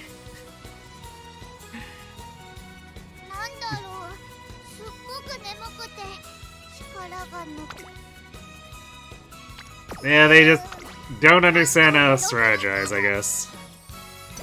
Infinity Nikki was a fashion exploration thing with gacha for clothes, but they screwed up big time a few months ago. Game's still alive, but a lot of the players left because they pulled some really stupid stuff. Oh, what did they do?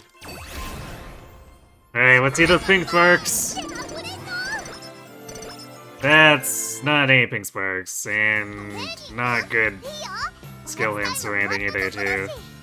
I guess we got 36 speed, but... oof.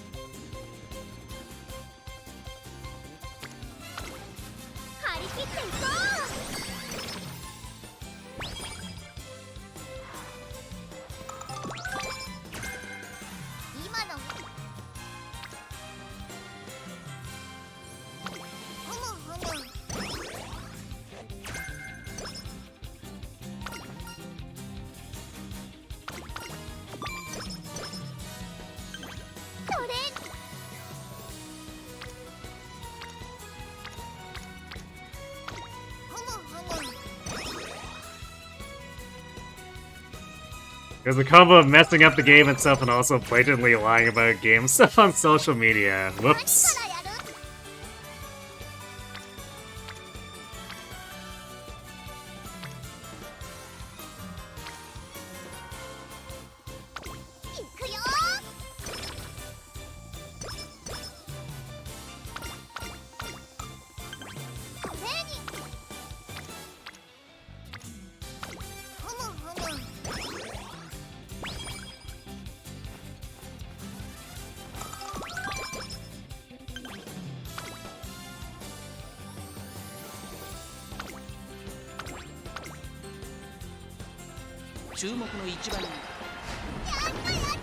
Well that's bad.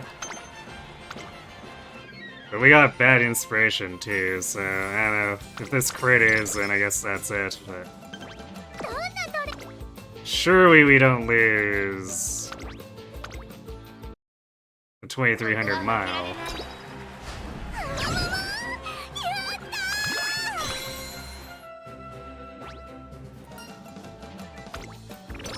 Well, our stat gains are also probably just like completely screwed at this point by that.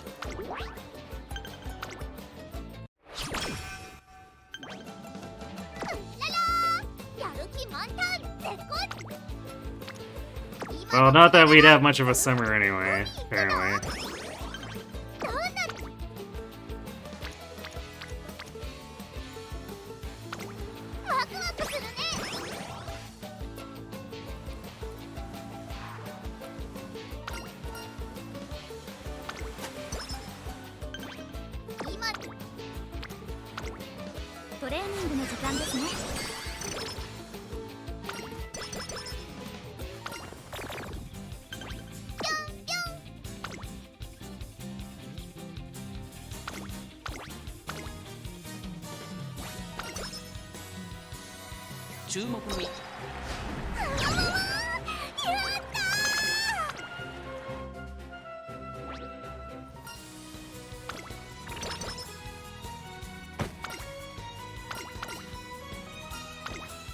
Yeah, well, we'll have more SP, if nothing else, I suppose.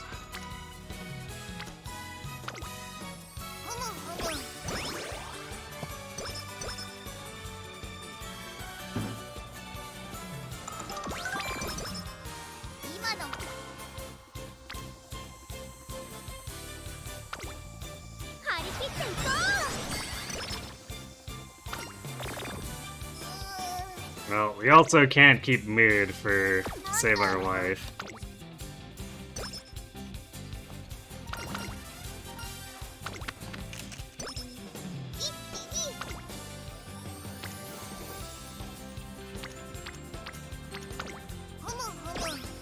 Our stamina is in a bit of a horrifying place.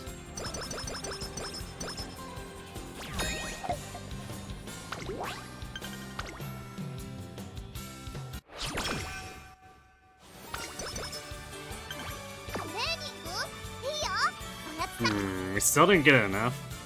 It's so annoying. Alright, fine.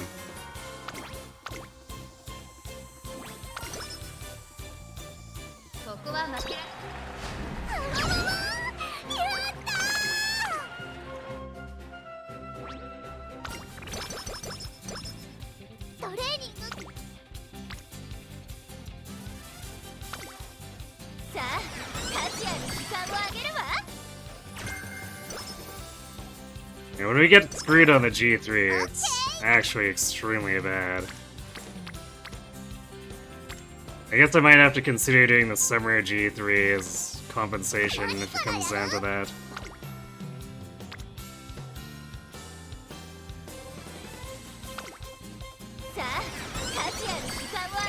Hey, close ones today. We had a run where we only got long C and got third. Which is shocking, since the race also late started.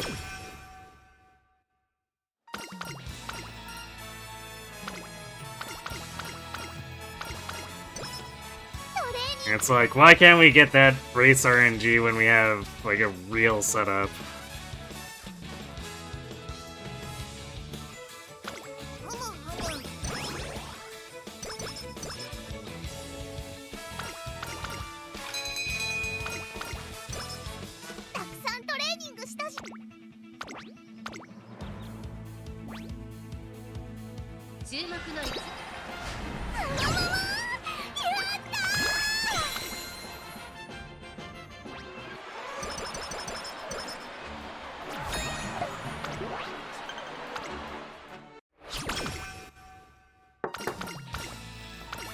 Yesterday you got the golden ticket with Haru? Nice.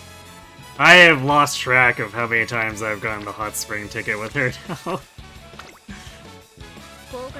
It's probably like 8 or 9.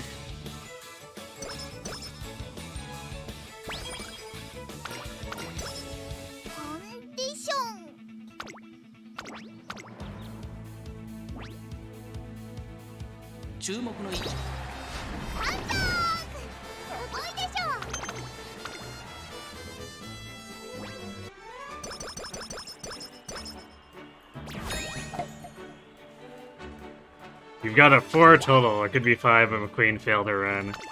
Yeah, that's like... I think I got it with Fuku Kitaru and had her just crater her run. So definitely understand how that feels.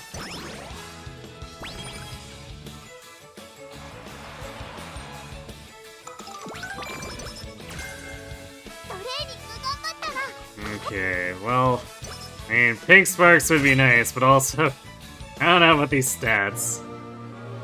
Speed's like the only thing that's in an okay place.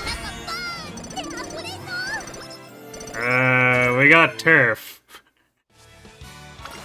I don't know if that's enough to do anything.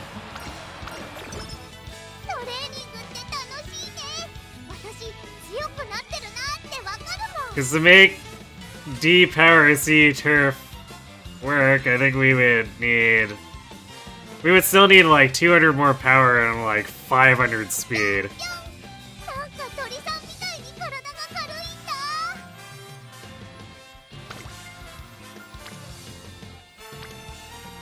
Also, we'd still need like 250 more stamina, because their stamina is awful.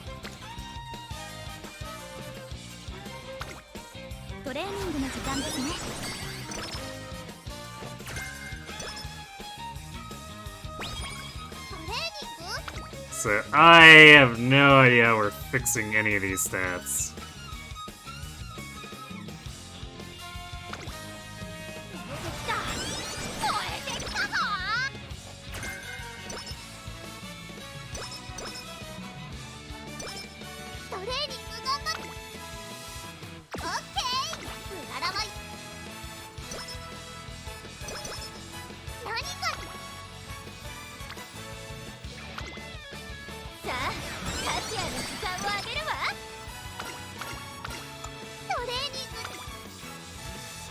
Yeah, especially since we can't get like actual good training teams.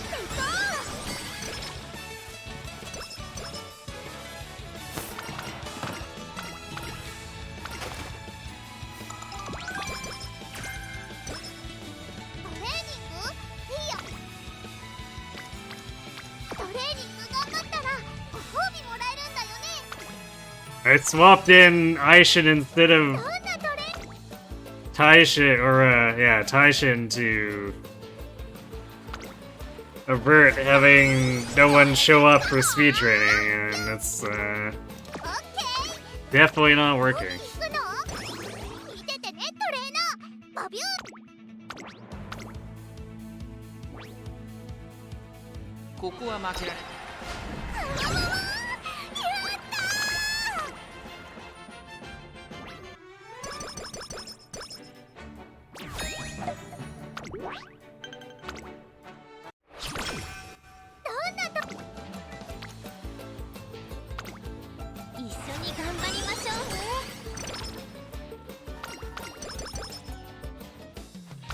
Oh, gee, super late charming. Thanks, game.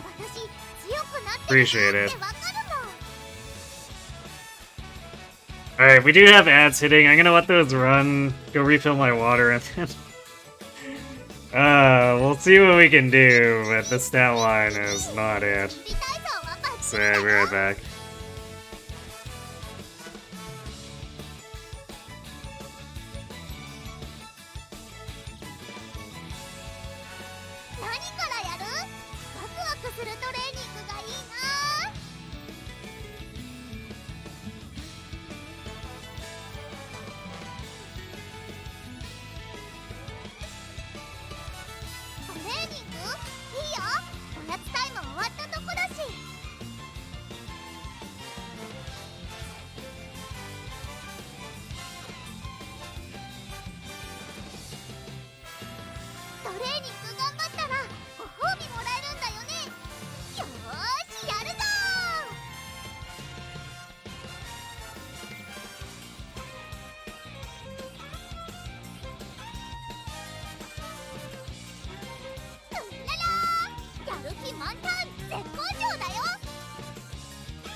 レーニング頑張ったらご褒美もらえるんだよね。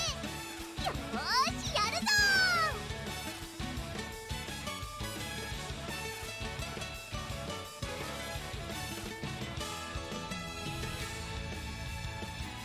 トレーニングいいよ、おやつタイム終わったとこだし。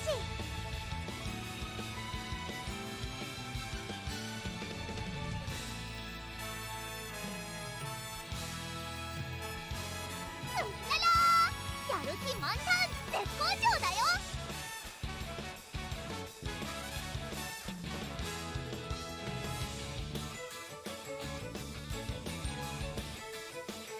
何からやる？ワクワクするトレーニングがいいな。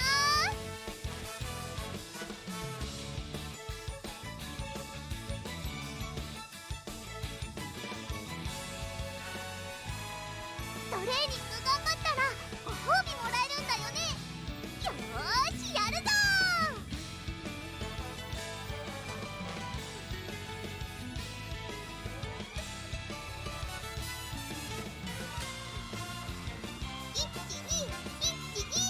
準備体操はバッチリだよ。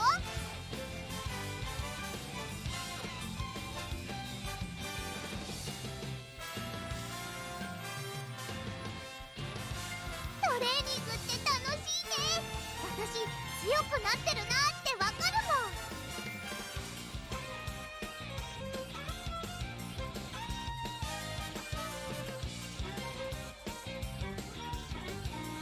何からやる？ワクワクするトレーニングがいいな。 Alright, and we're back. Alright, let's see what we can do with this.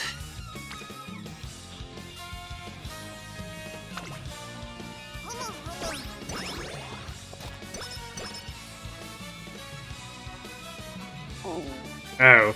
Apparently we didn't have the Maestro chain started yet. Oof, that's,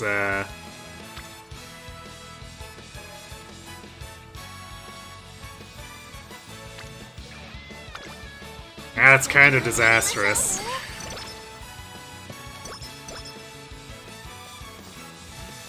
Oh, game is trying to accelerate it though. Surprisingly.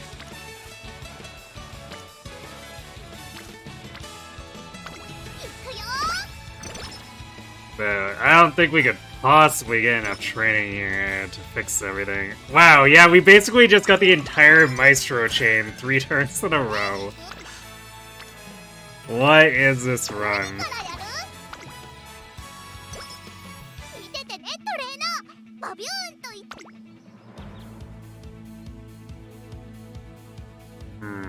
We barely got any corner recoveries. That's rough.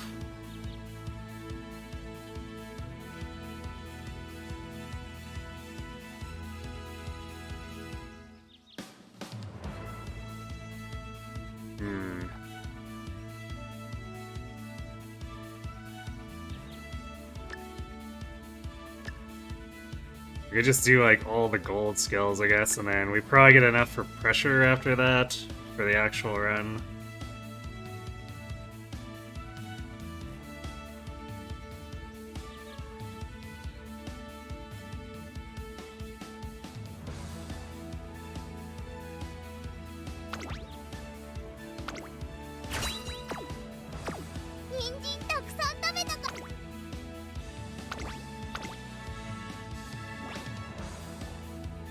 注目の一番人気11番ハルウララ。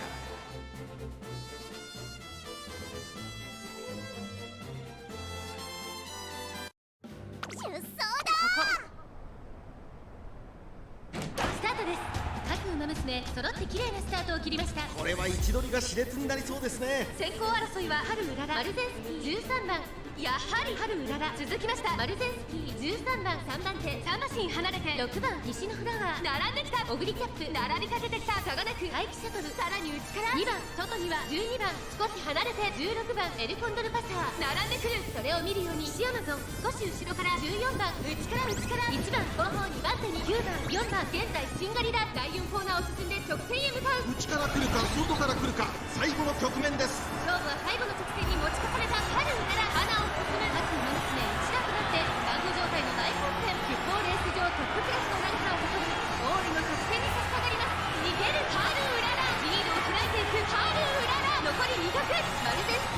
り下がれハルウララ見放せハルウララ足色は衰えないダイレクションだハルウララ今勝利ですこの子にかなう馬娘はいるのかハルウララベビーシやったやったやった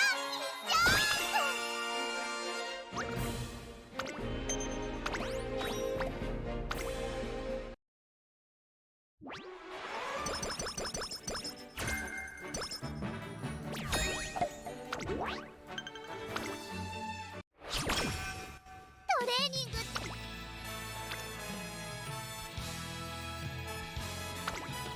効果的に使える I think that stat line is just like all around objectively worse than the really bad ones we had yesterday. That's a feat. 超えてきたぞ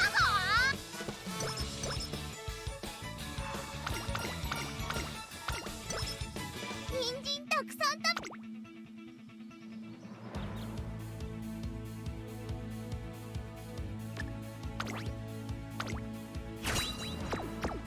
始まる前からうららーな感じ勝ったら人参プリンでお祝いし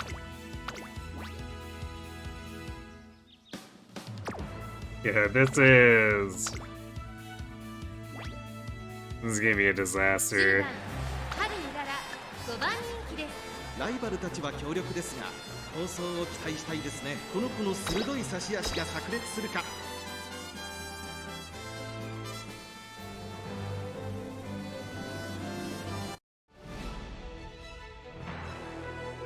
You can't do great. Yeah, sure. さあゲートが開いた各馬娘揃って綺麗なスタートを切りました。これは位置取りが熾烈になりそうですね。先行争いはセイウンスカイ16番3番期待通りの結果を出せるか。1番人気グラスワンダー第4コーナーカーブ先頭集団を見ていきましょう。さあ花に立ったのは3番このままリードすることができるか。2番手の位置で先頭を伺うのはセイウンスカイ春うらら上がっていきます。ちょっと前に出ましたね。 Well, we're also rushed. Yeah, just to make things even 間延 worse. びした展開です。仕掛けどころの難しいレースになりそうですね。まずは1周目正面スタンド前に入った。さあ先頭に立ったのはセイウンスカイ続いて3番そして外目をつきましては16番1馬審査12番この辺りまでで先頭集団を形成しています。セイウンスカイまだリードをキープしています。さあ1コーナーから2コーナーへ向かっていく馬娘たちグラスワンダー落ち着かないようです。現在1番手はセイウンスカイ現在1番手は3番ここで先頭が入れ替わった2馬審査16番4番手には12番5番手に5番2馬審3馬審開いてスーパークリーク2馬審離れて So how about actually proccing our skills? That would be nice.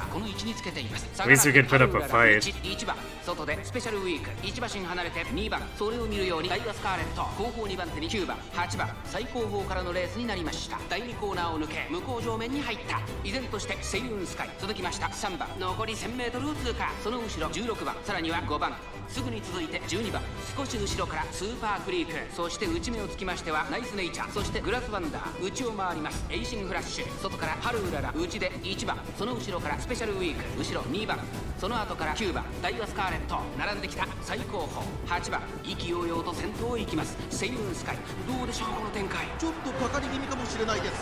一息つけるといいですが。まもなく第4コーナーカーブ中山の直線が短いぞ後ろの子たちは間に合うか。追いすがるグラスワンダーセイウンスカイワクワクいっぱい届けるよ200を通過先頭は依然セイウンスカイ2番手争いはグラスワンダーナイスネイチャーセイウンスカイリードは1馬身セイウンスカイ今1着でゴールイン Ninth place, 10th. みんな強いねないぞ I definitely expected worse with the stat line or lack thereof we had.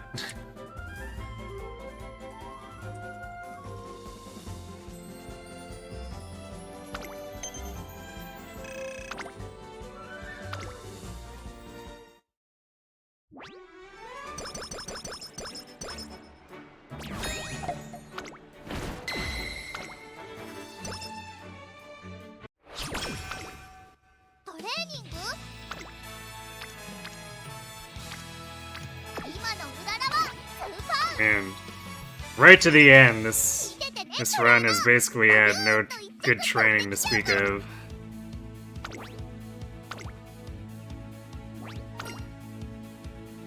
注目の1番人気6番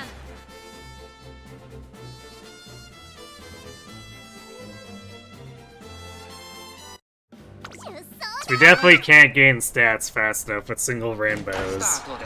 各馬娘綺麗なスタートを切りました。 誰が先頭に抜け出すか注目しましょう。 I guess there's like a remote chance that I could be good enough if the game gave us A turf and A long, but good luck with that. 8番並んできた8番と3番2人とも花は譲りません。いいライバル関係になりそうですね。集団が一つにまとまって混戦状態です。これだけ密集していると紛れがありそうですね。花を奪っていったのは8番3番並びかけてきた。早くも激しい競り合い。1馬審査アグネス・タキオ。まもなく第4コーナーカーブ。ここからスパート。一気にレースが動きます。まだ先頭は動かない。果たして抜け出すのは誰か。ハルウララまだ抑えたままだ。残り40。ハルウララ前を狙っているぞ。最終コーナーを曲がって最初に駆け抜けてからは3番。ここでかわして先頭は岸アマゾン。ハルウララ並んできた。残り200。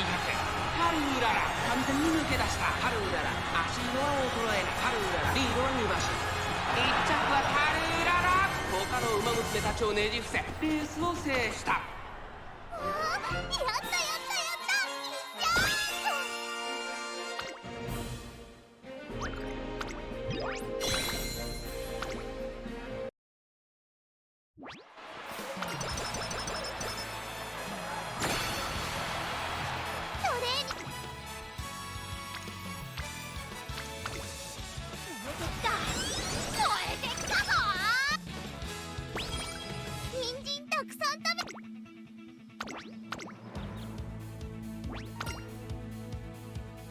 10番ハルウララ4番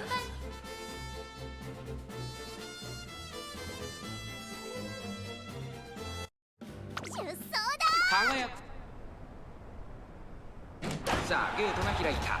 各馬娘揃って綺麗なスタートを切りました。誰が先頭に抜け出すか注目しましょう。先行争いはアイネス・フージ、オグリーキャップ、スペシャルウィーク、芝からダートに入ります。期待通りの結果を出せるか。1番人気マルゼンスキー、アイネス・フージ会長に飛ばして行きます。さあ花に立ったのはアイネス・フージ。このままリードすることができるか。続いて日本のブルボン内スペシャルウィーク。内には8番マルゼンスキー追走。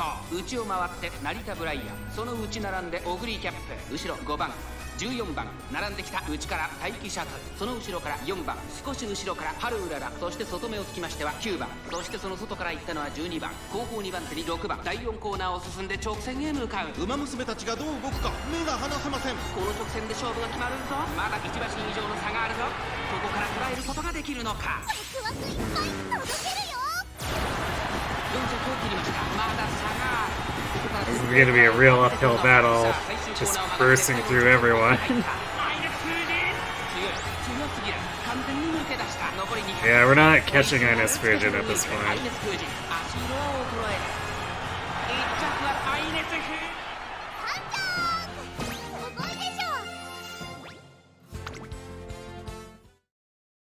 4番人気6番ハルウララ。ライバルたちは強力ですが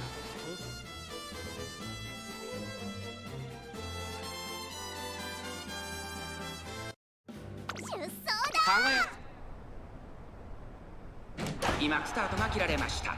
各馬娘綺麗なスタートを切りました。みんな集中してましたね。好レースが期待できそうです。先行争いはハルウララ、アイネス・フージ、マルゼンスキー、芝からダートに入ります。期待通りの結果を出せるか。1番人気マルゼンスキー。先頭集団を見ていきましょう。さあ激しい先行争いで前に出たのはアイネス・フージ。2番手の位置で先頭を伺うのはマルゼンスキー。早くも激しい競り合い。 Huge front runner stack here 4番手 too. にハルウララ、5番手オグリーキャップ。内を回って待機シャトル。その外並んで9番少し離れて7番15番続いている。それを見るように14番差がなく成田ブライアン。そしてその外から行ったのはスペシャルウィーク。その後ろに13番内をついて10番第4コーナーカーブ。馬娘たちがどう動くか目が離せません。互いに足を溜めている展開。このまま直線での争いになるのか。ハルウララ前を狙っているぞ。マルゼンスキー内で様子を伺い。栄光まで400。最終コーナーを曲がって先陣を切ったのはアイネス・フージ。アイネス・フージ強い強すぎる。完全に抜け出した。残り200。食い下がるハルウララ、アイネス・フージ。リードは2馬身。2番手争いはハルウララ、オグリーキャップ、アイネス・フージ。God damn. These stats are so bad that we might lose Arima. 4番人気は13番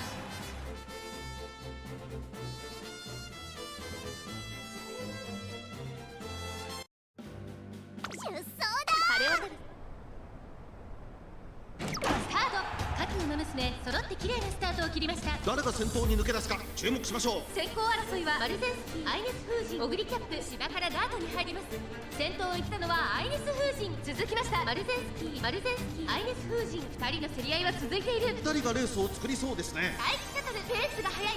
アイネス風神先頭に勝ちました。続いてマルゼンスキー。早くも激しい競り合い。1馬身離れてラリタ・ブライアン16番並んでくる。差がなく大気シャトル、そしてその外を回 Yeah, I って think this is just a loss at this point. It's like, we 4 can't even get out of 番 the back. これを見るようにスペシャルウィーク。すぐに続いて8番少し後ろからリホノブルボン、さらに内10番まもなく第4コーナーカーブ。まだ先頭は動かない。このまま直線でみんな強いね。4番人気16番ハルウララ。これ以上ない仕上がりですね。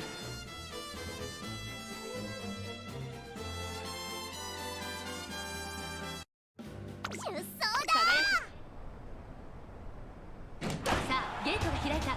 各馬娘綺麗なスタートを切りました。これは位置取りが熾烈になりそうですね。先行争いはハルウララ、マルゼンスキー、アイネス風神、芝からダートに入ります。ハルウララ快調に飛ばしていきます。さあ期待に応えてマルゼンスキー、逃げる逃げる、早くも先頭。ハルウララ並びかけてきた。激しい先頭争い。3番手にはアイネス風神、後からリホノブルボン、5番手11番1馬身離れてラリタ・ブライアン、差がなくスペシャルウィーク。すぐに続いて大気シャトル、大気シャトル落ち着かない様子。そしてここで先頭はハルウララ、続いてマルゼンスキー。それを見るようにアイネス風神、さらにリホノブルボン、さらには11番少し後ろからラリタ・ブライアン。そのうち並んでスペシャルウィーク。まもなく第4コーナーカーブ。内から来るか外から来るか、最後の局面です。互いに足を止めている展開。これは直線勝負になるか。ハルウララ前を狙っていると400を切りました。アイネス風神2番手につき様子を見守る。最終コーナーを曲がって最初に駆け抜けてきたのはマルゼンスキー。並んでくるハルウララ、先頭2人の競り合いだ。残り200、熾烈なデッドヒート。ハルウララここで抜け出した。リードを開いていくハルウララ。粘る粘るハルウララ、今ゴール。 Well, やったやったやった。 hopefully the finals aren't as dumb as that.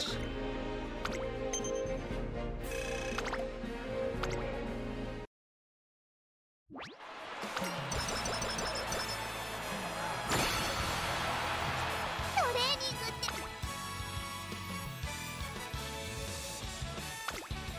効果的に使う。見ててねトレーナー。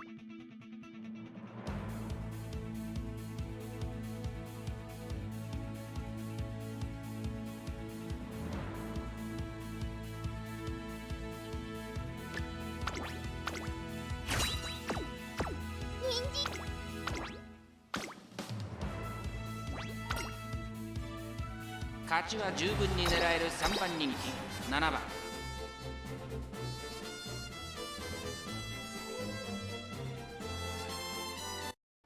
出走だ。輝くスタート。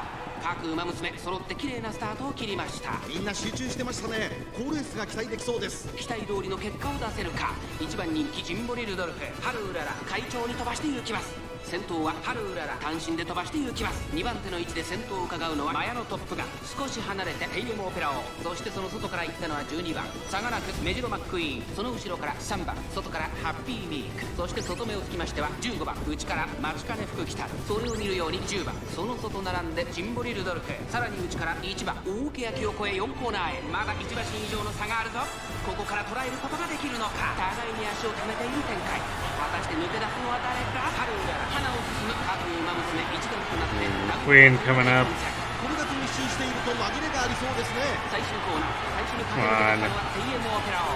4着を切りました。ハルウララ突き放す。ハルウララ負けられない負けられないぞ。リードを保っているハルウララ。残り200。ハルウララリードは1馬身。テイエモオペラ王追いすがる。リードを開いていくハルウララ。逃げるハルウララ。1着はハルウララ。他の馬娘たちをねじやったやったやった。that was an awful run, but at least we got to actually finish.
Wow.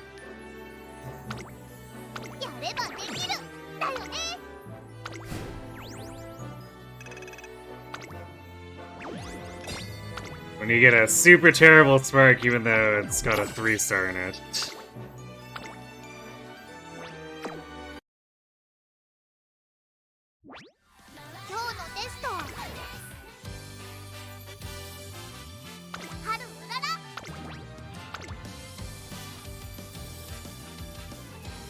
Yeah, that was definitely the game doing a quotation marks GG.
think I want the Aishin hint.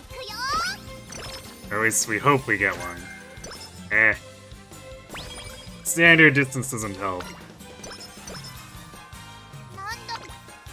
Okay, well, early charming is good. See if we can actually leverage it, because if we get training turns like last time, we definitely won't be able to.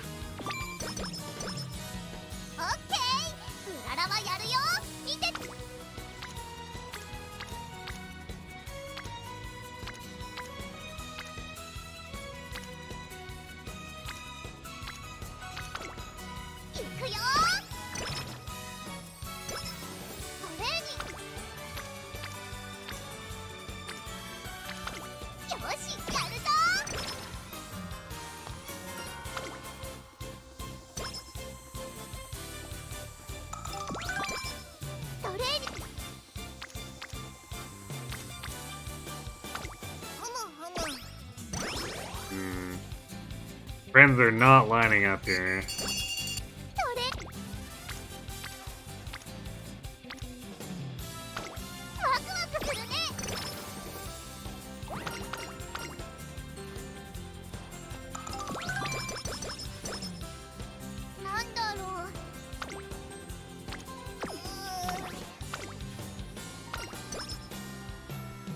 That definitely doesn't help.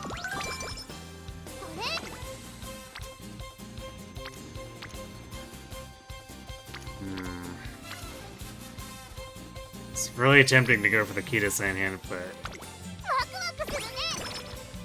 progressing 3 friendships is too good.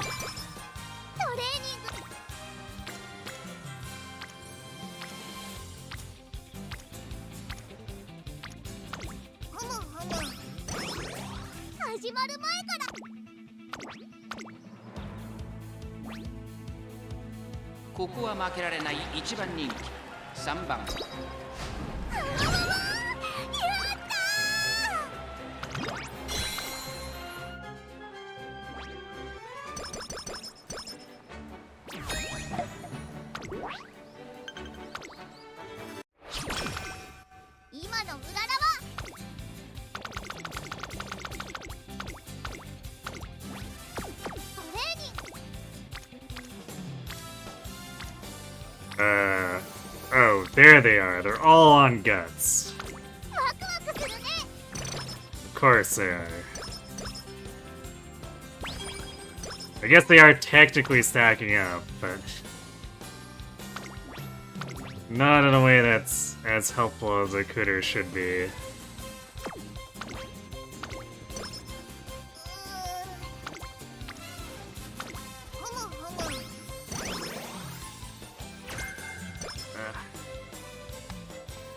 Not a helpful hint.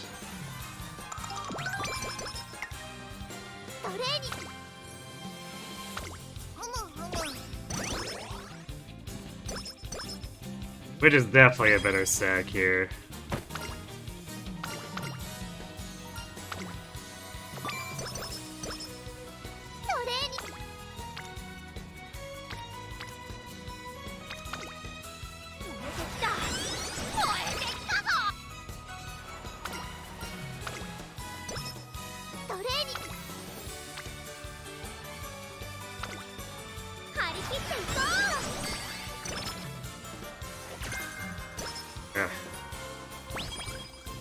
All these hints are duds, man.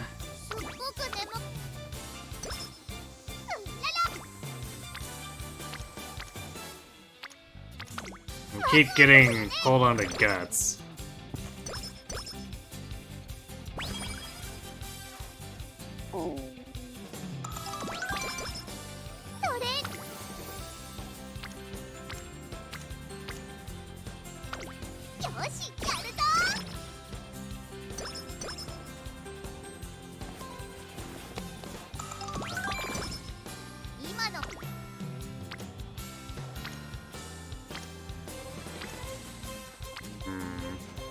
We'll do the stamina one. Alright, straightaway acceleration. It's not Slick Surge, but gives us access to an acceleration skill. really wish the game would stop doing that. It's not funny when it spams 30 energy recoveries many times in a row.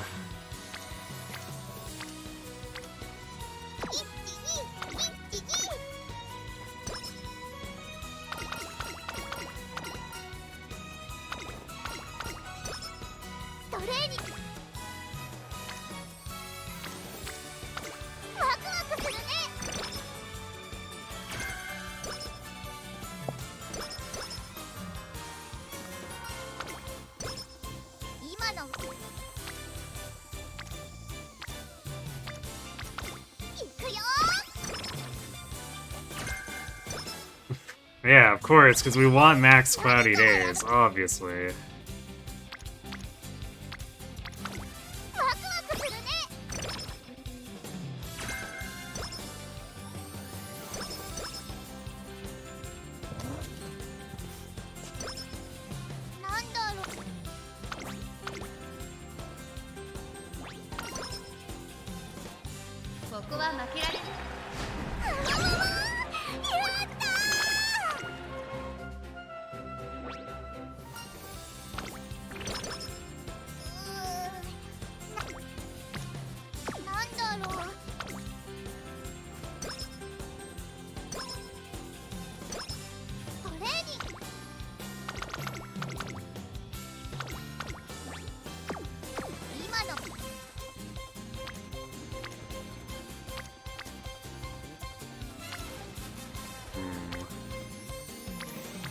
Yeah, I guess we're doing power.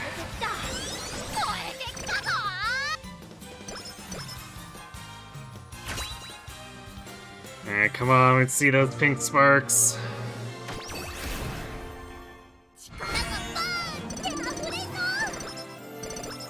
Nope. Wow, that was pretty damn awful. I guess we got some corner recovery, but ow.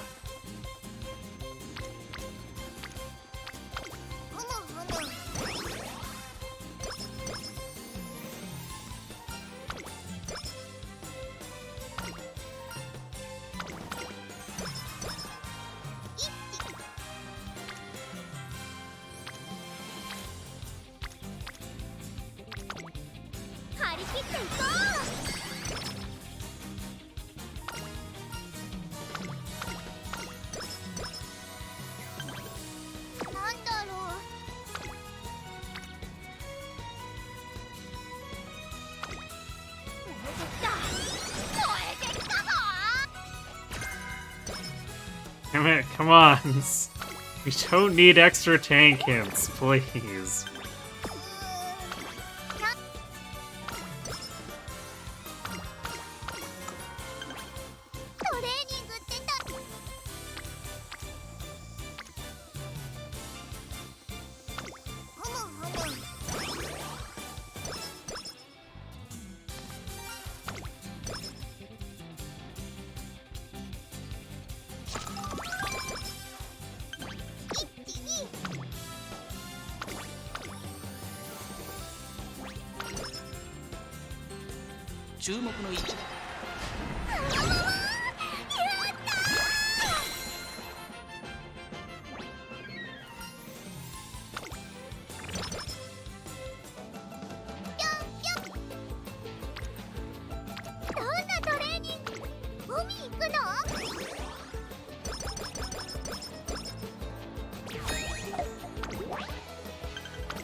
Classic summer being awful, surprising no one.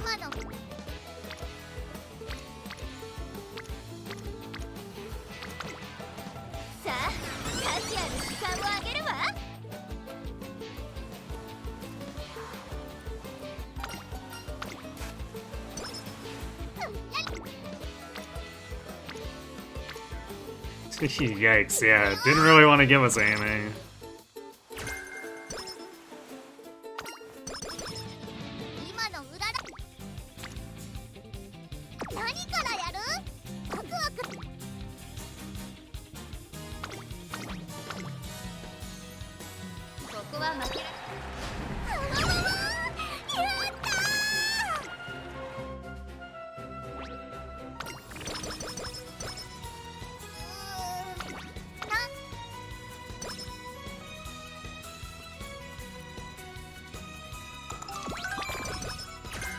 And we got the 3 ends for pressure. That's good.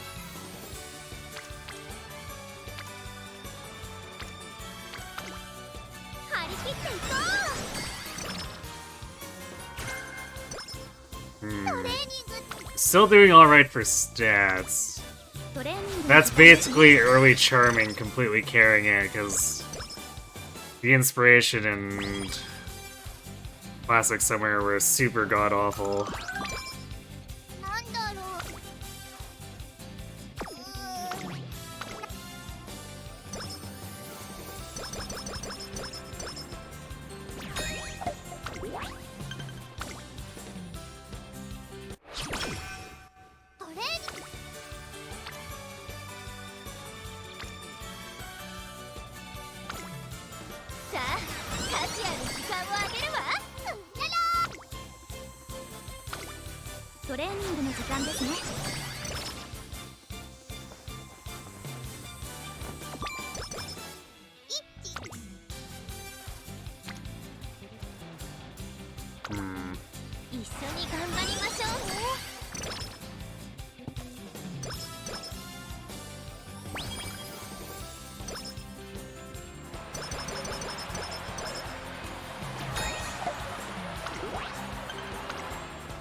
Alright, bushel of carrots is alright.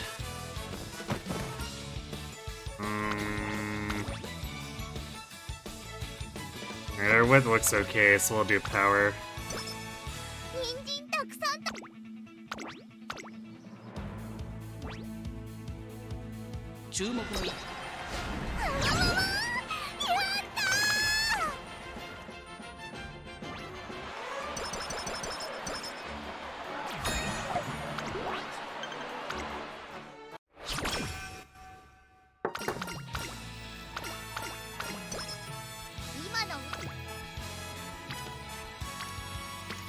Oh, sure would be nice to have some real training turns here.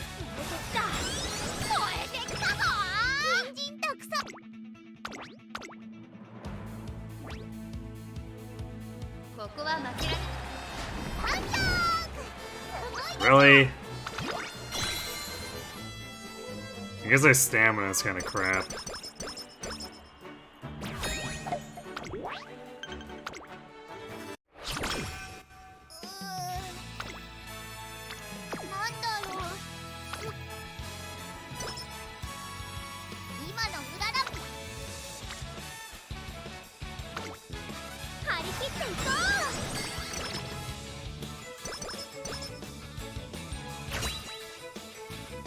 Alright, come on. Don't be a scam, gold inspiration. Let's see those multiple pink sparks. Nope. Wow, that was pretty trash. We got stats, but they don't amount to anything without aptitudes.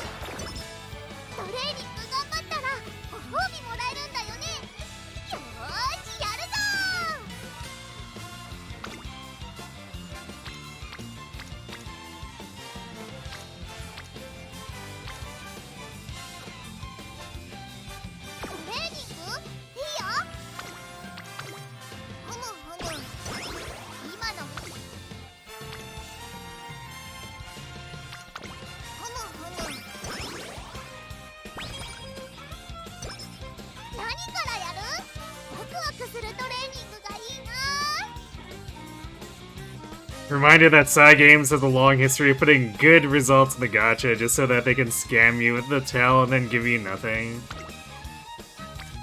Hilarious.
Damn, even if we got aptitudes, these training turns are horrendous. バビューンと一着取って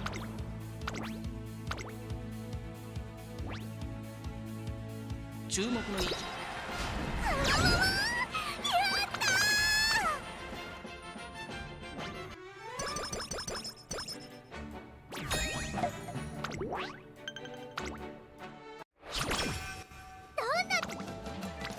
Like, it's pretty impressive that we went from being somewhat up on stats at the end of Classic Year to this garbage. ワクワクするね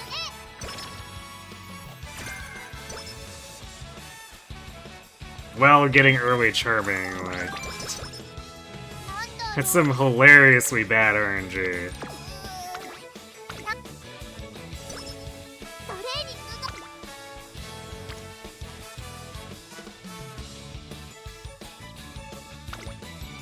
さあ価値ある時間をあげるわ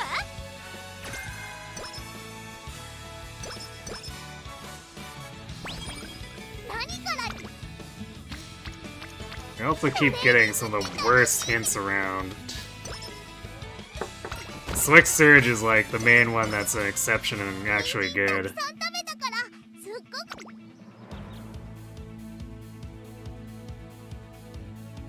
く Never got any... I never got Maestro either. Yeah, it's... 始まる This and the last one have been pretty disastrous. ここは負けられない一番人気13番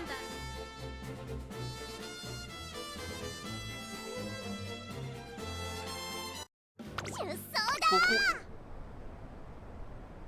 だスタートです。各馬娘、綺麗なスタートを切りました。これは位置取りが熾烈になりそうですね。先行争いはマルゼンスキー、待機シャトル11番、期待通りの結果を出せるか。1番人気ハルウララ、先頭集団を見ていきましょう。マルゼンスキー先頭に立ちました。桜爆信号並んできた。桜爆信号とマルゼンスキー2人とも花は譲りません。いいライバル関係になりそうですね。先頭をかけます。桜爆信号続きました。マルゼンスキー激しい先頭争い。ハルウララここにいます。少し離れて11番第4コーナーを進んで直線へ向かう。勝負どころ、最後の直線へとかけていきます。互いに足を溜めている展開。果たして抜け出すのは誰か。ハルウララまだ抑えたままだ。地方レース場トップクラスの長さを誇る大井の直線に差し掛かります。最終コーナー最初に立ち上がったのは桜爆信号。Actually passed Tactician. Jeez. 先頭桜爆信号。しかしそのターンか。ハルウララここで抜け出したハルウララ。突き放す桜爆信号。追いすがるハルウララ。やったやったやった。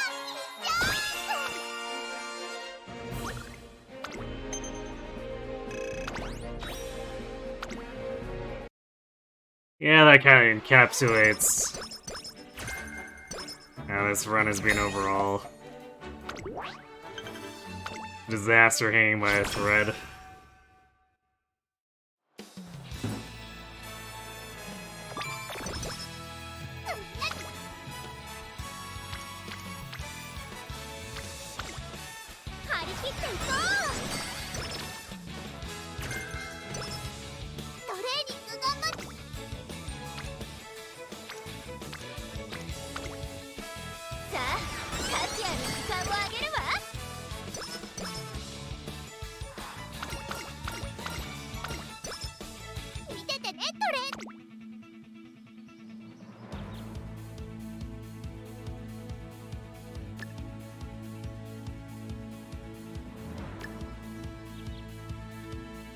Well, we got both acceleration skills, shockingly.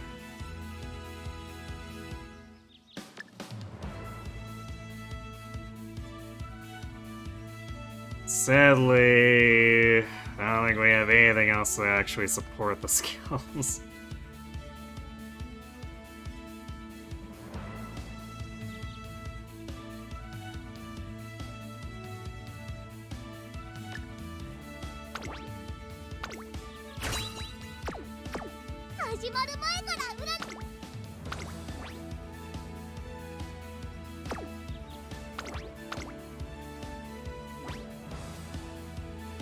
.6 番人気は11番ハルウラル。ライバルたちは強力ですが構想を期待したいですね。この子の鋭い差し足が炸裂するか。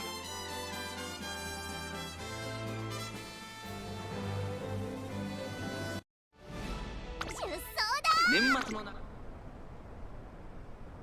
さあゲートが開いた。 Well, at least we didn't late 綺麗な start. スタートを切りました。誰が先頭に抜け出すか注目しましょう。セイウンスカイとダイワスカーレット、この2人が競り合っているぞ。苦しい戦いを強いられているグラスワンダー。ここからどう出る。第4コーナーを進んで直線へ向かう。セイウンスカイ快調に飛ばしていきます。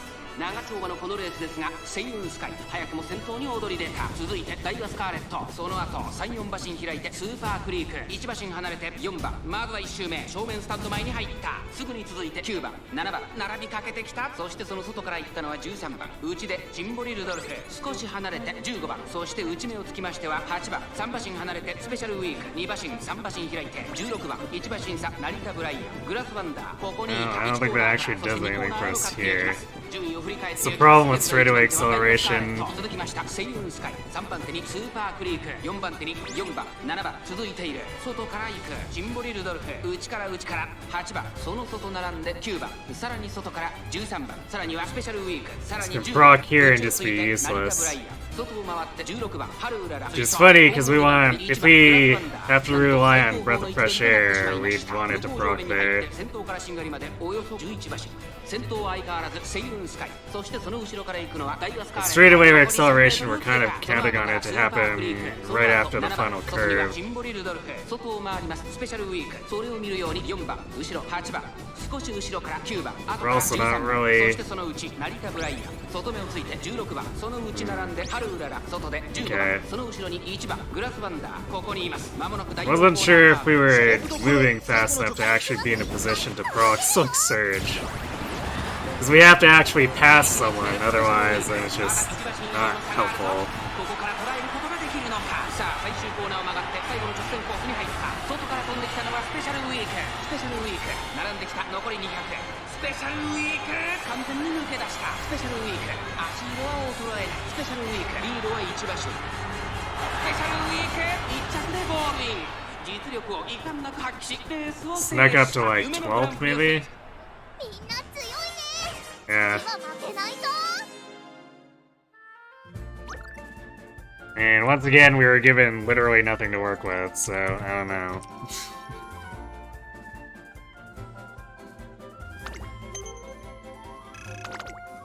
We didn't have stats, we didn't have aptitudes. We're using our not so good backup gold recovery skill. なんだろう。ありゃりゃ。 Nice. Sounds about right. たくさんトレーニングしたし。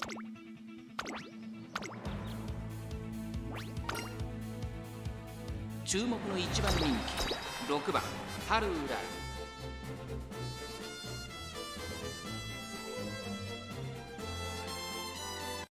出走だ。上空今スタートが切られました。各馬娘綺麗なスタートを切りました。みんな集中してましたね。好レースが期待できそうです。先行争いは1番桜爆心王玉もクロス芝からダートに入ります。期待通りの結果を出せるか。1番人気春うらら。花を奪っていたのは1番。2番手の位置で先頭を伺うのは桜爆心王。さらに外13番少し後ろから西のフラワー。5番手に大気シャトル。2馬身3馬身開いて玉もクロス。そのうち並んで14番1馬身離れて8番。そしてその外から行ったのは12番スペシャルウィーク。並びかけてきた春うらら。この位置につけています。それを見るように15番エイシンフラッシュ。並んできた3番並んでくる。後方2番手に松金福来たる9番最後方からという体勢であります。まもなく第4コーナーか。クワクいっぱい届けるよ。内から来るか外から来るか最後の局面です。13番ここで抜け出した。まだ先頭は動かない。このまま直線での争いになるのか。栄光まで400。最終コーナー先陣を切ったのは13番。中で動いたのは春うらら。突っ込んでくる春うらら。春うらら見事なごぼう口を見せる。残り200。Dude, that's what we want to see from Slick Surge and straightaway acceleration on an actual Arima. 1着でゴールイン。実力を生か Have them both pop up together right after the corner so we can just go super fast.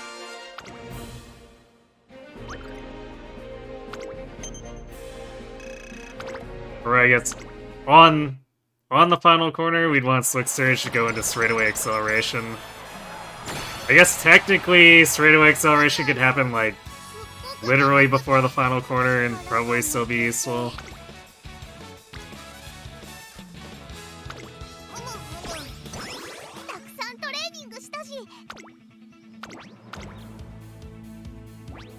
But just as long as we get them early enough to combo.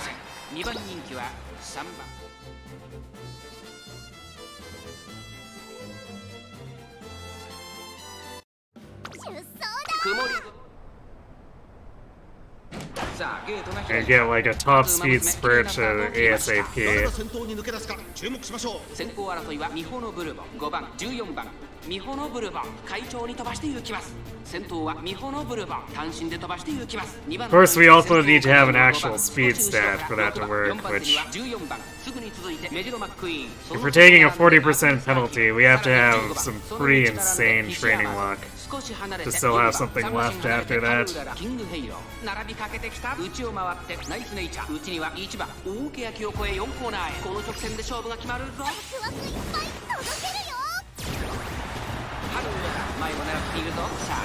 We actually did have a couple times last week where, theoretically, we did have a real speed stat because we had 1150 base speed before the penalty. And then we got late started, so that just never mattered.8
番ハルウラ4番人気です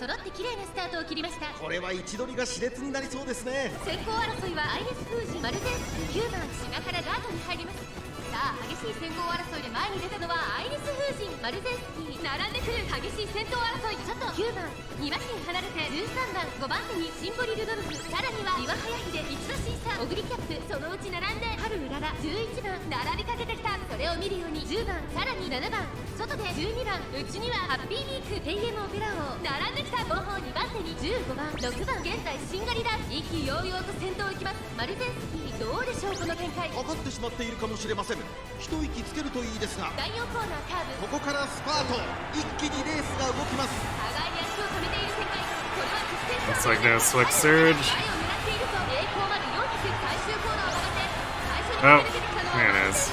内から仕掛けたのは Kinda late. 突き放して残り200 And we're gonna get up to speed here. I don't know. Kinda lag behind Ines and Maru. マルゼンスキー足色は怒らないお見事マルゼン私頑張ったもんね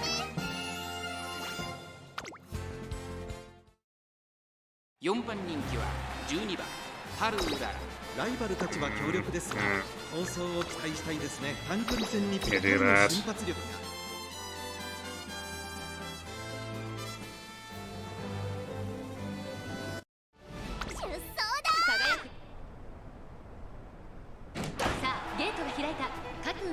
揃って綺麗なスタートを切りましたみんな集中してましたね好レースが期待できそうです先行争いは春うららマルゼンスキー13番島からガートに入ります春うらら快調に飛ばしていきますさあ激しい先行争いで前に出たのはマルゼンスキー That's not a place I expected to see Indomitable from. 2人とも花は譲りません。2人がレースを作りそうですね。1番人気マルゼンスキー、早くも先頭。続きました春うらら、早くも激しい競り合い。13番外から行く。4番手にアイネス風神、その後ろにシンボリルドルフ、その外並んで岩早秀、内を回って9番2馬身3馬身開いて15番外を通りまして AM オペラ王。まもなく第4コーナーカーブ、勝負どころ、最後の直線へとかけていきます。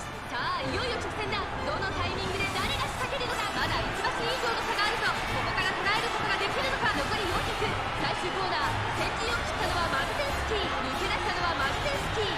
だが後続も追いすがる。春うらら並んできた。残り200、春うららここで抜け出した。リードを開いていく春うらら、粘る粘る。春うらら突き放す。春うらら今力説でゴールイン。春うらら URA I wonder if that acceleration did anything there. 今ここに優秀たちの頂点 I feel like we should have already been at our top speed, but who knows.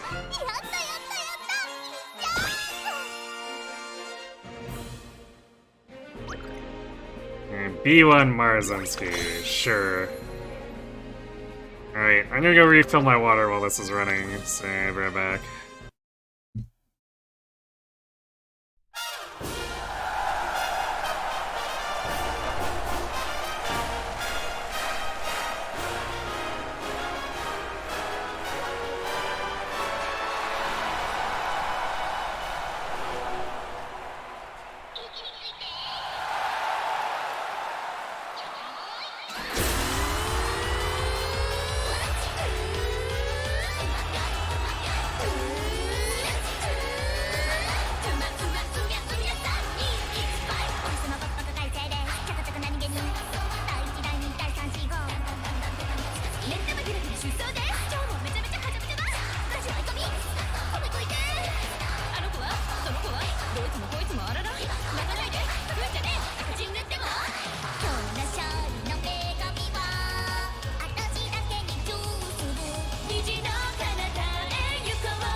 Let's get this squared away so we can start another run after the ads end.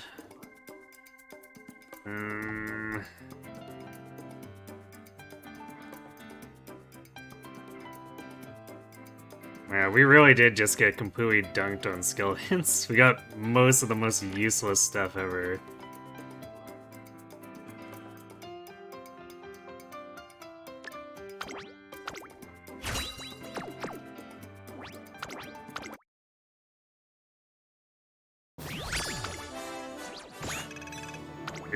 B rank. You know it's bad when it's a B rank.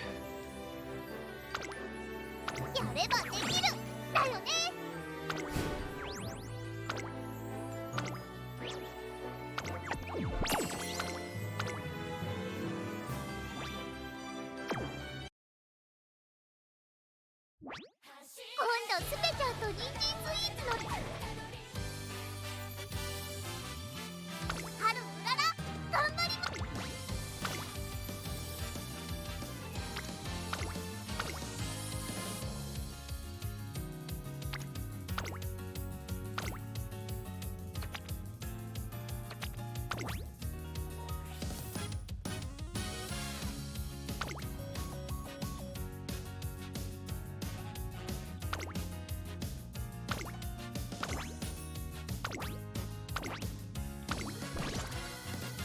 Alright, let's have another go.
Pick it out here, helping us with the mood up.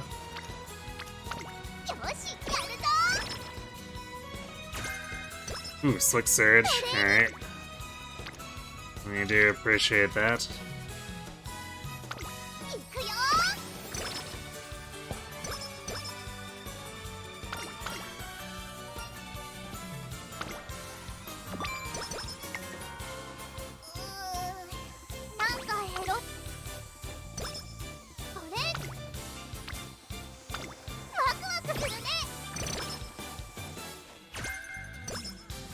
Alright, both acceleration skills again. I see.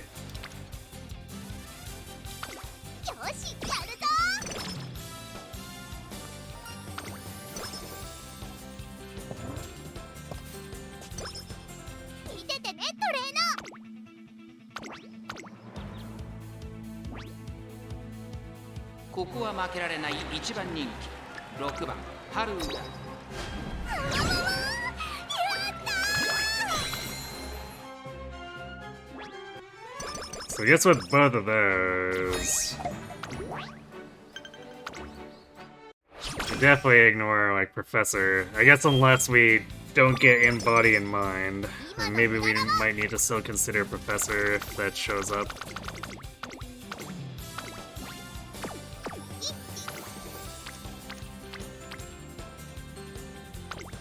Wish our SP distribution here wasn't quite so tight, but it is what it is.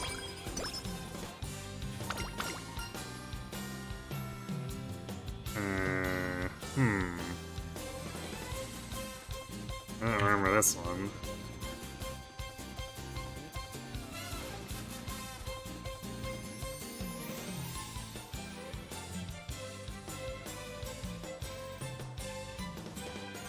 Oh boy, we can choose Guts, or Guts, but also we lose energy. What a terrible event.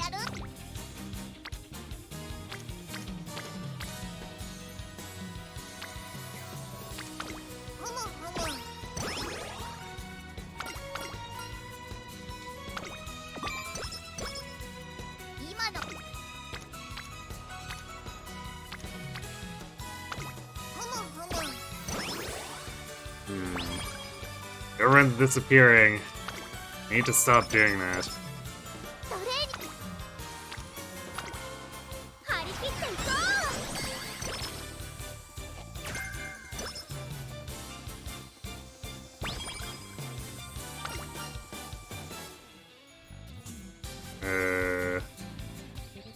Why are we suddenly getting jump scared so much? Especially with, like,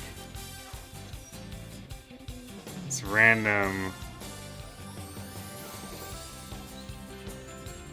rare card events.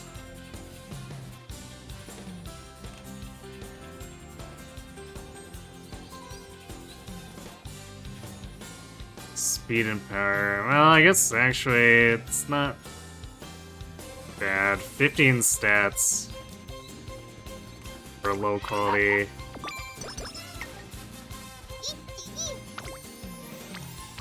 It's alright, I suppose.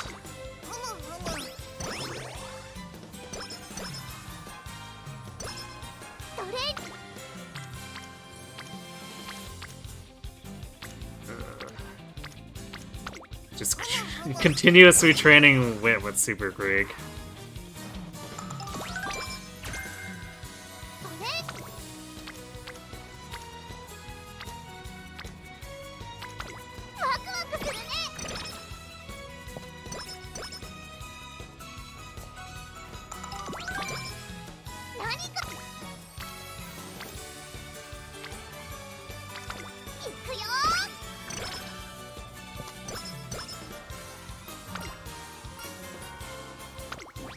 I guess since we're hitting Wit so much, let's do speed on this.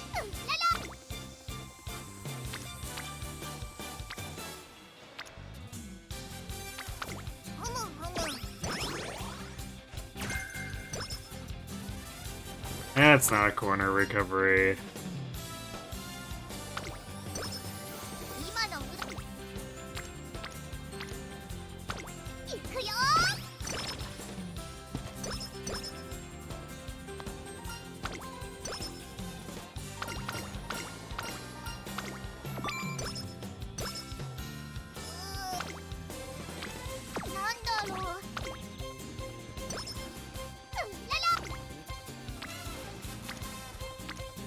Man, why is everyone so absent from training here? Do they just, like, not want to win their races?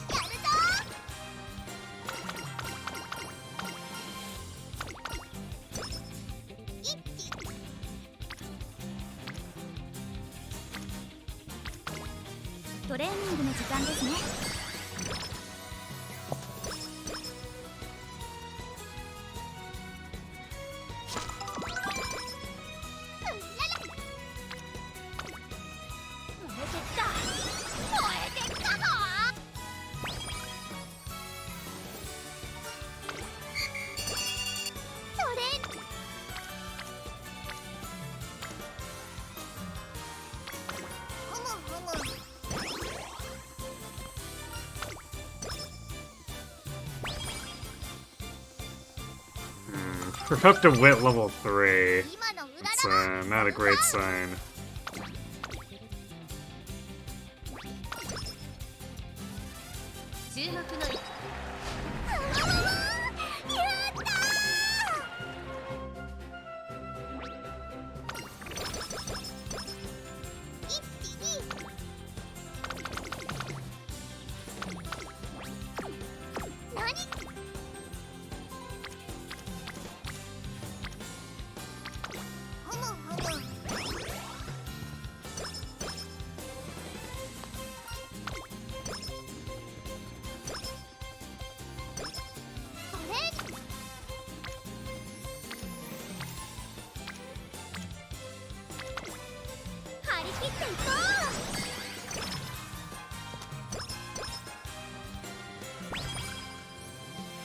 Alright, come on, let's get some pink sparks.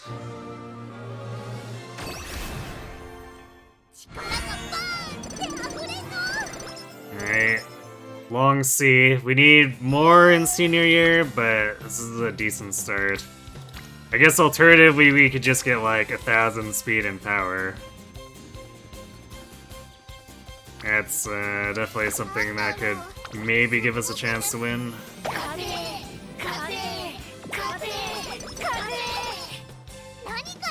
Thanks for the winning energy.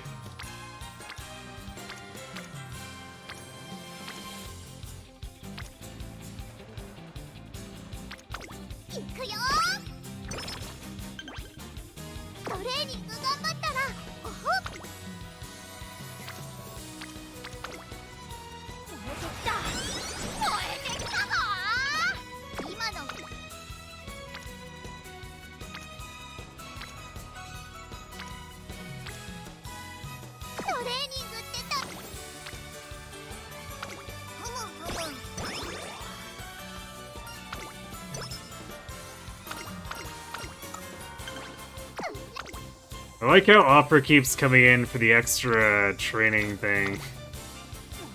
After Wit, and pretty much only Wit.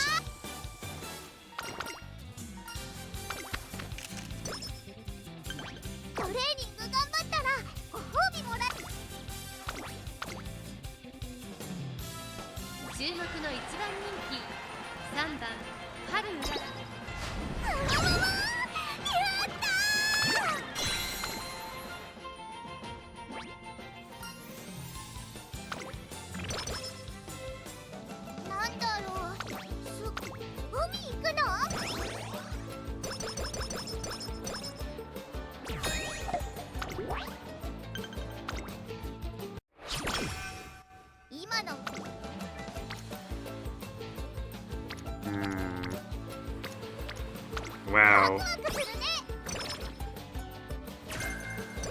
Plastic summer causing problems. Who could have seen that coming?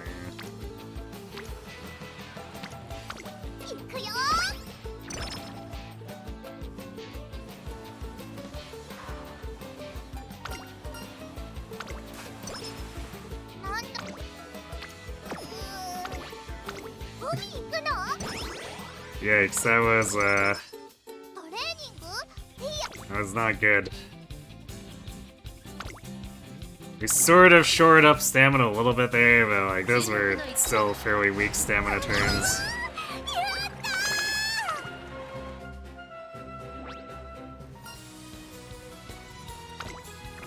Do I just pick the biggest total upgrade usually? Not always. Like, usually we're kind of looking for the biggest upgrades, yes, but also, if there's an exclamation point, there's a chance we can get skill hints, so that factors in.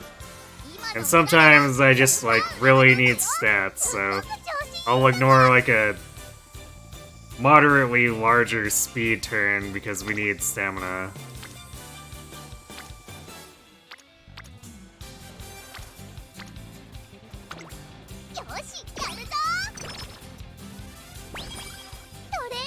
So I'm basically trying to make sure we make certain thresholds by the time we get to the Arima in senior year.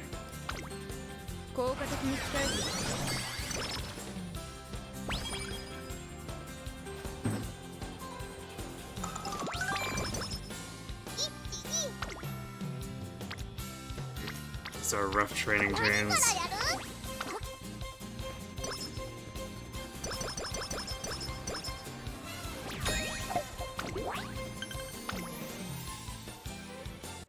Alright, somehow doubt we're gonna hit that 1000 speed and power.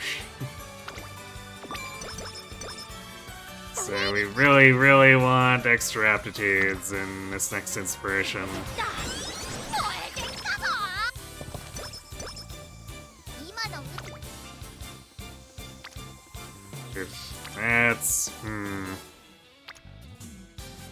That's a tough one.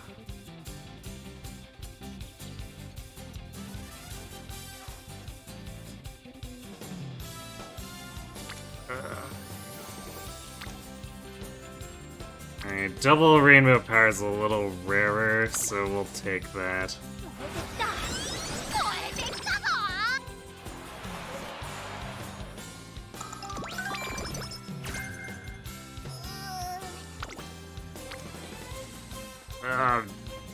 Damn it. That was a bad time for the body and mind to come in.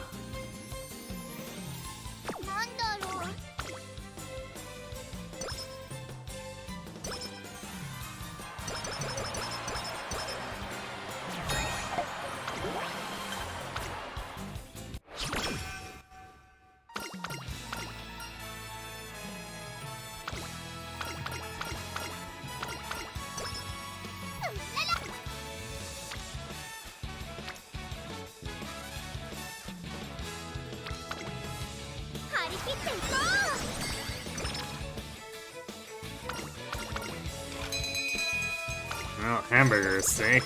I guess that helps our stats a little bit here.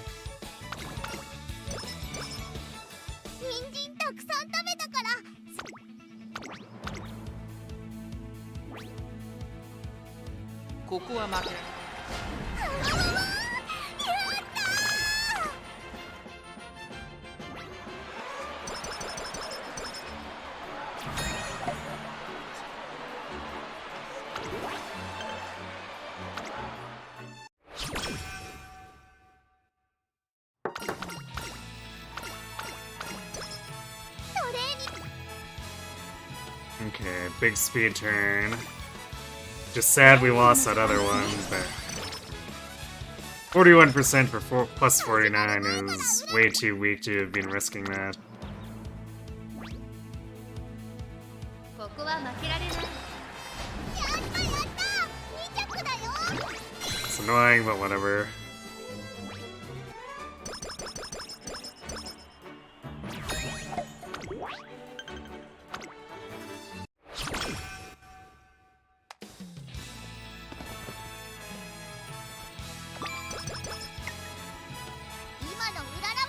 Thank you, Fuku Kitaru.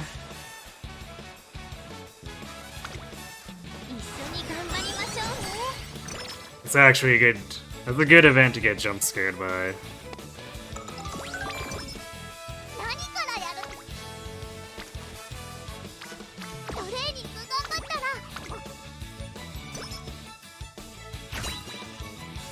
Alright, let's see some more pink sparks, come on.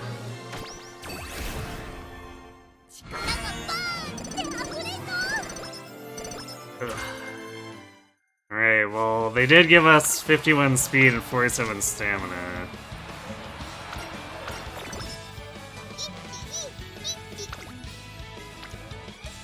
But we need to have Omega training turns for that to be... For C Long to be enough on its own. I don't know. It's asking a lot.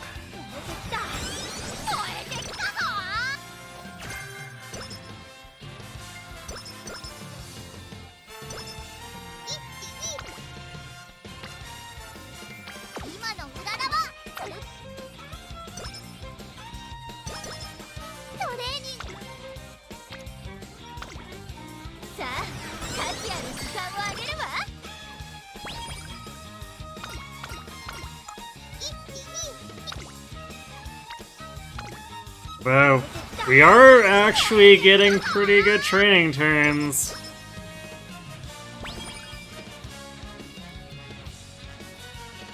Feels like it's not completely impossible.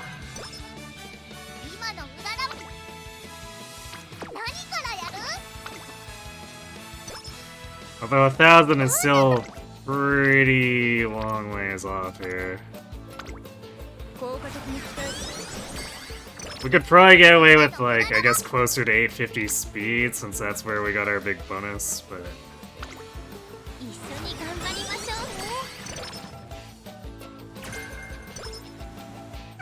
Actually, do we even have Maestro yet? Oh boy, no we don't. That's, like, really bad for our stamina and really bad for our SP.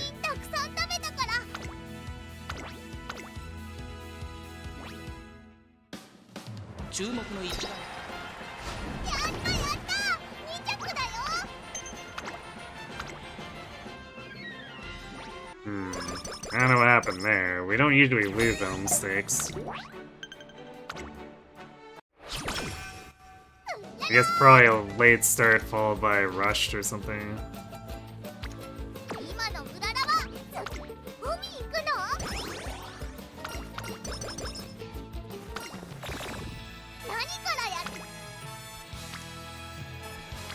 This is not the time to be stingy on turns here. Come on, game. There's our Maestro.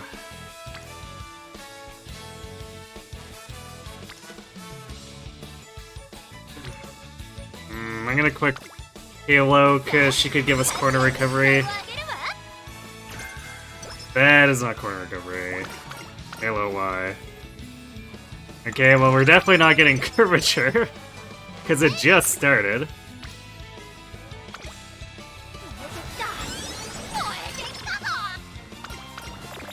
Oh, come on. Can we, you know, keep our goddamn mood for once?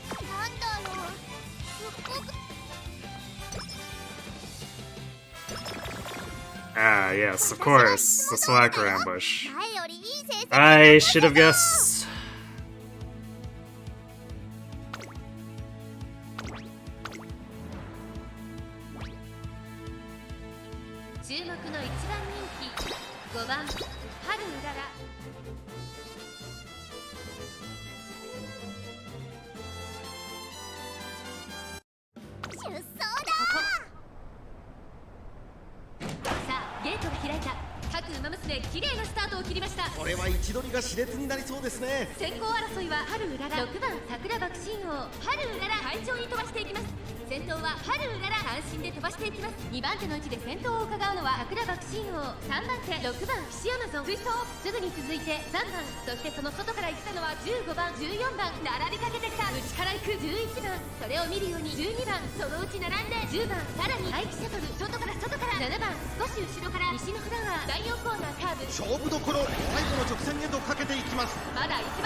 Well, I guess I'll wreck and see if the Shrine event hits.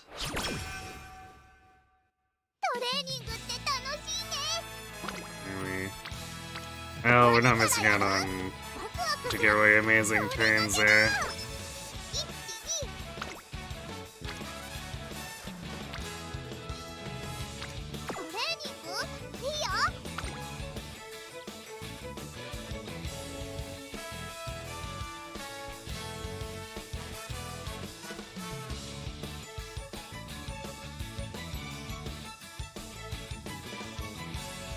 Alright, screw it.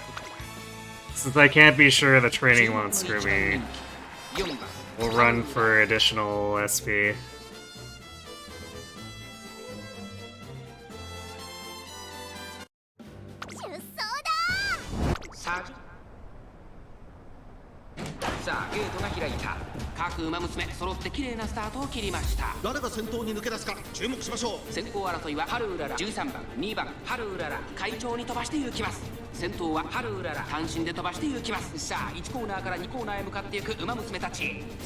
I guess we can get a small amount of stats from this too, depending on our ranking. So like, first place is only going to be +3 across the board, so. 先頭に立ちました。続いてハルウララ2コーナー回って向こう上面マルゼンスキー上がっていきます。依然としてマルゼンスキー続きましたハルウララ少し離れて13番2番4番手その外並んで待機シャトルその後ろ桜爆信号そしてその内を回って1番外目をついて西のフラワー1馬身差3番2馬身3馬身開いて14番ここは第3コーナー桶狭間ポイント少し後ろから12番それを見るように9番そして内目をつきましては5番あとはエルコンドルパスター後方2番手に10番16番現在シンガリラ第4コーナーを進んで直線へ向かう勝負どころ最後の直線へとかけていきます You're pretty partial to Condor in season 1, you like her. She is a pretty big ham. And quite charismatic at it. 完全に抜け出した200を通過待機シャトル足色は衰えない待機シャトルリードを1馬身 I think we're just gonna be third here, so like +1 to the stats. But regardless, we get G1 SP.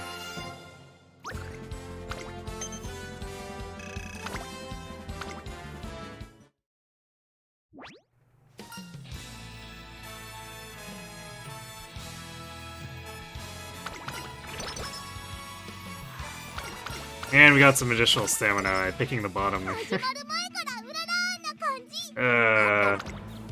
Man.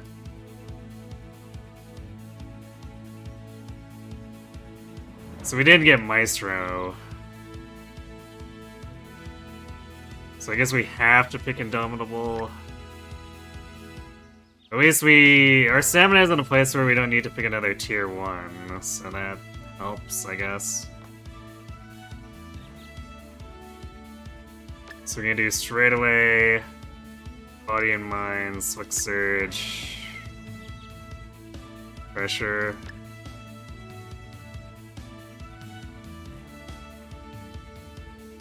Would really love to have Final or Utter Swell too, but we can't afford it. I think we can only really afford to get what we did now because I did the Champions Cup for the extra SP too. Otherwise, we'd have to sack like Pressure or one of the acceleration skills.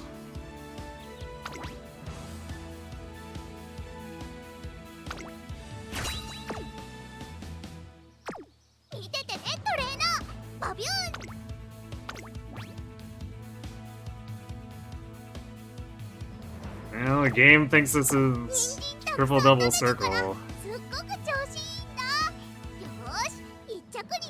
This is not entirely impossible, but this is definitely far less than ideal. Thanks, Slacker.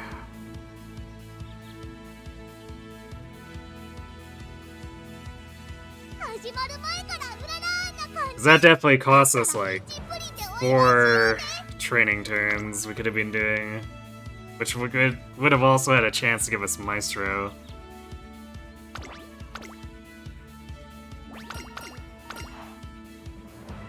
10番ハルウララ4番人気です。ライバルたちは強力ですが、構想を期待したいですね。最後の直線での粘り強さには目を見張るものがありますね。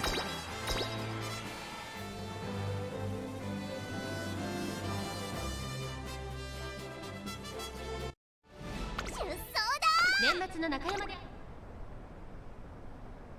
あ、ゲートが開いた。 At least we didn't late start. 綺麗なスタートを切りました。みんな集中してましたね。好レースが期待できそうです。期待通りの結果を出せるか。1番人気グラスワンダー声優スカイ快調に飛ばしていきます。第4コーナーを進んで直線へ向かう。先頭は声優スカイ単身で飛ばしていきます。2番 Pretty poor positioning. Also, we're not getting Indomitable. 4番手9番シンボリルドルフ追走。さらに外から15番、さらにその外からは16番1個目のホームストレッチです。4馬身差3番1馬身離れて6番内から栄心フラッシュ。その外並んでグラスワンダーすぐに続いて8番、そしてそのうちゴールドシップ外でスペシャルウィーク後方2番手に4番外から行く春うらら意気揚々と That shit is just suffering. どうでしょうこの展開。かかってしまっているかもしれません。一息つけるといいですが。1コーナーから2コーナーへ向かう。順位を振り返っていきます。依然先頭はセイウンスカイ、続いて11番3馬身差シンボリルドルフ、少し離れてダイワサーレット、差がなく16番、それを見るように9番1馬身差3番、そして内目をつきましては15番、さらには6番、そしてその内から行ったのは栄心フラッ What's シ the ュ。 strat changing her for frontal weight? Because she doesn't have enough stamina to attempt to do front running here. 向正面に入って先頭はセイウンスカイ、先頭セイウンスカイ、レースはよどみなく進んでいます。続きました11番、残り1000メートルを通過、そして外目をつきましてはシンボリルドルフ、そして9番ダイワサーレット、続いている少し後ろから3番内、16番内には6番外目をついて栄心フラッシュ、その後からグラスワンダー、その後ろにスペシャルウィーク、そのうち並んでゴールドシップ、そしてその後ろから行くのは8番、さらに春うらら、内の方から15番第4コーナー Super 馬娘 garbage. たちがどう動くか目が離せません。この直線で勝負が決まるぞ。ワクワクいっぱい届けるよ。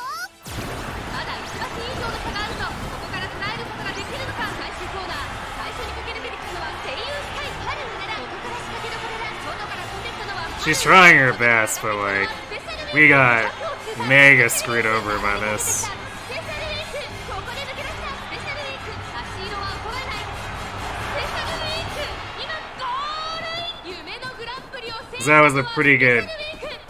年末 proc combo there, but we didn't get our gold recovery. So yeah, that's why I really don't like Indomitable. But we really had no choice.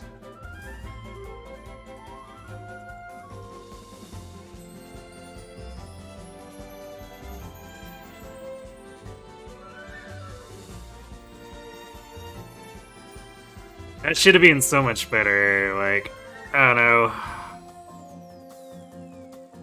just failing to pass for no reason.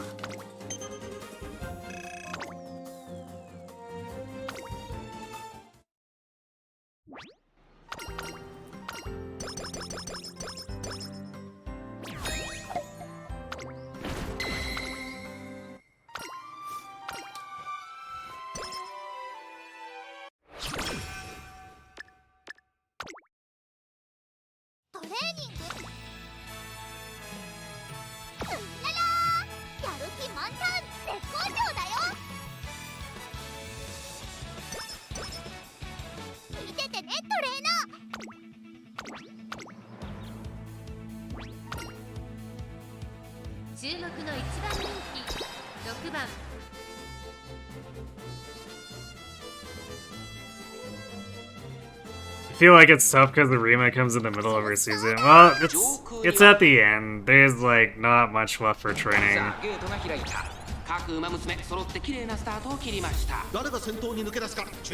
So we lose a little bit of potential stats that we would have for the era finale, but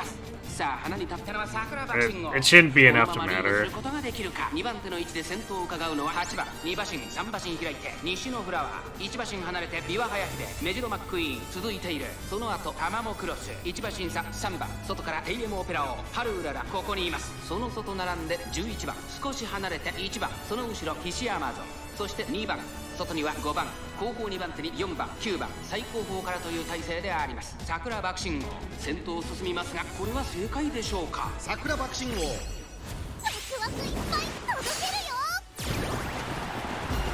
大手焼きを越え4コーナーへ勝負は最後の直線に持ち越された。まだ The bigger problem is that we can just kind of have all the right stuff, and then the game can decide to say no during the race itself.5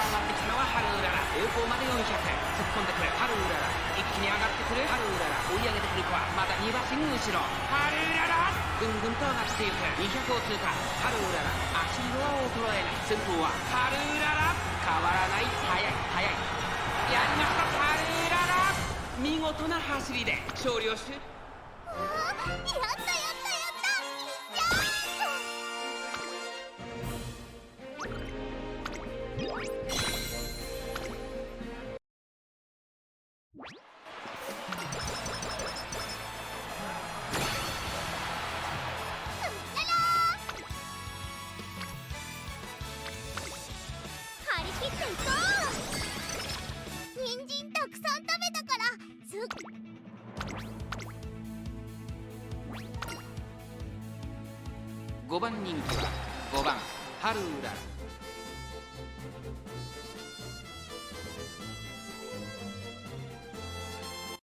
出走だ。ジョーク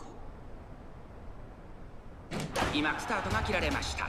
各馬娘綺麗なスタートを切りました。みんな集中してましたね。好レースが期待できそうです。芝からダートに入ります。先行争いはサイレンス鈴鹿1番二歩のブルボン期待通りの結果を出せるか。1番人気待機シャトルサイレンス鈴鹿快調に飛ばして行きます。先頭集団を見ていきましょう。さあ激しい先行争いで前に出たのはサイレンス鈴鹿続きました1番早くも激しい競り合いそして外目をつきましては7番二歩のブルボン外から行く1馬身離れてダイワスカーレットこの辺りまでで先頭集団を形成しています。現在1番手はサイレンス鈴鹿続いて1番それを見るように二歩のブルボン内をついて7番外でダイワスカーレット1馬身差6番外目をついて8番そしてその内から行ったのは待機シャトル大欅を越え4コーナーへ互いに足を溜めている展開。このまま直線での争いになるのか。待機シャトルまだ抑えたままだ待機シャトル内で様子に疑うハルウララ。ワクワクいっぱい届けるよ。さあ誰が最初に仕掛けるのか。最終コーナーを曲がって先陣を切ったのは1番外から上がってきたのはハルウララ4着を切りました。ハルウララ3段を目指して加速する飛び込んできたハルウララハルウララまくって上がってくる抜け出したのは1番だが後続も追いすがる200を通過ハルウララ強烈な追い上げハルウララ抜け出した先頭ハルウララしかしそのパワーがお見事ハルやったやったやった。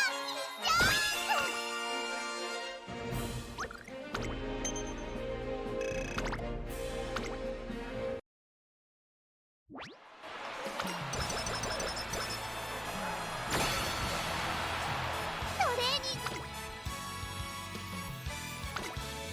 張り切っていこう。始まる前から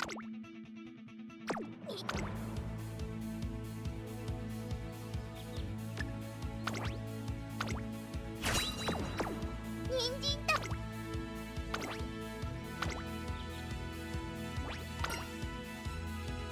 勝ちは十分に狙える3番人気14番。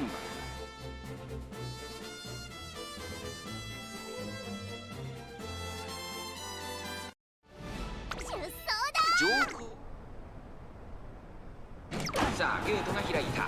各馬娘綺麗なスタートを切りました。誰が先頭に抜け出すか注目しましょう。芝からダートに入ります。さあ花に立ったのはマルゼンスキー。このままリードすることができるか。2番手の位置で先頭を伺うのは8番、3番手アイネス風神内10番、すぐに続いてオグリーキャップ、その外並んでエルコンドルバッサー、内からジンボリルドルフ、外から7番、それを見るように1番、3馬身離れてハルウララ、1馬身離れてグラスワンダー、そしてハッピーミーク、3馬身差13番11番、並びかけてきた。後方2番手に5番4番、現在シンガリラマルゼンスキー先頭を進みますが、これは正解でしょうか。マルゼンスキー彼女の客室には合っていますね。先頭マルゼンスキー、レースはよどみなく進んでいます。大欅を越え4コーナーへ。この直線で勝負が決まるぞ。ワクワクいっぱい届けるよ。まだ1馬身以上の差があるぞ。ここから捉えることができるのか。さあ外から先頭を伺うのは10番ハルウララ。ここから仕掛けどころ。 What? さあ誰が Why did it proc there? 最初に駆け抜けてきたのはマルゼンスキー。ハルウララここで上がってきたぞ。栄光まで400。ハルウララ突っ込んでくる。ハルウララ見事なごぼう抜きを見せる。ハルウララすごい足で上がってきた。ハルウララ抜け出した200を通過。ハルウララ足色は衰える。ハルウララリードは2馬身、先頭は依然ハルウララ。これは強い。1着はハルウララ。見事な走りで勝利を集中に収めました。Like, I don't think she was being passive. I think she was the one doing the passing. 今ここにやったやったやっ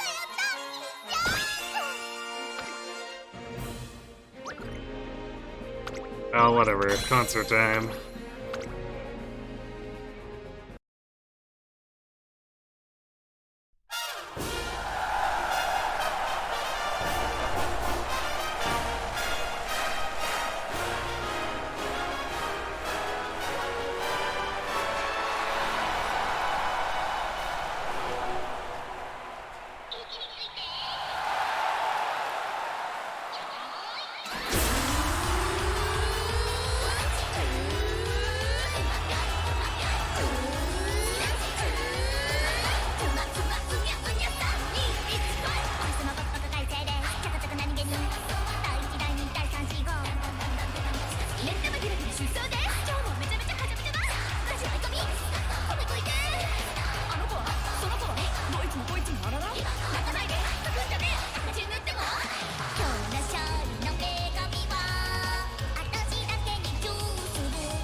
On to the next one, I guess.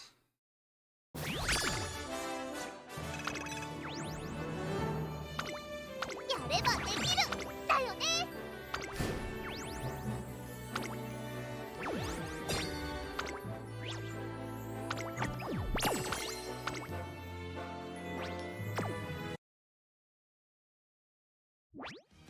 イベント準備。春うらら。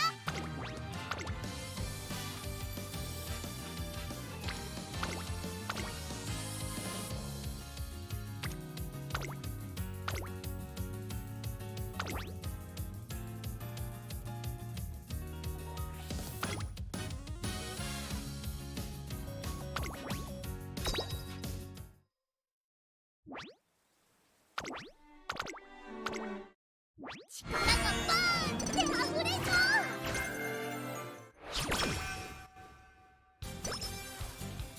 やるなら行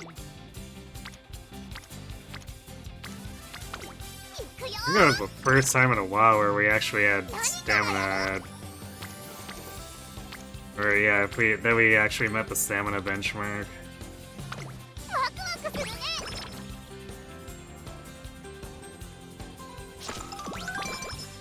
どんな目。 We've really been struggling with the stat luck a lot 行く in よ。 the last couple weeks.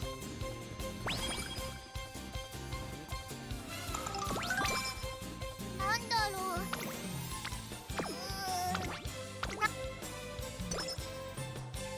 やるな。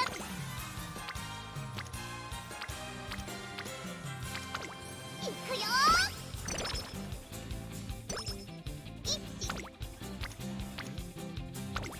よし、やるぞ。トレーニングってた。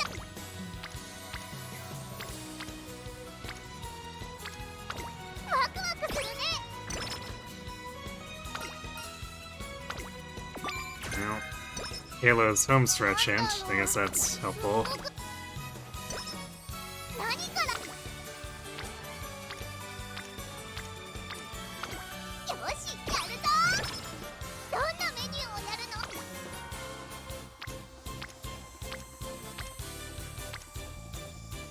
行くよ。 Position pilfer. It's probably the worst of the late surgery skills we can get from her. トレーニング。よし、やるぞ。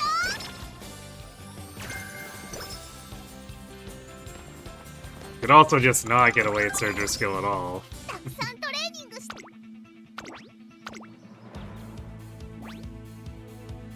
注目の一番人気6番ハルウラル。やったー。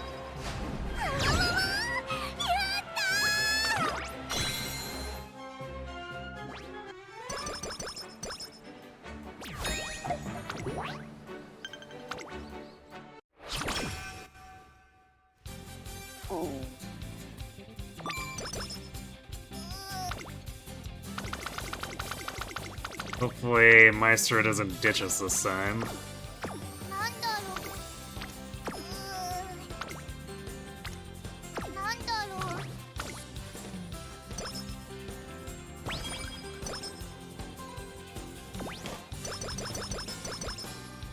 Kangaroos, but no. オッケー。 Really? うららはやるよ。見ててね。 We just got that mood up, god damn it.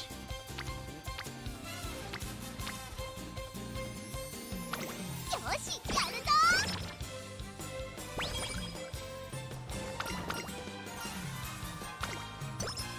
トレーニング。行くよ。 Really like to get that ticket hint, but like, that's too much friendship advancement to give up. Ugh, shitty pressure hint too.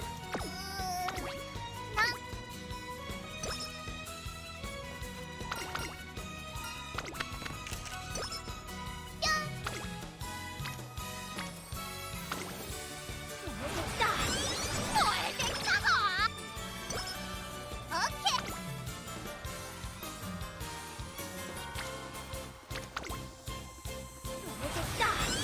燃えてきたぞ。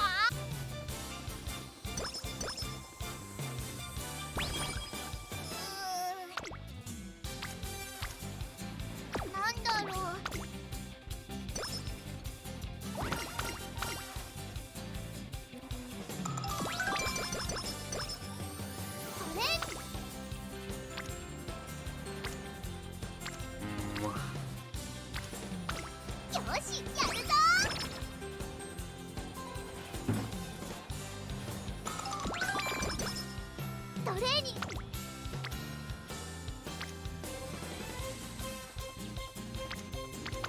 いくよ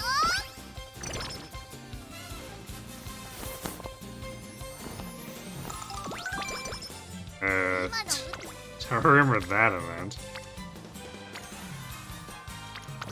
ワクワクするね Game really wants us quick on stamina. Which, I mean, it's better than guts, but also, I really want to be clicking speed and power. Way more. トレーニング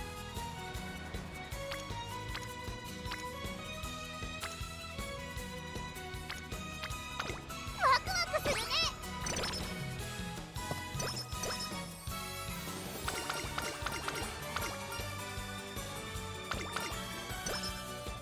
今のふむ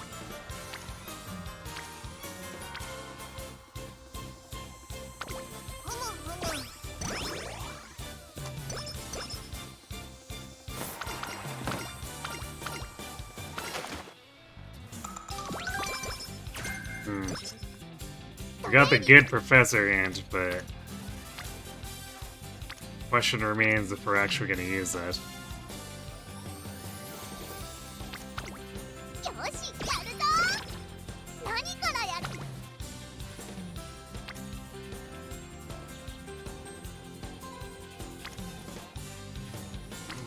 Alright, we actually need the raw speed for our races coming up. 今のうららはここは負けられない。やった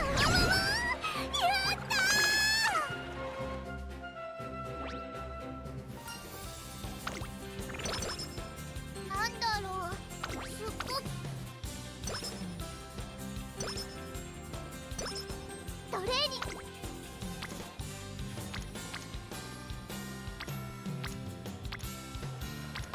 いくよ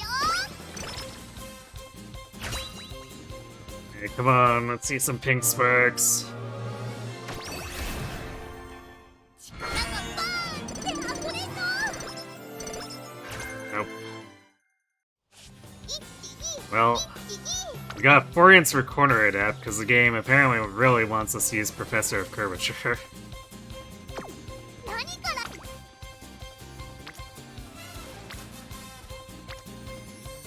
See if the senior year pays out the aptitudes.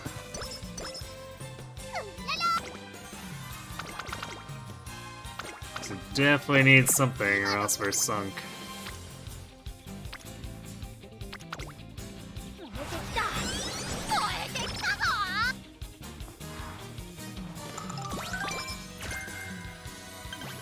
一気にふむふむ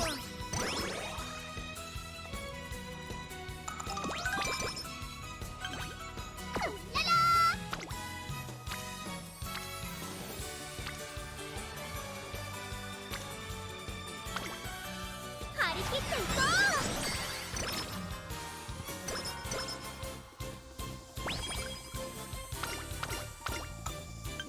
うなんか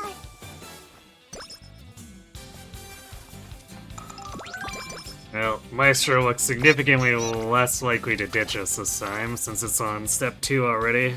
ここは負けられない So that's nice.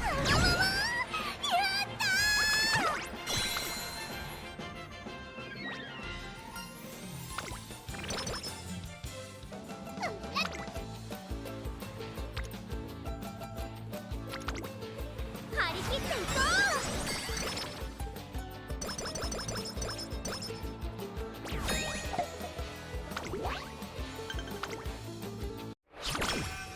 今のワ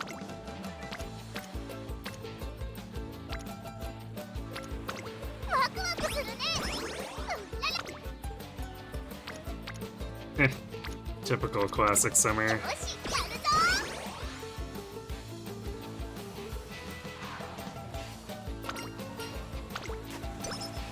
どんな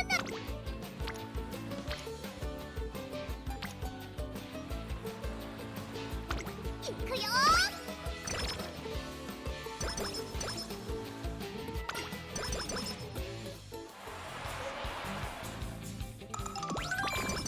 there's body and mind.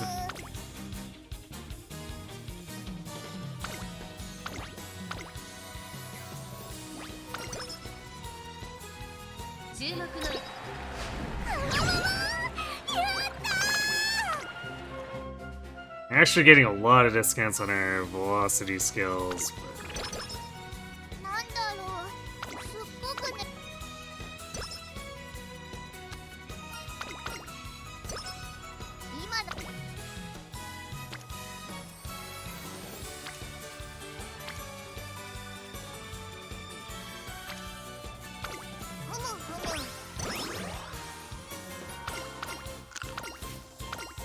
okay.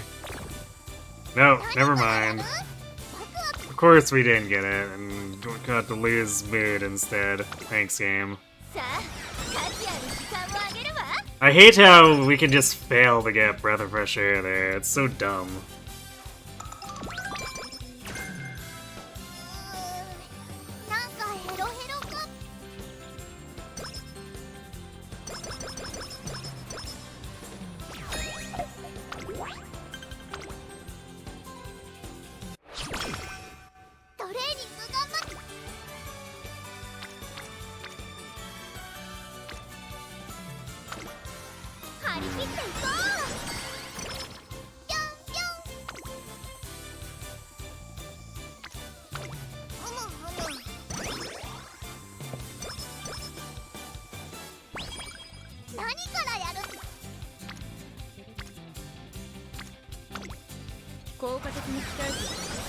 Well, not...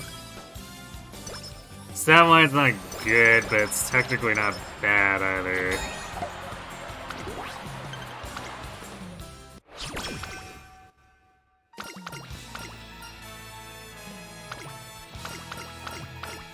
Stamina's like slightly above average, basically.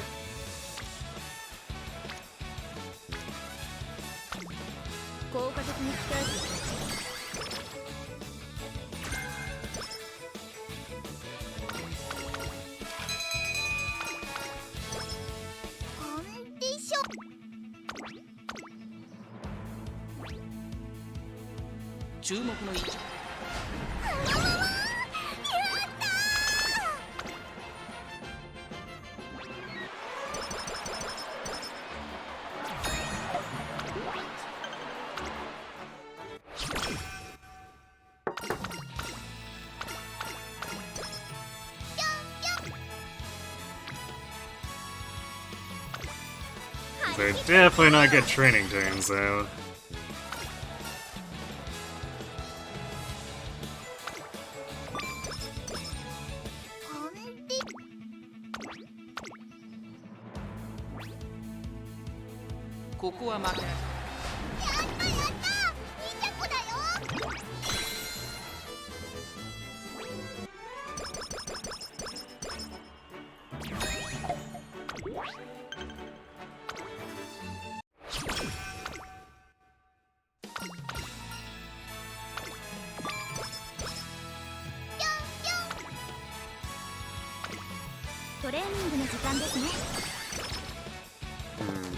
Plus 27 from a double rainbow, that's kind of a yikes number.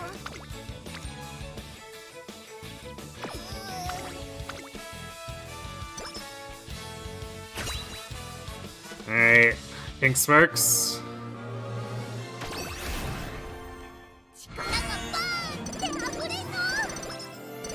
Oh, well, rip.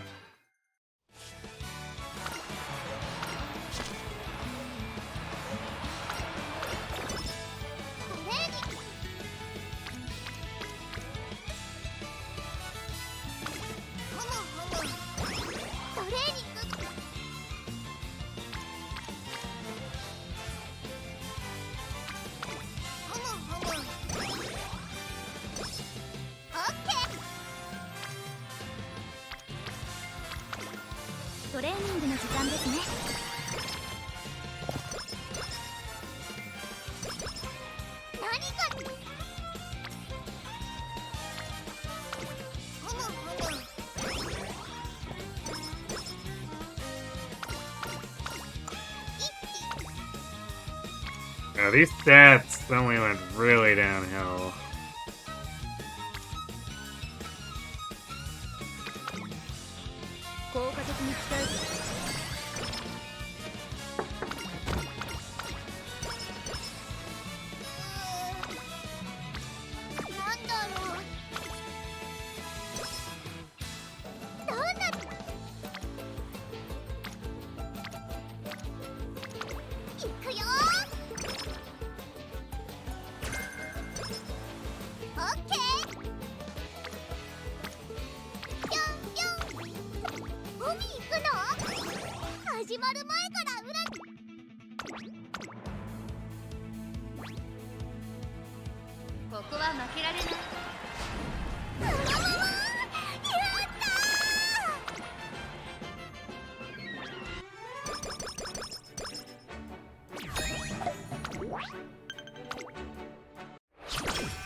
Yeah, we would not have the stats. Holy crap.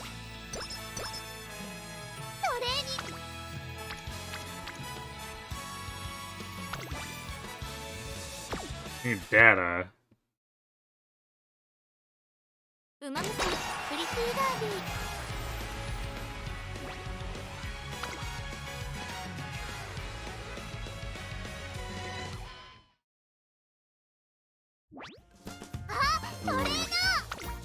What would that even be for?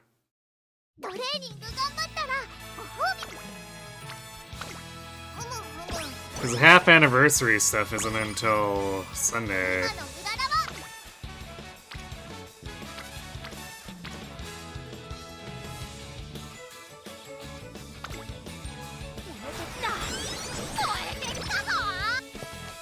Very strange. Yeah, I guess we haven't been getting those very often, so we're whizzing out on some potential help with our energy.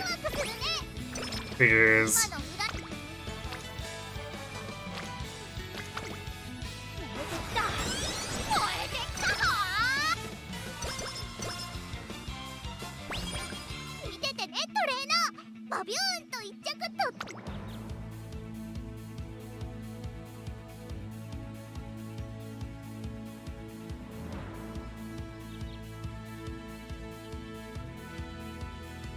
Yeah, the game just keeps finding ways to give us worse and worse stats here.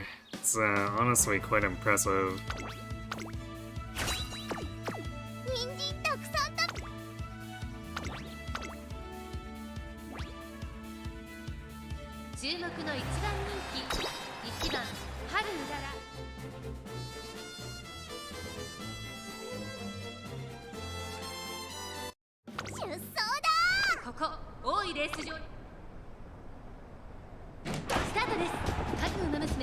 Just gotta fight through the bad RNG streak. Every run is one closer to my win. I would like to believe that for sure.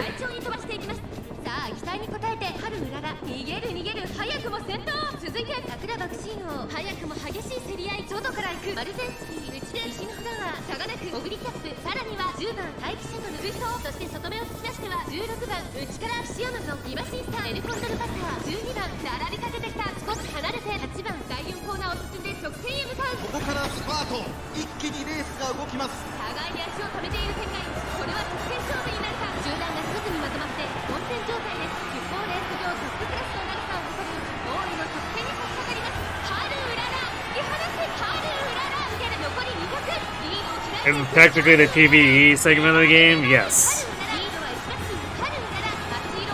Personal goals for certain races. Yeah, that's correct.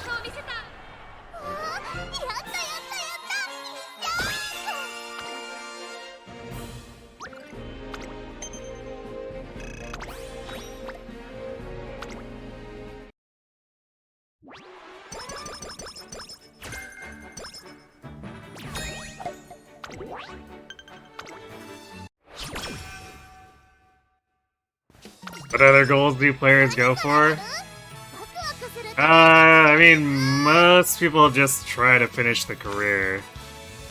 I guess there are some other characters where you can shoot for a win in a running or a surface type that they're not normally good at. Although none of them are as nearly as harsh as Haru's.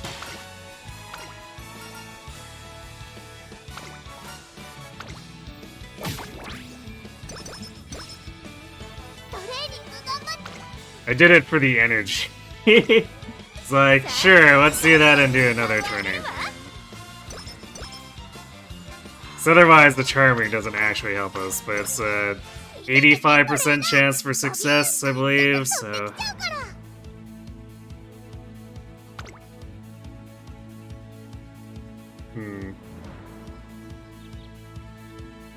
This did sort of fix up our stats. They would have been okay, I guess. Well, I guess they would have been okay if we had really good aptitudes.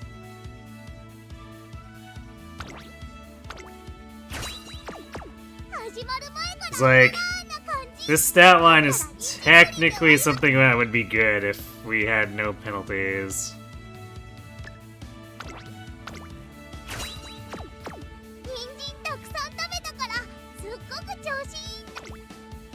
But unfortunately, we're eating shitloads of penalties. So our stats are just really bad.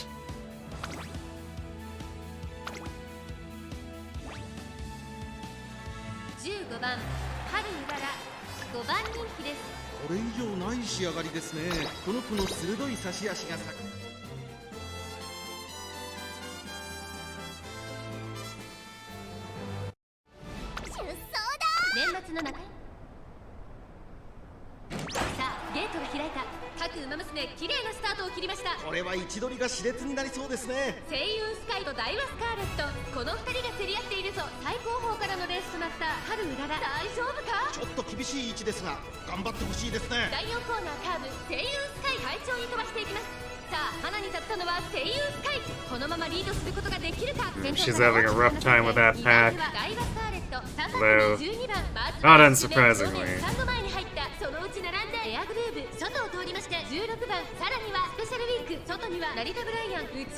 Although, this is doing like slightly better than the previous run, which it really shouldn't be, because we have significantly less speed.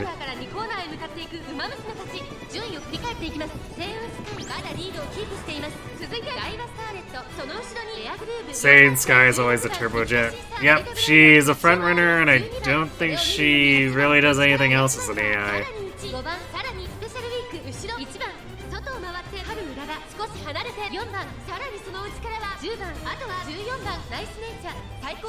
I think players who have her can do other running styles, but the AI is pretty much always going to front run with her.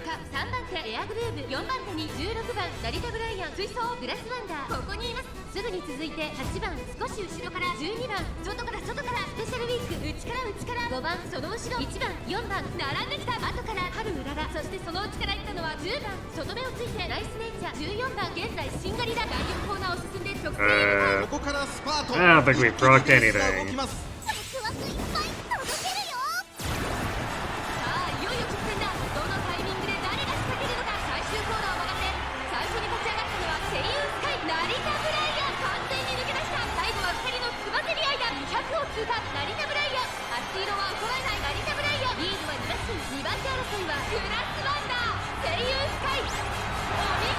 Well, we got body in mind. Although, I don't know if it was early enough to actually move her up in position. That's like 14th, 13th? Yeah, that's, I don't know.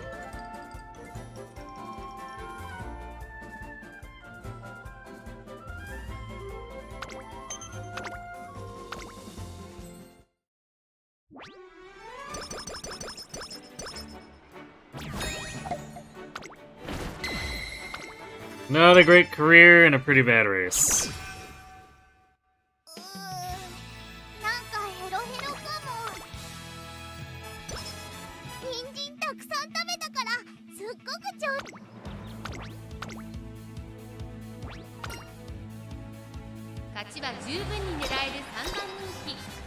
Although, I have no real problem with a bad race when we're stuck with the double B setup, because I don't think there's any good luck that would allow a win with that. これは位置取りが熾烈になりそうですね。先行争いは桜爆心王マヤのトップガン西のフラワー芝からダートに入ります。期待通りの結果を出せるか。一番人気大気シャトル桜爆心王快調に飛ばしていきます。さあ激しい先行争いで前に出たのはマヤのトップガン桜爆心王並んできた激しい先頭争いそれを見るようにアイレス風 Well, I guess ペースが速い。ちょっと前に出ましたね。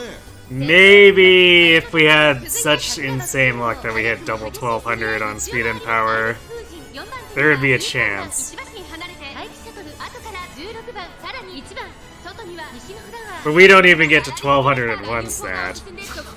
ウマ娘たちがどう動くか目が離せません。 There's no way we get the training luck that would allow us to hit double 1200s. That's just not gonna happen.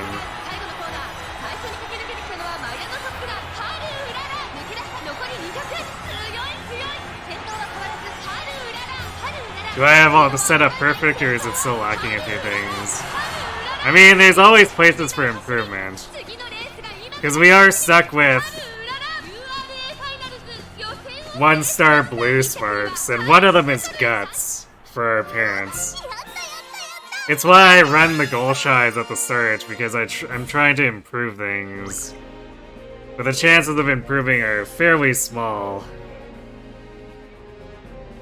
Just because we have to get the 3-star pink sparks. And then get better stuff on top of that for white and blue sparks. And it's relatively remote. And then I don't even have the best compatibility set up because the game has never given me Narita Taishin.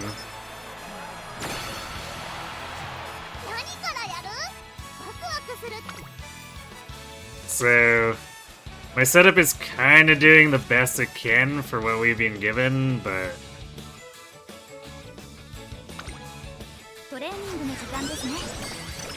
there are a number of ways that we could be given significant improvement, but a lot of it is just straight RNG.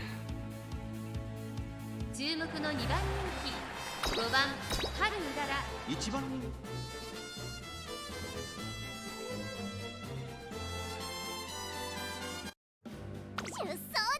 輝くタイスタートです。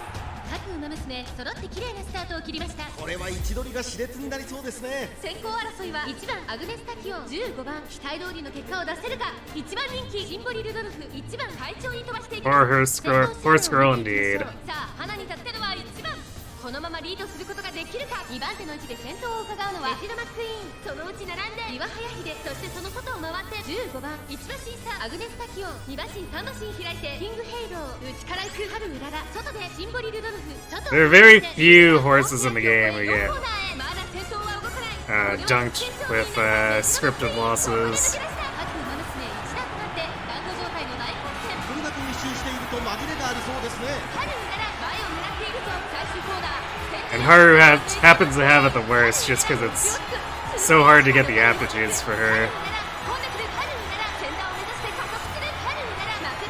Like, Vodka also has problems with, where without help she loses the Arima, but she has a turf, so getting her long aptitude up is borderline trivial compared to Haru.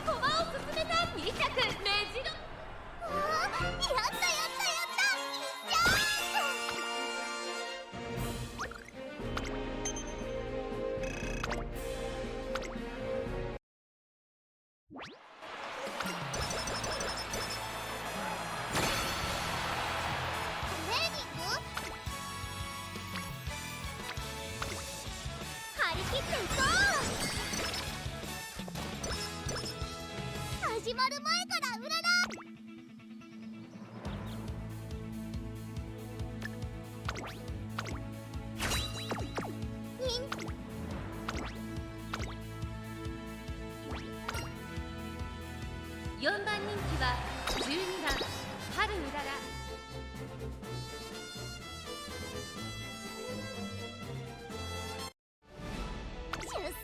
輝く。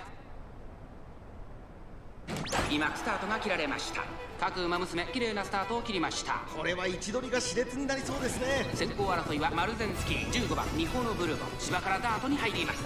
さあ激しい先行争いで前に出たのはマルゼンスキー。早くも激しい競り合い。さらにニホのブルボン少し離れて15番1馬審査 AM オペラ王。さらにはオグリーキャップ。その内並んで2番少し後ろから8番1馬身離れてスペシャルウィーク。それを見るように1番その後ろ春うらら。そしてその後方にはハッピーミーク。その外並んで16番内をついて6番さらに内4番すぐに続いてアマモクロスミホのブルボン。先頭を進みますがこれは正解でしょうか。ミホのブルボン彼女の客室には合っていますね。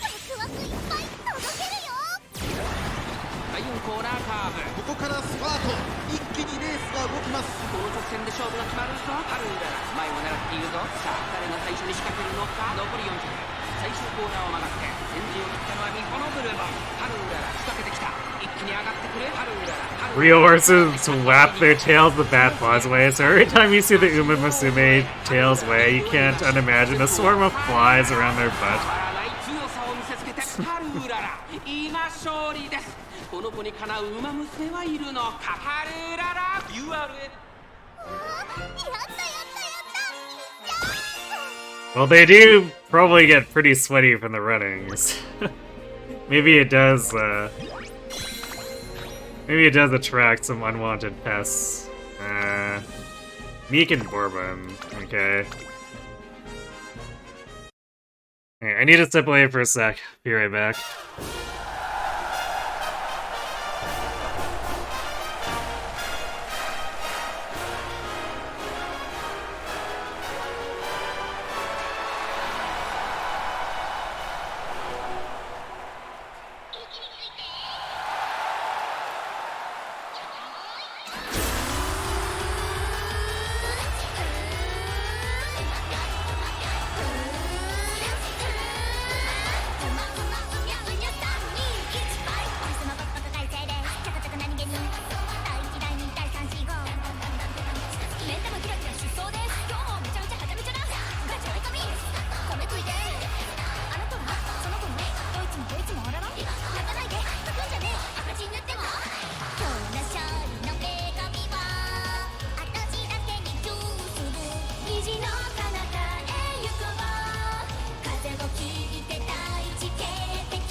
Should have time for one more 10 for sure. Things go relatively smoothly. There might be time for a second one if we don't win on the next go.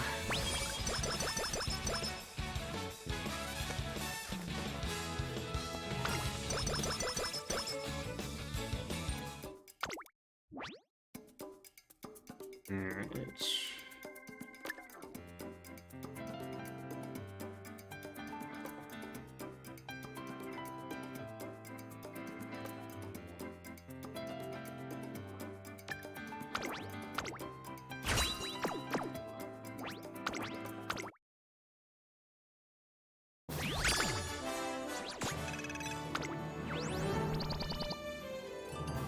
Nice 3-star non-standard distance. やればできるだよね。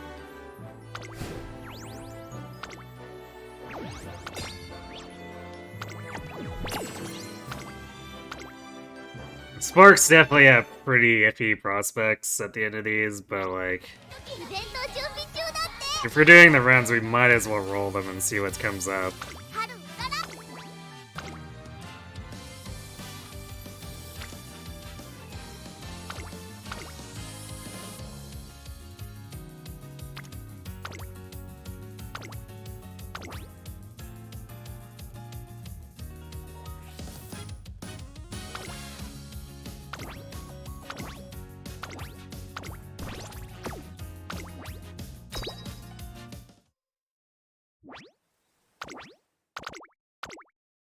力がバーンって溢れそう。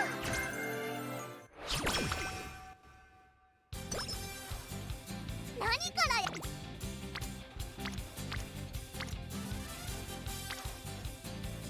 Wow, shit. This is certainly a first turn. どんなメニュー。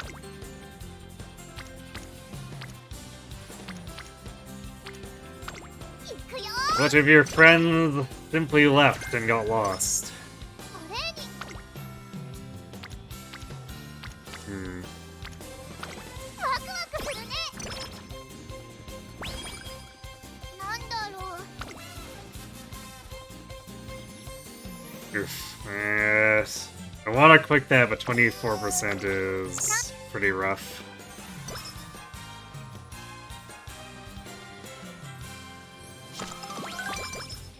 やるな。よし、やるぞ。どんなメ。 And we're back on Guts again, are we? なんかヘロ。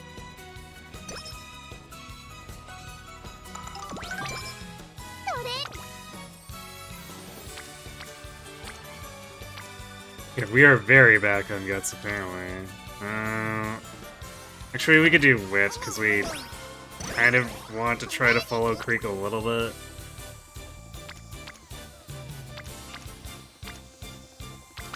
よし、やるぞ。 Since she always starts out needing the most work. I'll definitely be really glad once, や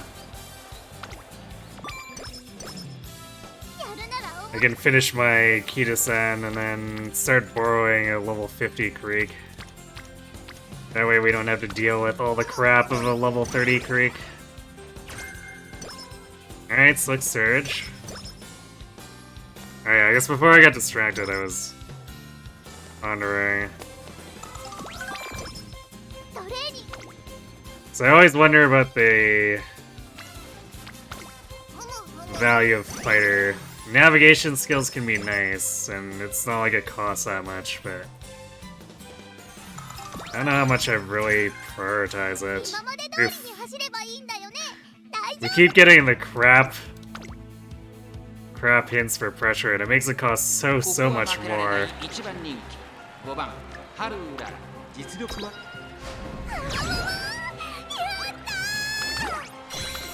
It really makes me not want to pick it. Which I guess might be fine if Ticket gives me something like, say, Eder Swell that I can just substitute in. トレーニング頑張ったらご褒美もらえるんだよね。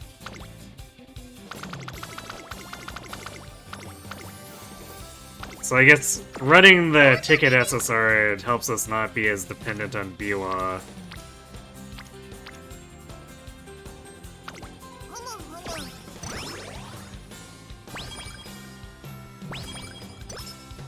トレーニング。 Which I guess kind of means that I technically have a flex slot よし、やるぞ。 if I want to swap. Like, I'm not sure who I'd end up putting there, because Biwa is like a pretty good power card for stat games. So it probably wouldn't be another power card swap. I guess it'd be if I decide I need to put in Manhattan cafes so we work on stamina. But the way things usually play out here, I don't think we can afford to not use 2 power cards, because otherwise we start missing the thresholds on or benchmarks on that.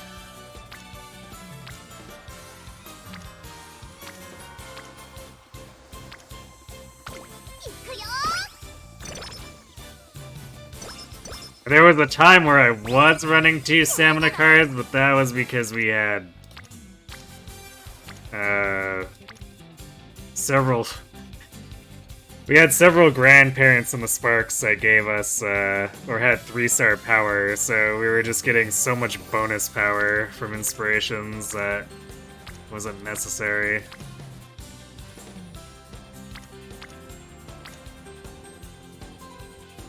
But the problem with that is then we kept not getting aptitudes, so... That was in part because we didn't have better optimized compatibility.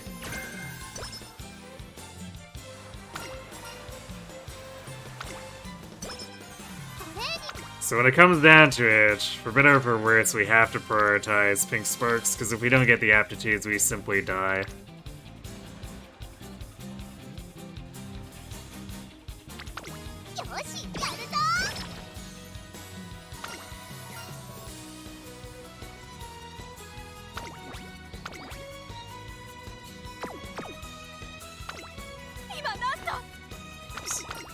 Did not mean to accidentally cancel that. トレーニングの時間ですね。なんだろう。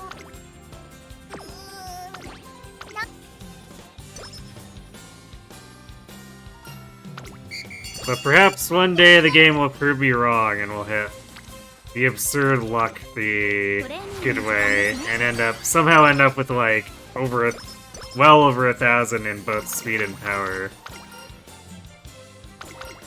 And just win with some of the most garbage aptitudes ever.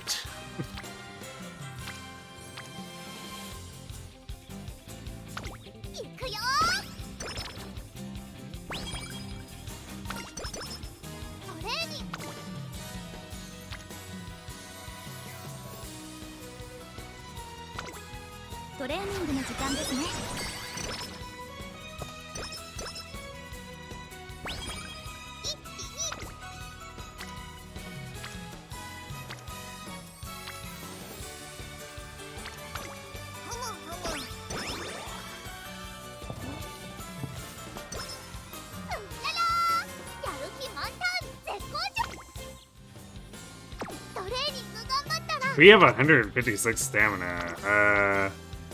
That's actually kind of a problem for even the OP race. Well...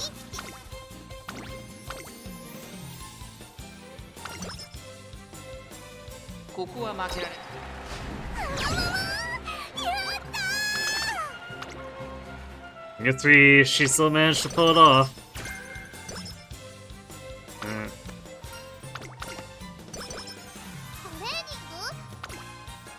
Might need to improve the stamina a little bit before the G3.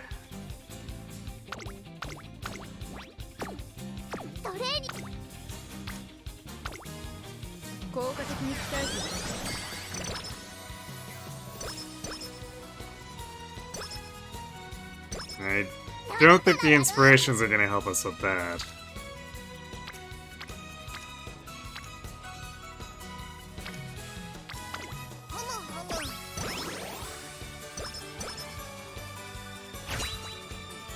Speaking of which, well, scam gold? Is it a scam gold, or are we gonna get pinks? Well, we got pink singular. So, let's see, what do we also get? 483 speed and 27 stamina, that's not bad. Actually kind of exceptional for speed off of an inspiration for this compat.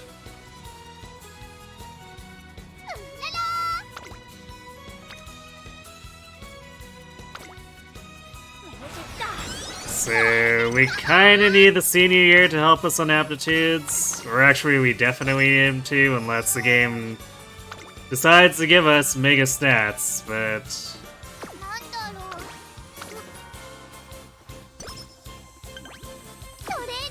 I remain maybe slightly skeptical.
Unfortunately, we can't even think about taking that. It's like an 80% failure chance.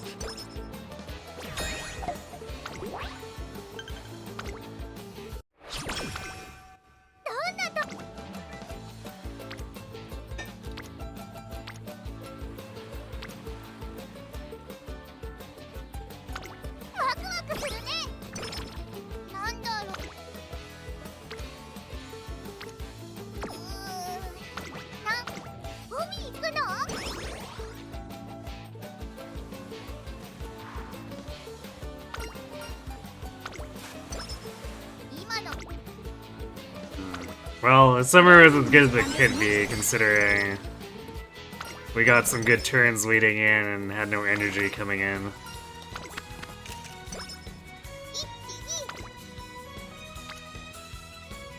So it's a pretty decent payout, I suppose.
Your ramp-up hint.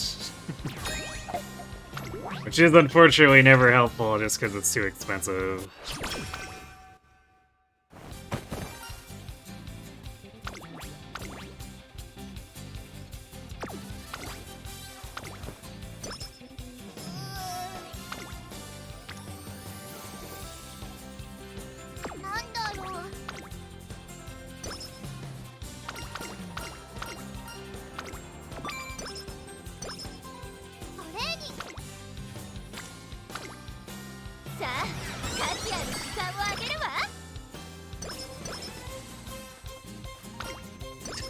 Oh, yay, the super late charming. Although, let's see, where's Creek? No, never mind. She's so close that it's not gonna be... where it's not gonna help with her friendship.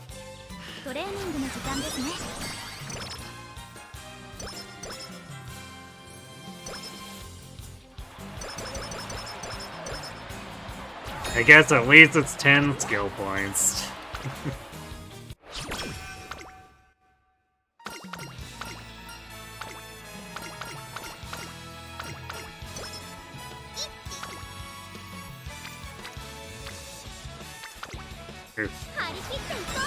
Everyone went home for the holidays, I guess.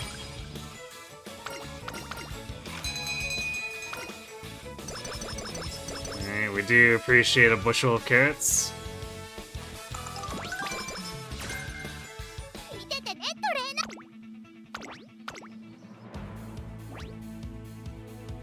ここは負けられ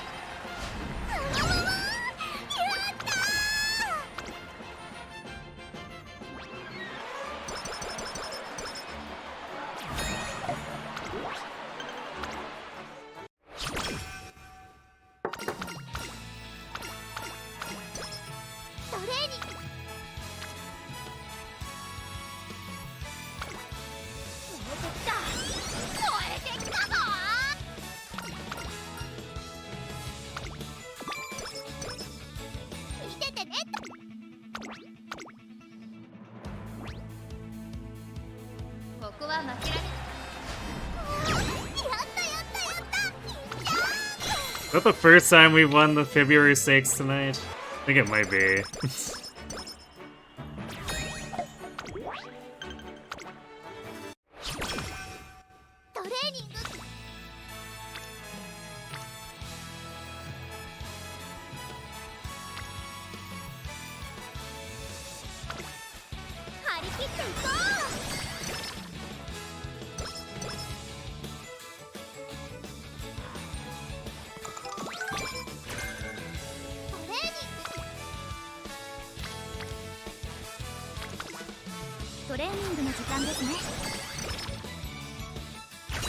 Alright, come on, let's see some more pink sparks.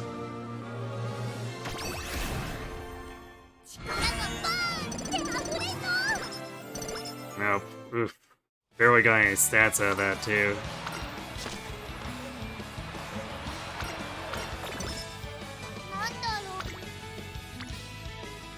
And we haven't been able to get, like, a significantly good run going tonight.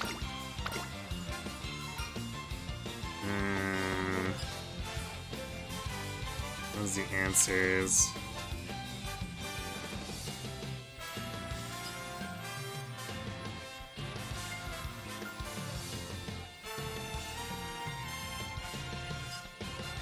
Randomly, we can get speed, wit, and energy, or we can do wit and speed.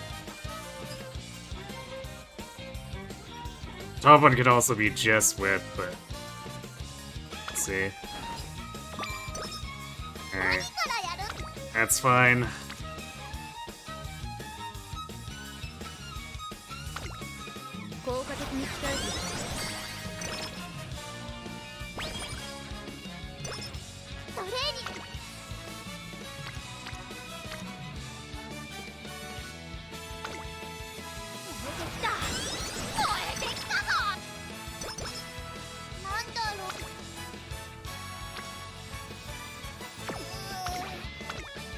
Just kind of misaligned from getting the good ones here.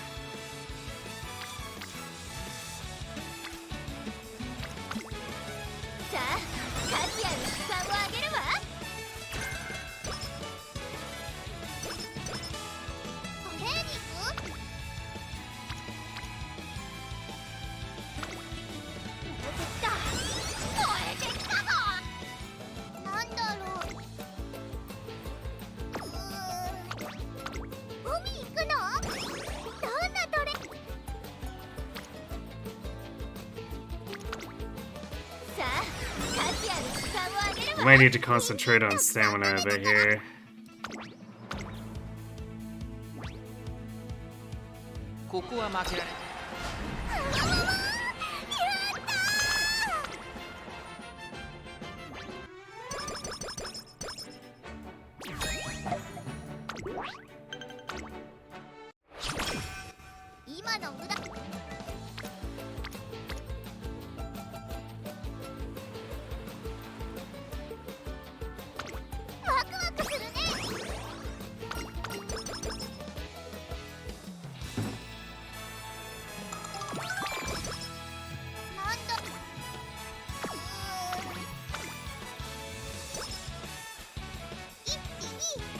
Wait, did we get... We did get Maestro, though we haven't gotten corner recovery hints. This is gonna be kind of rough on our SP.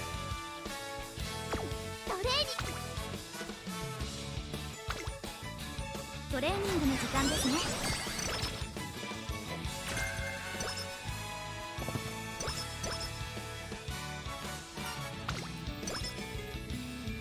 Also, our stamina is just stuck in a really bad spot.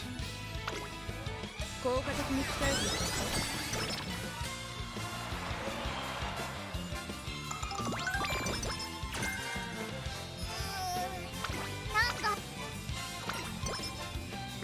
That's a bad place to get low energy refill.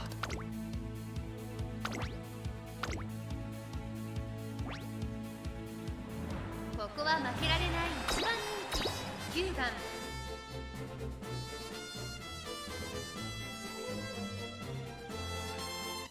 出走だ。スタート。各馬娘綺麗なスタートを切りました。みんな集中してましたね。好レースが期待できそうです。先行争いは春うらら、マルゼンスキー、オグリキャップ。先頭は春うらら、安心で飛ばしていきます。2番手の位置で先頭を伺うのはマルゼンスキー。それを見るように桜爆心王、差がなくオグリキャップ、西のフラワー、追走。少し後ろから16番、そのうち並んで13番、外14番、すぐに続いて10番、そしてその外から行ったのは7番、そしてそのうちエルコンドルパター、そしてその後方には大気シャトル、さらに内から11番、外を回ります。6番、第4コーナーカーブ。馬娘たちがどう動くか目が離せません。この直線で勝負が決まるぞ。各馬娘一段となってスタンド状態の大混戦、地方レース場トップクラスとなるかを誇るゴールの直線に差し掛かります。最後のコーナー、最初に駆け抜けてきたのは春うらら。食い下がる西のフラワー、200を通過。春うらら、リードを開いていく春うらら。先頭は変わらず春うらら、春うらら、突き放す大楽勝だ。 Oh, that was a pretty convincing win.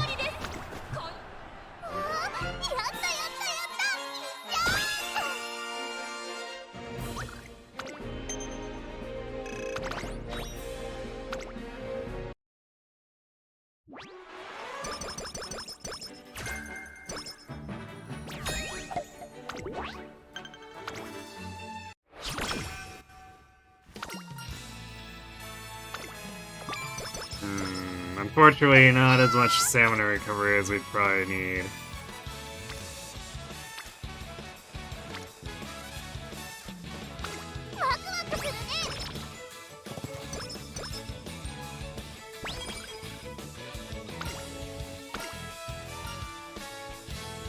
I know the bottom is speed.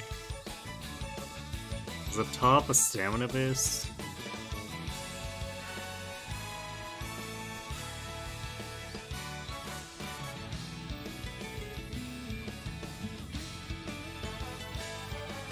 Oops, that's... Oh, this is a Palmer event, I think.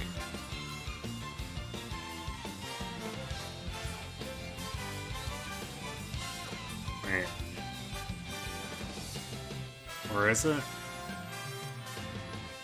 This is not showing up. Oh, it's because I need to click the Daitaku SSR. Or a regular SR. Ah, it's power. Ah, damn. I was hoping that would be stamina. So between power and speed... Actually, I guess we probably do need to just pick for power. Since power is still taking the full 30% penalty. If that is rough. And it's not really gonna get us much for stats on that gamble, so... I mean, honestly, maybe we just race for additional SP.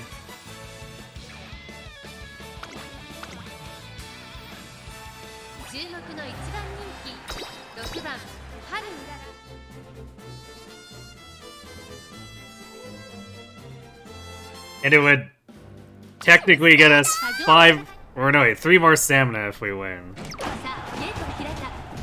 Might not be winning though with the late start. Let's see. さあ激しい先行争いで前に出たのはマルゼンスキー。続いて春うらら、春うらら上がっていきます。 Late start and rush. 1コーナーからそして2コーナーへ向かっていきます。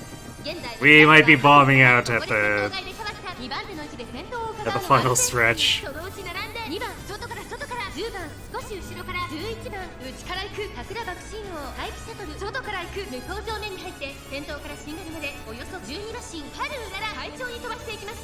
先頭春うららレースはよどみなく進んでいます。続きましたマルゼンスキーその後ろから2番1馬身離れて待機シャトルすぐに続いて11番内をついて桜爆心王外を回ってエルコンドルパター10番続いているここは第3コーナー桶狭間ポイント少し離れてシアマゾンそれを見るように9番内を回ってオグリキャップそしてその外から行ったのは8番西のフラワー並んできた第4コーナーカーブ勝負どころ最後の直線へとかけていきます。マルゼンスキーここで抜け出したまだ先頭は動かないこれは直線勝負になるか春うらら前を狙っていると400を切りました最後のコーナー最初に駆け抜けてきたのはマルゼンスキーここで先頭に立った第1セットの横一線これは負けられない戦いだ I guess we do have a spurt left. 並んできた第1セットル苦しいけど粘っている第1セットル There's enough to actually outrun Taiki. I guess barely. 春うらら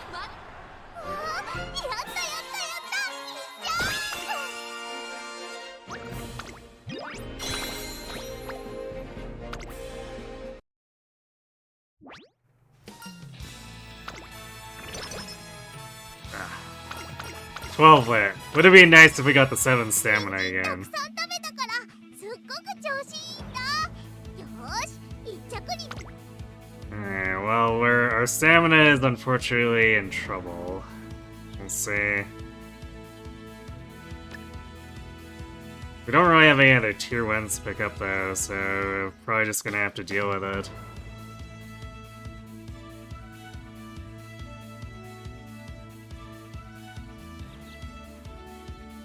Alright, we're doing Body and Mind, Soak Surge, Position Pilfer. Pressure is a little too expensive. Actually, wait, Position Pilfer is... I probably actually don't want to pick the one. If it was that or Swell, it would have the same timing as Pressure.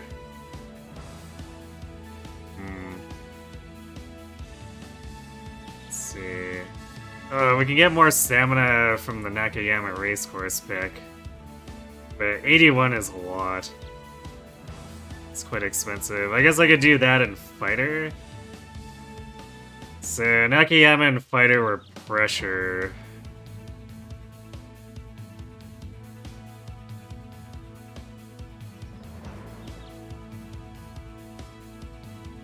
I think I'm gonna do Fighter and Nakayama because our stamina is so bad. 490 or 471 is really rough.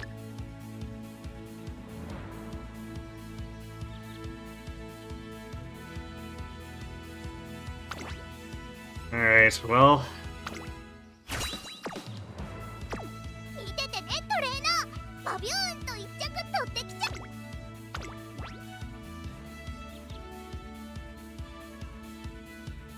Game's assessing our speed and power pretty high.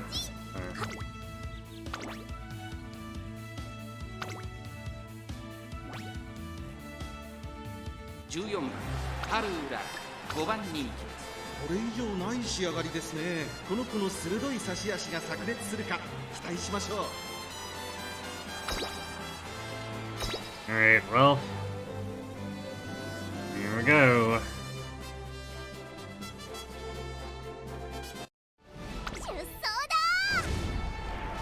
Oh, I didn't turn quick off too. That's kind of annoying.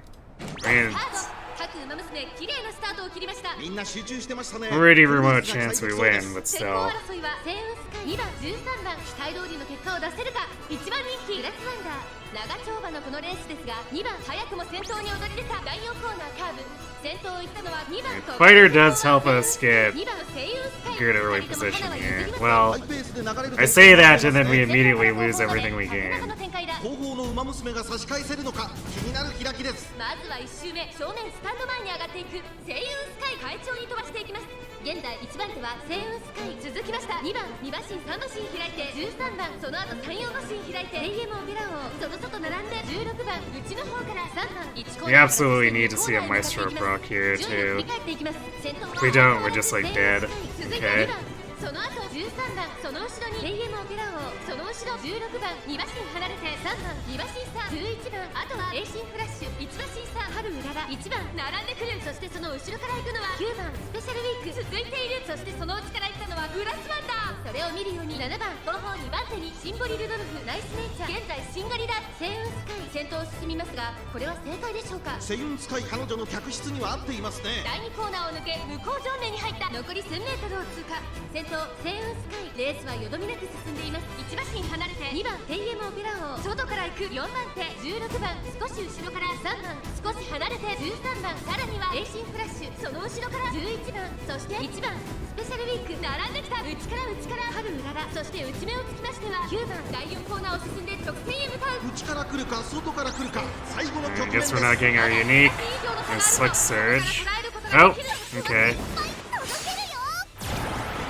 Debated on that. 最初に駆け抜けてきたのは星雲スカイ、足色は衰えない星雲スカイ、リードは1馬身、外を回っていったのは春うらら、残り200、声援のオペラ王、食い下がる星雲スカイ、抜けるリードを開いていく星雲スカイ、リードを保っている星雲スカイ、1着でゴールイン。 Pretty solid fifth, I guess. レースを制した夢のグランプリを制したのは星雲スカイ。年末最後の大一番を制し、栄光のセンターの座を手に入れた。2着には AM オペラ王、3着はスペシャルウィーク。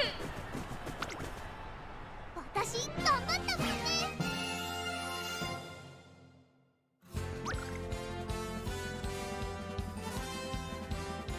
How far were we? Let's see. 1 3/4, 4 3/4, 5 3/4. Still pretty far back.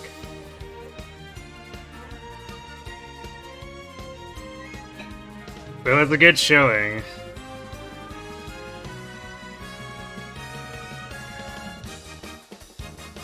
It's really quite tough to do better than 7th when we have only 1 or no aptitudes from inspiration.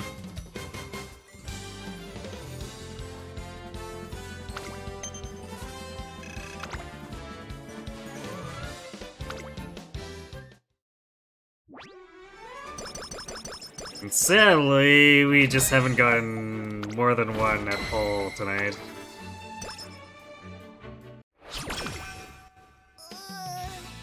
なんかヘロヘロかも。 This is kind of a little more reminiscent of 感じ。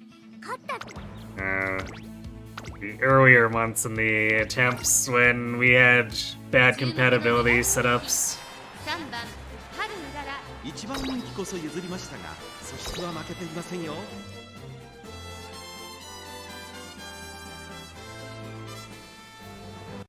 出走だ。輝く But we definitely have better support card set up, so like at least we're able to do stuff with like Slick Surge and 後 whatever. ろからダートに入ります。期待通りの結果を出せるか。1番人気待機シャトル、アイネス封じ会長に飛ばして行きます。さあ花に立ったのはアイネス封じ。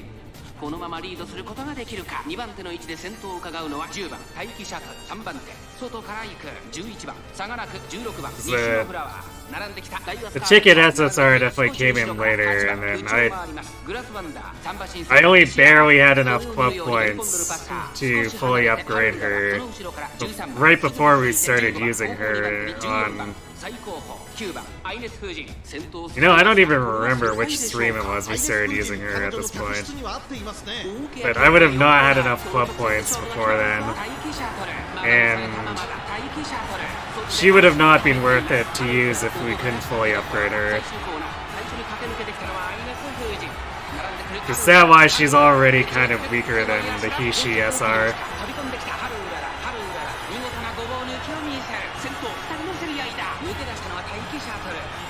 後続も追いすがる200を通過 So we need to make sure we minimize the trade-offs to have the skill access. 1着でゴールイン実力を遺憾なく発揮しレースを制したハルララ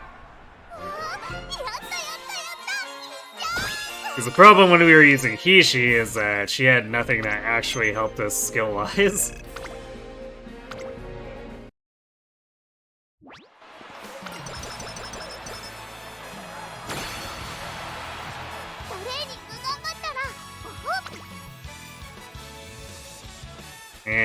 Slick Surge is kind of a big deal when we need to compensate for low power. 始まる前からうららーな感じ。勝ったら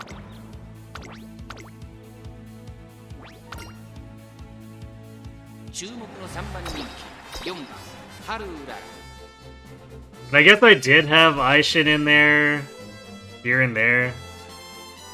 But straightaway acceleration is very much not as good as Slick Surge. Just because the timing can be... Timing can be off and then we can burn it early and just waste it. さあ、花に立ったのは桜爆心王。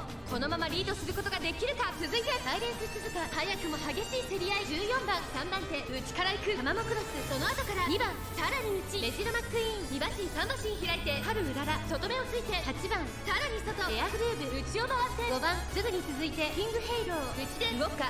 さらに15番3番並んでくる。後方2番手に16番最後方12番桜爆心王。先頭を進みますがこれは正解でしょうか。桜爆心王、彼女の客室には合っていますね。大欅を越え4コーナーへ。この直線で勝負が決まるぞ。春うらら前を狙っているぞ。さあ誰が最初に仕掛けるのか。サイレンス鈴鹿内で様子を伺う。さあ外から先頭を伺うのは14番最終コーナーを曲がって先陣を切ったのは桜爆心王。残り400春うらら並んできた。春うららここで抜け出した。春うららここで上がってくる。春うらら先頭は春うらら。これは強い。残り200先頭は春うらら。変わらない2番手争いは14番サイレンス鈴鹿。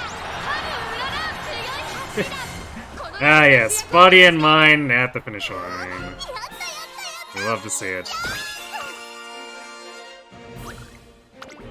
Not that we needed to win the race, but it's still funny.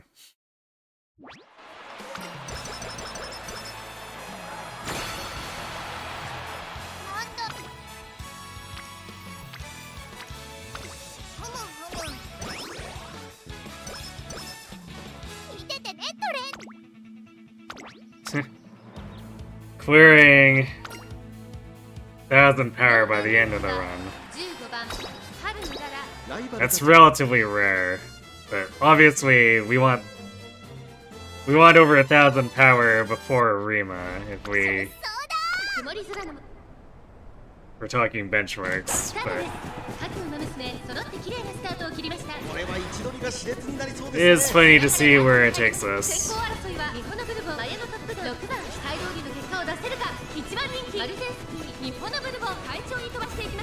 先頭をかけます。日本のブルボン続きました。前のトップガン早くも激しい競り合い。1馬身離れて6番少し後ろから4番すぐに続いて10番内には7番1馬身差シンボリルドルフ2馬身離れてマルゼンスキー。あとはハッピーリーク春うらら並んできた。少し離れて13番そしてその外14番それを見るように12番さらに内レーシンフラッシュ。後方2番手に1番オグリキャップ最高峰だ。日本のブルボン先頭を進みますがこれは正解でしょうか。ミホのブルボン、彼女の客室には合っていますね。大欅を越え4コーナーへ。この直線で勝負が決まるぞ。マルゼンスキーまだ抑えたままだ。春うらら前を狙っているぞ。マルゼンスキー内で様子を伺う。さあ誰が最初に仕掛けるのか。最終コーナー Come on, Haru. 日本のブルボン並んでくる。春うらら栄光まで400。春うらら一旦春うららまくって上がってくる。飛び込んできた春うらら。日本のブルボン4番マヤのトップガン。さあ横一線だ。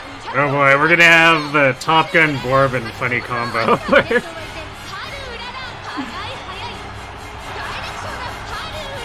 To high five, Top Gun needs to jump 3 feet in the air and Bourbon just stands there.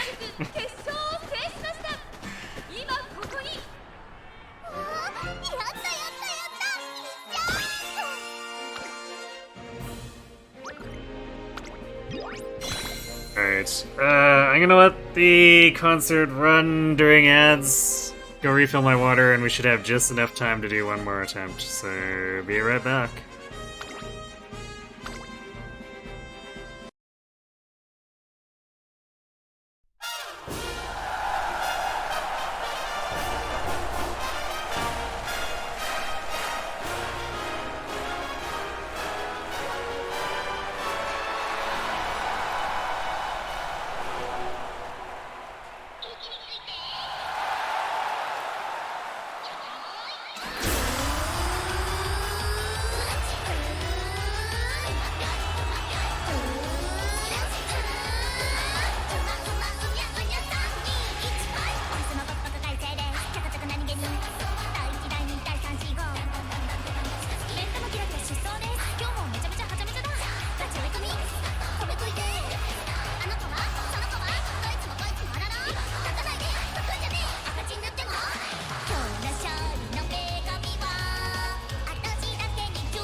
Alright.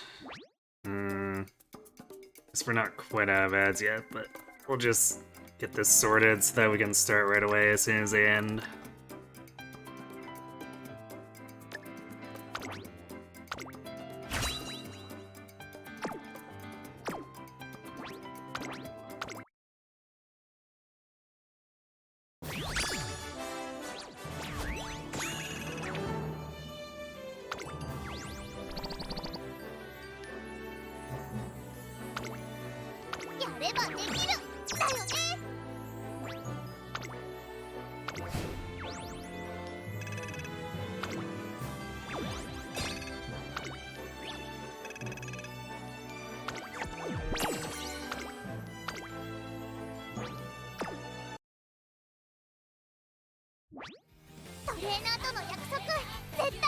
Alright, well...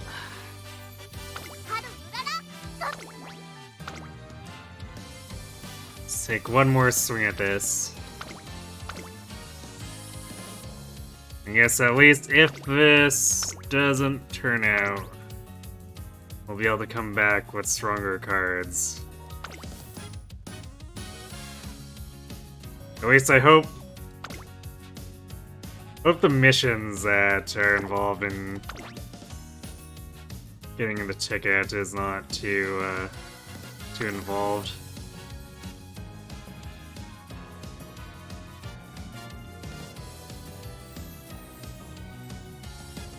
But I think the last special missions, with fairly concerted effort, I think 3 days was good enough to get most of it handled.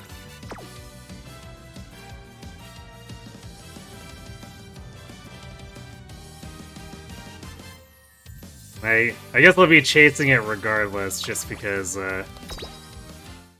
having my own level 50 Kita-san and being able to borrow a level 50 Super Creek is kind of huge. So regardless of if we win this run or not, we're definitely going for that. But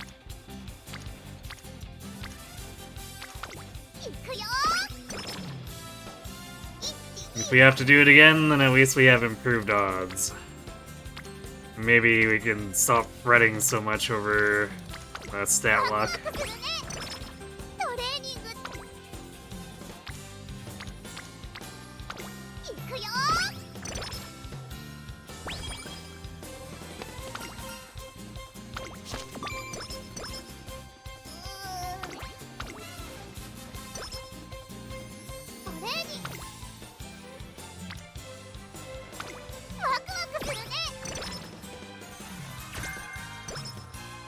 Home stretch.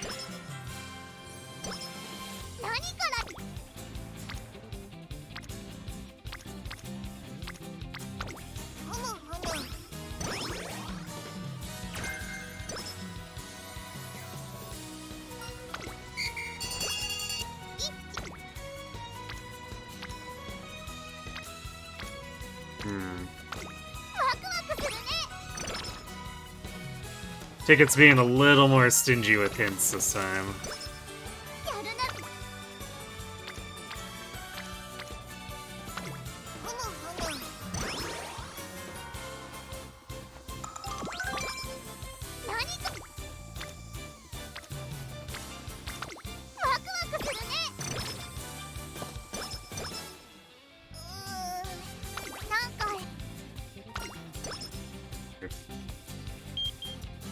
Aishin to the rescue!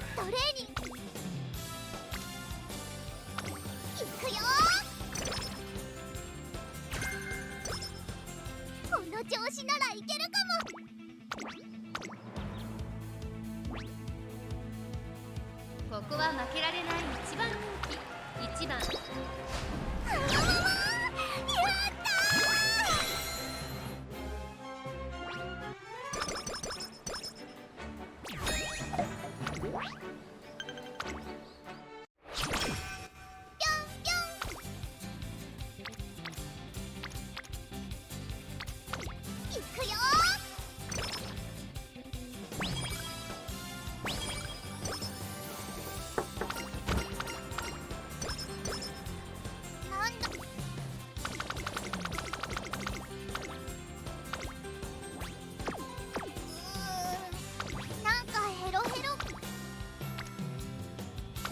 I guess good thing I checked.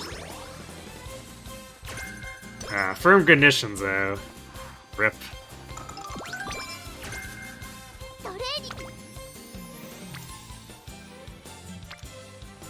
It's not that it's not something that I sometimes use, but like, we are looking for Slick Surge.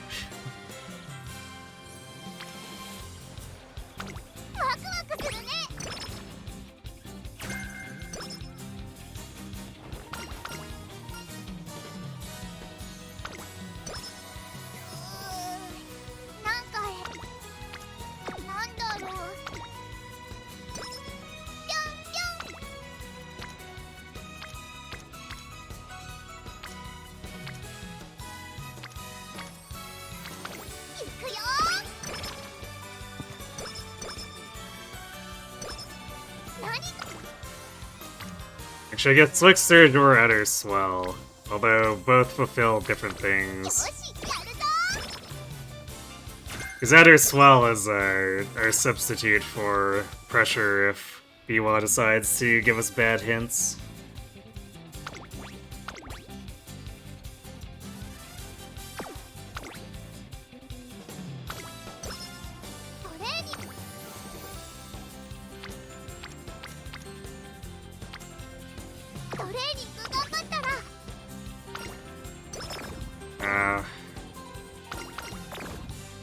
God damn it. Well, I guess early-ish charming to make up for it is sort of compensation.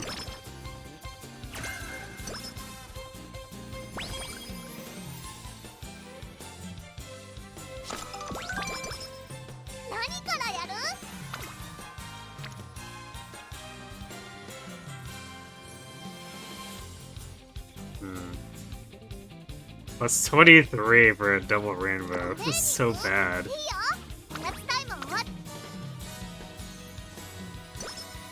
God damn it.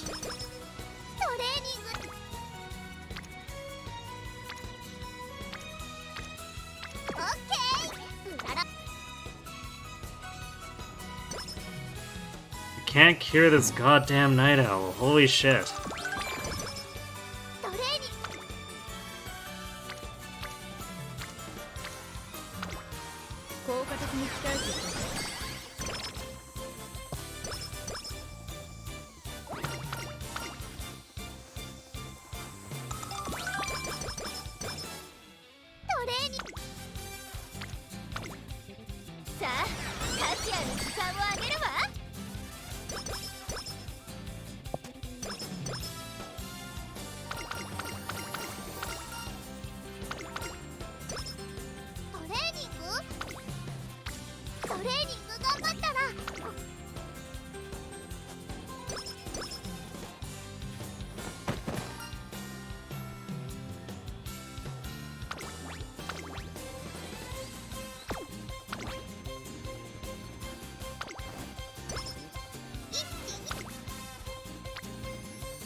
Alright, come on, give me those pink sparks.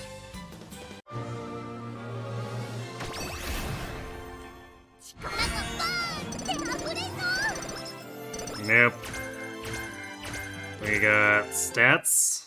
Well, sort of. No, not even. Yeah, we might as well have gotten nothing from that.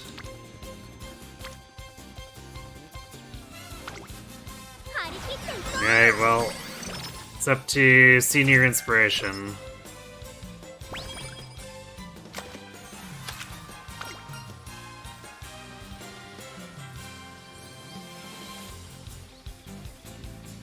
I think top is energy, but what's the other one?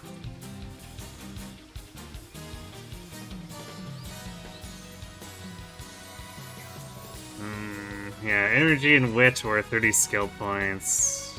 You know what, I'm taking the skill points.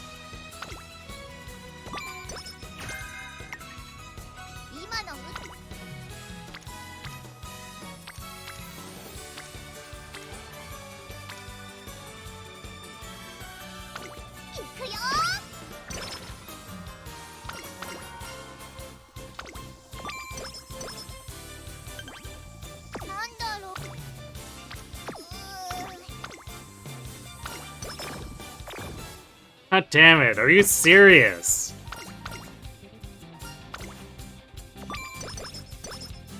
We only cured it like 5 turns ago.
We're probably gonna need to collect power a lot for stamina here, so we'll do speed.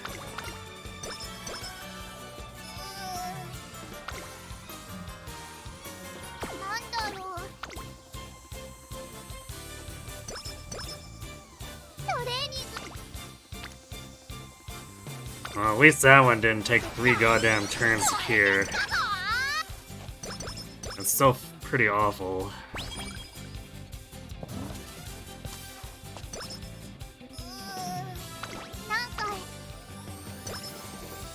It really shouldn't be possible to get. Or they should have made it so it's not possible to get a bad condition multiple times.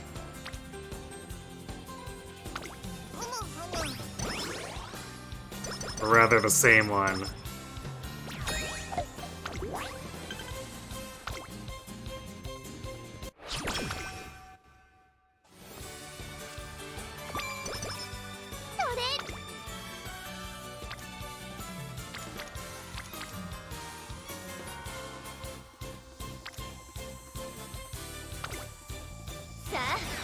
チアの時間をあげるわ。何から。So, despite the early charming, you've been sabotaged bad enough that our stats are still, like, not good.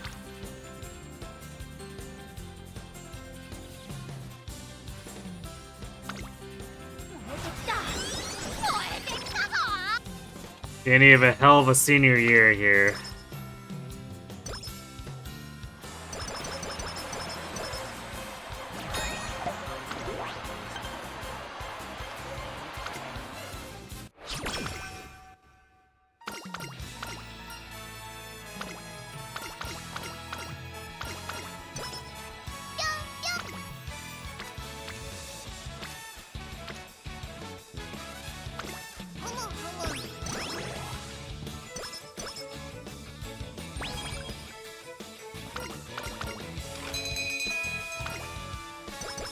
Well, that's helpful, I guess. But we need some pretty insane training turns here. Also, we need the goddesses to stop being complete dicks. That'd be nice.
Alright, come on. Decent pink sparks. Stop being a jabate.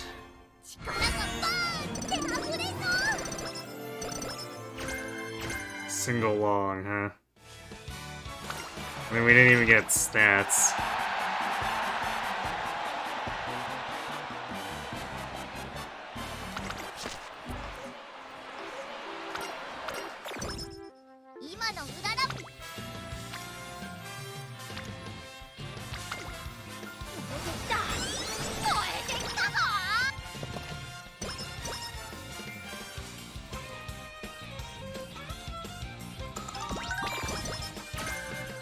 Well, we got the good hints for pressure.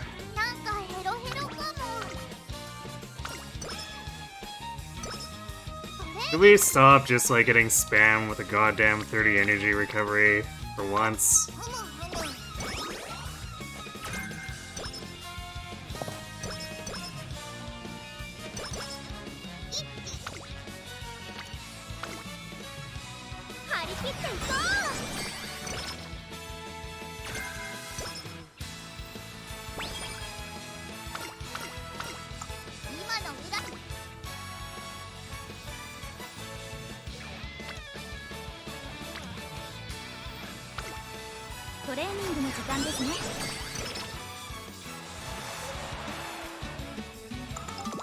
It's body and mind. We definitely have to rest now because we have 0 energy.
There's no way we get power high enough here. トレーニング頑張った今のうららはスーパーうららなんだよすっごく調子いいんだから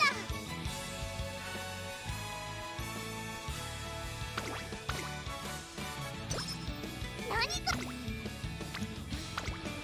一緒に頑張りましょうね人参たくさん食べたからすっごく調子いいんだ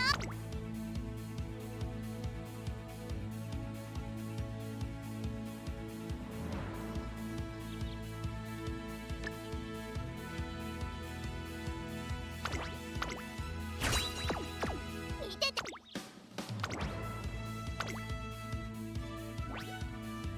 Power and stamina is just not ここは there. 負けられない一番人気。Losing those 6 or 7 turns, Night Owls just pretty much killed things. 出走ここさあゲートが開いた。各馬娘揃って綺麗なスタートを切りました。これは位置取りが熾烈になりそうですね。先行争いはハルウララ、マルゼンスキー、12番ハルウララ会長に飛ばして行きます。1番人気ハルウララ早くも先頭。ハルウララ上がっていきます。ちょっと前に出ましたね。注目株のハルウララ現在トップ。2番手の位置で先頭を伺うのはマルゼンスキー、エルコンドルパサー。3番手内には10番、すぐに続いて12番待機シャトル、内から行く。さらにはオグリキャップ、それを見るように1番外から桜爆信号。第4コーナーを進んで直線へ向かう。馬娘たちがどう動くか目が離せません。互いに足を止めている展開。果たして抜け出すのは誰か。地方レース場トップクラスの長さを誇る大井の直線に差し掛かります。最後のコーナー、先陣を切ったのはエルコンドルパーサー、抜け出したのはエルコンドルパーサー。だが後続も追いすがる。200を通過、食い下がるハルウララ、ハルウララ差し返してきたハルウララ。 Hurry, don't lose the Condor. ハルウララとエルコンドルパーサー2人並んで。That's not a good sign.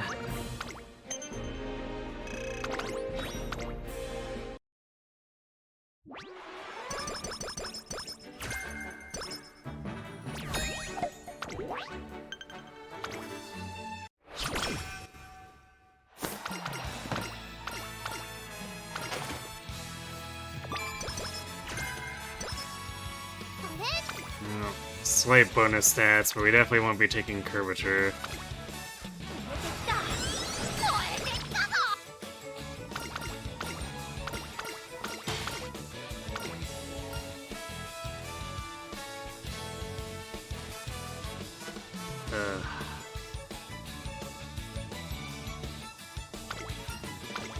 There's nothing she could possibly do to help us. Even if we like somehow succeeded on her most garbage chance.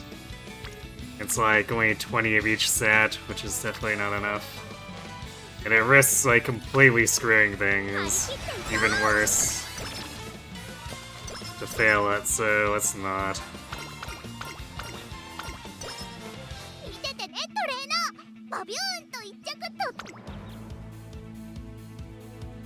Alright, well, we're taking Maestro for sure. Unfortunately, mostly undiscounted. Slick Surge, Pressure.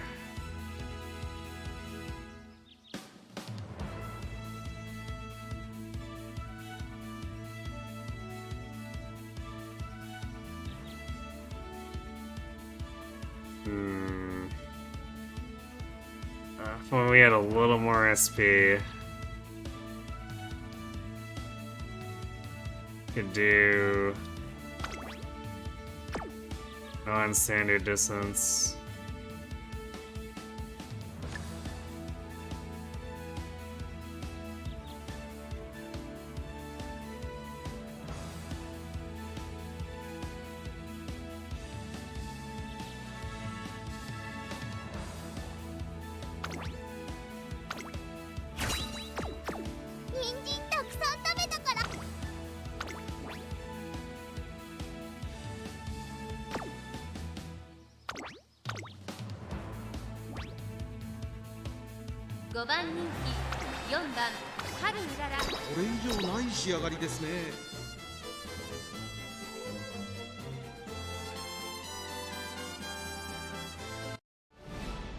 出走年末の中山で争う。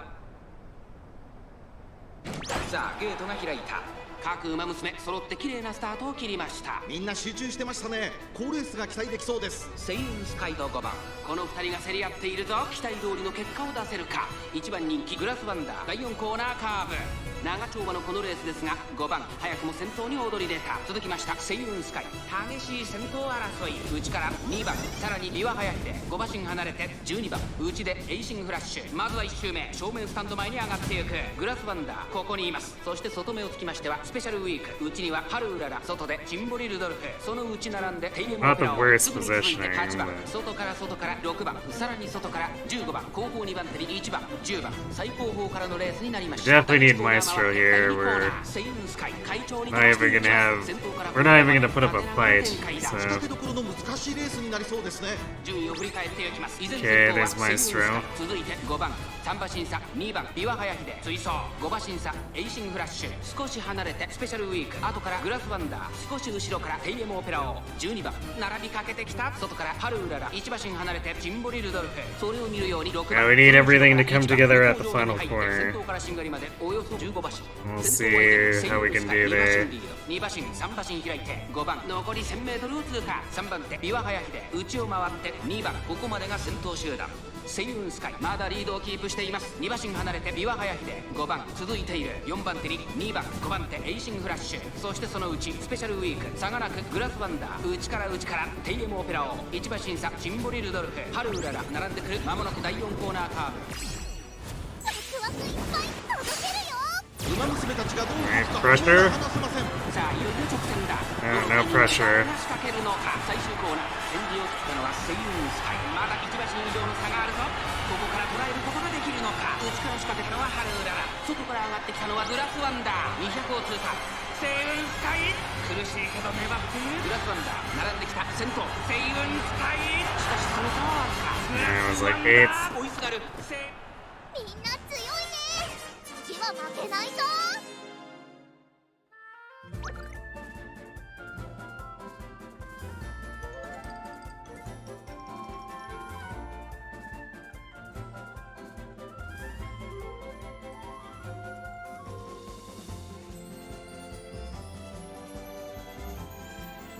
To be expected with our power and stamina in a bad place like that.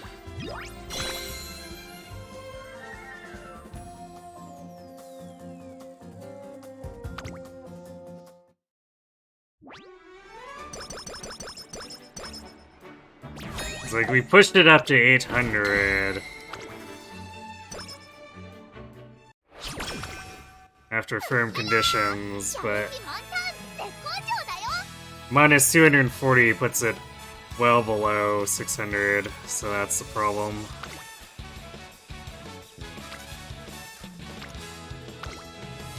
さあ、カズヤの時間をあげるわ。人参たくさん食べたからすっごく調子いいんだ。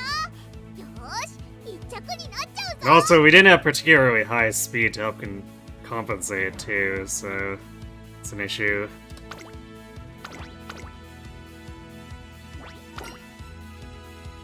注目の1番人気5番ハルウララ。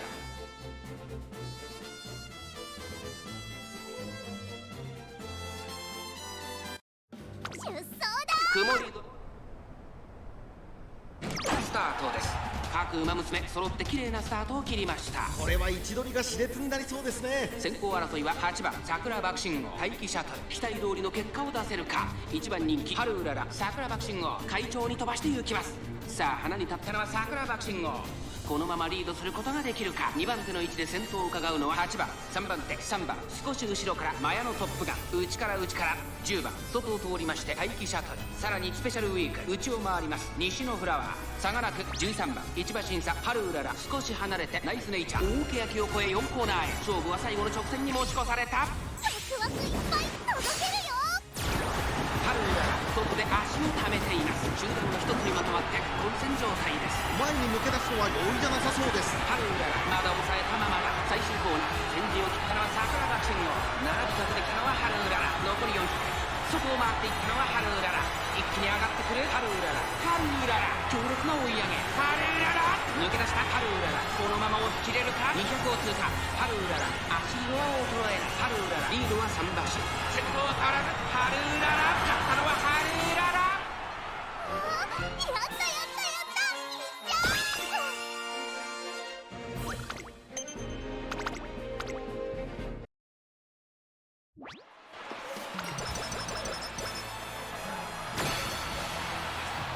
なんだろう。見ててね、トレーナー。バビュ Ah, yes. I do so enjoy getting the big rests when it's after where it would matter. 始まる。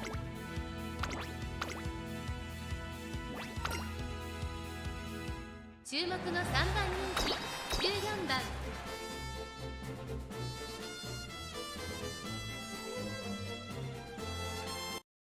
出走だ。さあゲートが開いた。各馬娘揃って綺麗なスタートを切りました。みんな集中してましたね。好レースが期待できそうです。先行争いはアイネス風神ミホノブルボン8番島からダートに入ります。アイネス風神快調に飛ばしていきます。さあ激しい先行争いで前に出たのはアイネス風神ミホノブルボン。続いているミホノブルボンアイネス風神2人の競り合いは続いている。ハイペースで流れる展開もありえますね。1番人気ミホノブルボン早くも先頭。続いてアイネス風神早くも激しい競り合い。内を回って8番少し離れて15番差がなくアグネスタキオン外16番少し後ろから岩早秀2馬審査5番セイエムオペラ王追走。それを見るように春うらら第4コーナーカーブ。ここからスパート。一気にレースが動きます。まだ先頭は動かない。果たして抜け出すのは誰だ。春うららここから仕掛けどころだ。さあ誰が最初に仕掛ける。クワクいっぱい届けるよ。アイネス風神2番手につき様子を見守る400を切りました。最終コーナーを曲がって先陣を切ったのはミホノブルボン。内から仕掛けたのは春うらら。春うららまくって上がってくる。100を通過。先頭はミホノブルボン。変わらない春うらら。Well, we're having a pretty good time closing out the era, at least. Which is good, because I was worried about our sketch stats. But it looks like at least we're not gonna have to retry a bunch here.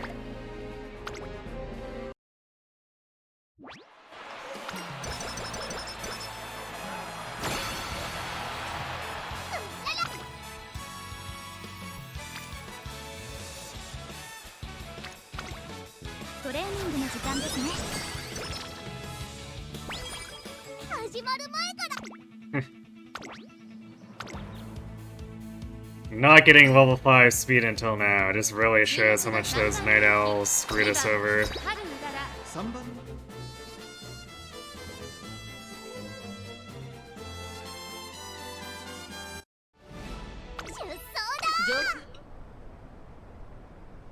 今スタートが切られました。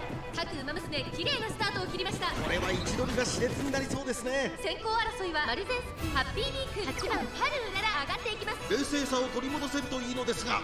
さあ花に立ったのはマルゼンスキー。このままリードすることができるか。先頭から大きく離されて2番手はハッピーウィーク8番並びかけてきた14番4番手メジロマックイーン。続いている外で11番タマモクロス内から行く。少し離れて春うらら外から6番シンボリルドルフ並んできた。第4コーナーを進んで直線へ向かう。馬娘たちがどう動くか目が離せません。さあいよいよ直線だ。どのタイミングで誰が仕掛けるのか。各馬娘一段となってランド状態の大混戦400を切りました。 Don't get stuck now, come on. 最終コーナーを曲がって最初に駆け抜けてきたのはマルゼンスキー。春うらら並んできた。春うららここで上がってきたぞ。残り200。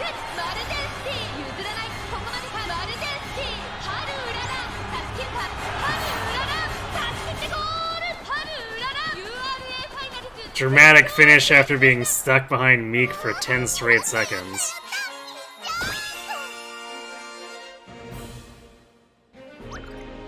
Alright, I guess we're finishing with the classic Maru Meek setup.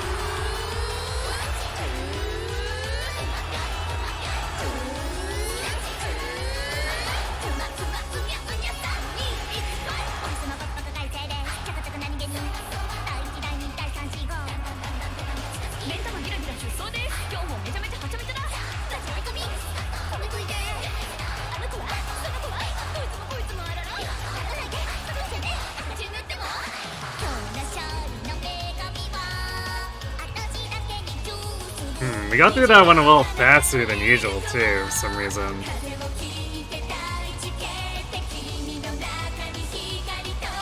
That was despite trying to manage the multiple Night Owl attacks.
Is there a reason why all the Umas are rated to be pop stars?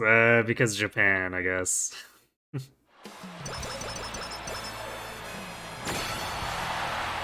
There's like no real lore-ish reason given other than like, we have to show his appreciation for our fans.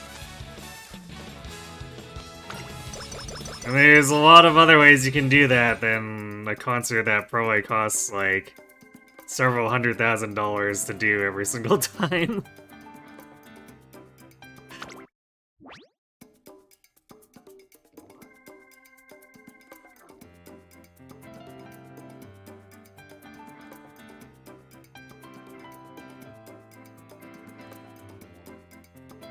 But my guess is that since idols are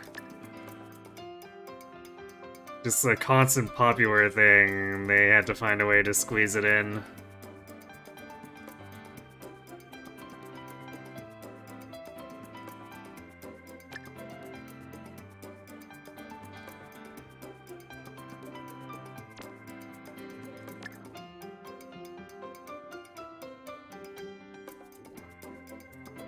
Whatever, we'll do that.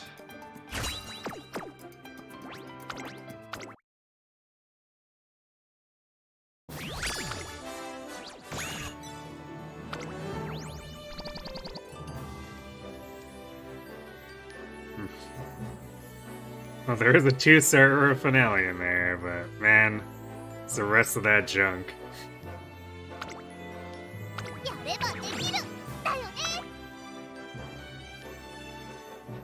Alright, well, unfortunately, we couldn't quite get it to work out this week.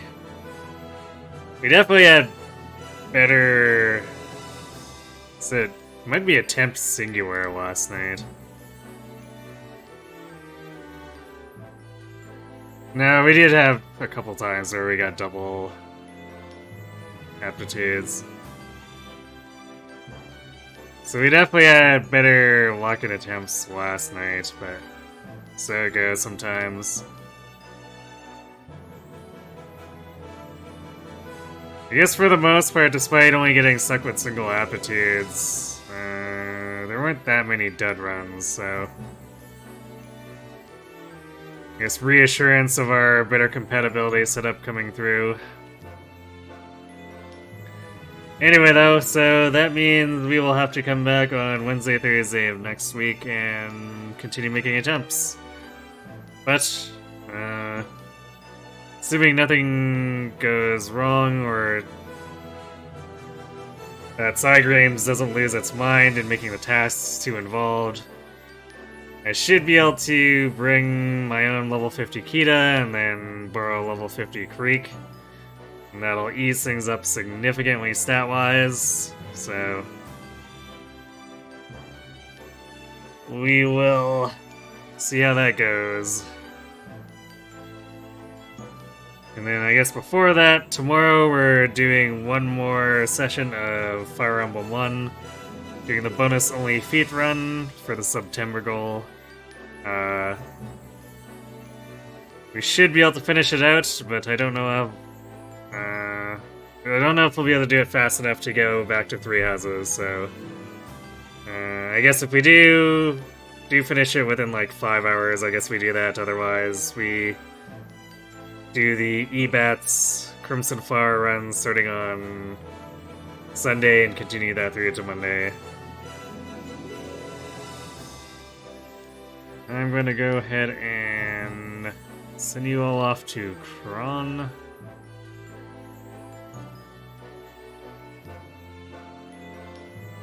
Who has... I guess finished up Uma and has moved on to some Xenoblade 1 stuff, so let's check in with him and see how he's doing there.